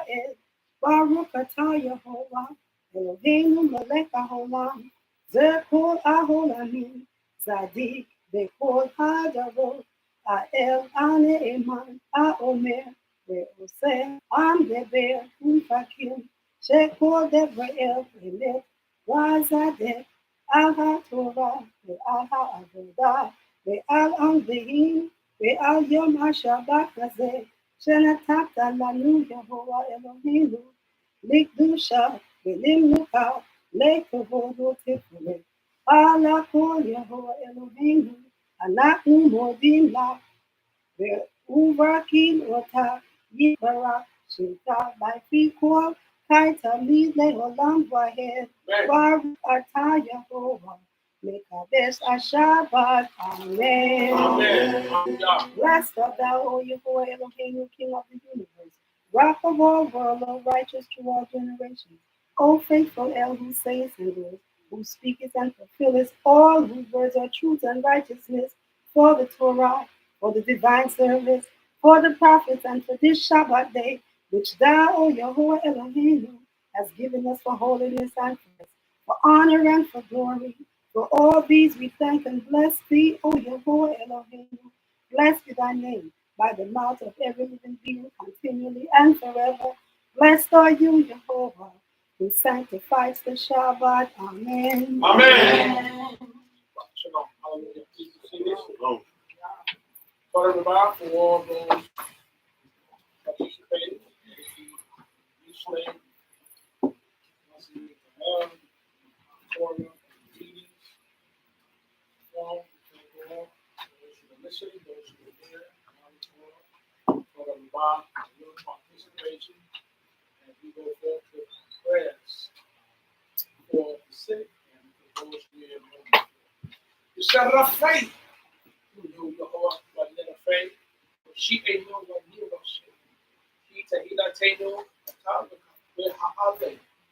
Wash him in the form of whole thing, he in Malech of faith, and Amanda Baruch, I Jehovah, faith, Holy Israel. Amen. Amen. Heal us and we shall be healed. Save us and we shall be saved. You are the one we pray. Bring a complete healing for all ailments.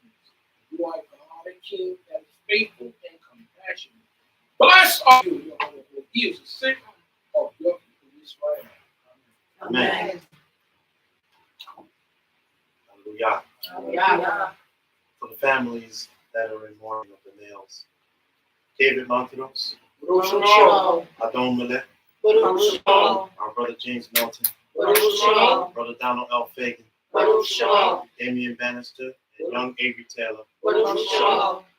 and of the women, Ima Kaela, Shalom. Moray Uriah and wife, Shalom. and our Ima Nasia, Shalom. our princess Rufwa, Shalom. and our Ima Leah Poinsett. Shalom. Hallelujah. Hallelujah. For those who are sick amongst the males, Adon Kaim Baruch, Shalom. our Chief Meshulam, Shalom. our brother Freddie Washington, Shalom. our brother Ben Washington, Shalom. our brother Vicus, Shalom. Chase Josiah Braley, Shalom. our brother Carlos Quinones, Shalom. Sean Lewis, Shalom. Derek, Shalom. Rabbi Shalomo, Shalom. our brother Joseph, Shalom. our Ima Davida, Shalom. our princess Ashivia, Shalom. our Davidic Malakia, Shalom. our Rabbinic Rifqua, Shalom. our Bat Jewel, Shalom. my Ima Melka Zebulon, Shalom. our Moradina, Shalom. our elder Priscilla Robinson, Shalom. our Okoti Anita, Shalom. our sister Princess Razina, Shalom. our Kaveda Tavadia, Shalom. our Kaveda Sheila, our Shalom. mother Mary Moore, Shalom. our Kaveda Shaare Quinones, Shalom. our Kaveda Yehuda Baptiste, Shalom. our Ima Yvonne Buchanan, Shalom. our Princess Ahuvia, Shalom. and our Princess Yishrakia. Shalom. Hallelujah. Our daughter Milagros Thomas, Shalom. and Sister Jennifer Mills. Shalom. Hallelujah. Hallelujah. And to all the congregation throughout the land here in the Americas, to our DCB family, Shalom. Shamre Habri, Shalom. Beni Adat, Shalom. Shema, Shalom. Beth Elohim, Shalom. Beth Shalom, Shalom. Beth Takia, Shalom. and Chicago, Beth Shalom, B'nai Zakit, Shalom. Congregation House of Israel. Hallelujah. Hallelujah. North Carolina, Hashaba, and Shiloh. Shalom. Hallelujah. Congregation of Good Mission. Yes, indeed. Hallelujah. Yeah, he writes on the Fanaka, your whole head, no, but then it should be slapped the head out of wash name on me, before her, before that group, Patai, hold the faith for the Amo Israel. Amen. Amen. Baby, your will, your hope before you, your whole God, the God of our forefathers, that you sent quickly a healing from heaven, a healing of the spirit, a healing of the body, a healing of the mind. Blessed are you, Jehovah, the healer of Israel. Hallelujah. Hallelujah. Amen.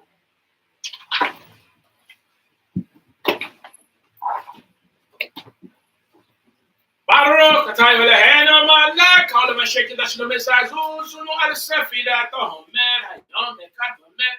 Rahman who Katila no dot ben Hamid that come my bin her right by Yamino. Amen Salam. Anaba Koa Duna Himane Katatin to Rakabel. Abelrina America Sakino Tarino Norana, Ibor Doshe Yuku Deka Becabra Chambrain Bara came to Harim Rakame, Sika Deka Tami, Hikamen, Kator, Pero Beka Nahala Teka Yaki, Ahla Meka, Pleasure Kushaka Shawati to Shima Sakino, your data mod, Baruch Shenkepor, Nakutore, Olam. Hallelujah. Wahayom, Tisha Arba Yom Shahim Shabiba Shabua Ba'omer. Amen. Amen. Blessed are you, Jehovah our God, King of the universe, who has commanded us concerning the counting of the Omer. May the merciful restore the service of the temple, which freely placed in our days. Amen. Amen. Lord, we beseech thee to loosen with the greatness of your powerful right hand those that are bound in captivity. Accept the cry of your people and exalt and purify us, O thou who art tremendous, O most powerful God. We beseech thee to preserve as the apple of the eye those that seek thee, art Yah alone. Bless and purify us and continue to quiet us according to your merciful righteousness. Thou who art most holy and mighty, God, thy congregation of people with thine abundant goodness. Thou who art God alone and most excellent, regard your people who continually make mention of your holiness. Accept our prayers, hearken to our cries, O God, to whom all secrets are known. Bless for the name of your glorious kingdom forever and ever. Amen. Amen. This is the 49th day. This is the 49th day, Making 7 weeks making, of the Omer. making 7 weeks of the Omer.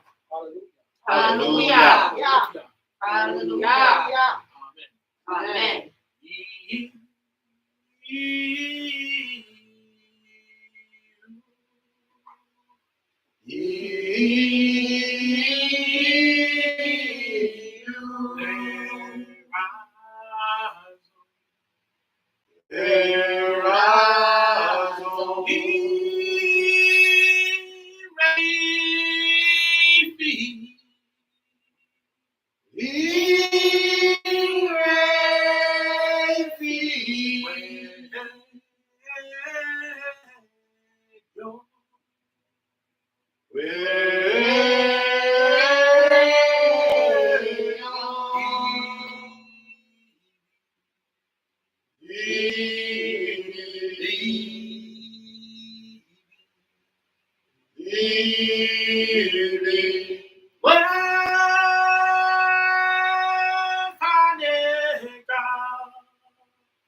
Let the words of my mouth, the meditation of my heart, be acceptable in thy sight, O my God, my rock and my redeemer. Wow. Shema Yisrael, Yehovah Eloheinu, Yehovah Echad, Baruch Shem Kevod, Malkuto, La'ol Wa'ed.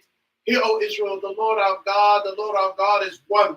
Blessed be his glorious kingdom forever and ever. Yes. Miten Kavo, We pay homage Elohe Abraham, to the God of Abraham, Elohe Yitzchak, to the God of Yitzchak, Elohe Yaakov. to the God of Yaakov. Hallelujah. Hallelujah. Hallelujah. Hallelujah.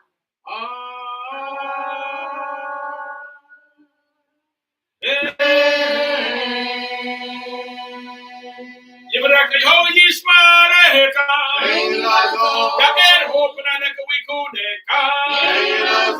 Yisma hopna neka we assemble ka shalom. May the Lord bless thee and keep thee. Amen. May the Lord make his face to shine upon thee, be gracious unto thee. Amen. May the Lord lift up his countenance unto thee and give thee shalom. Peace.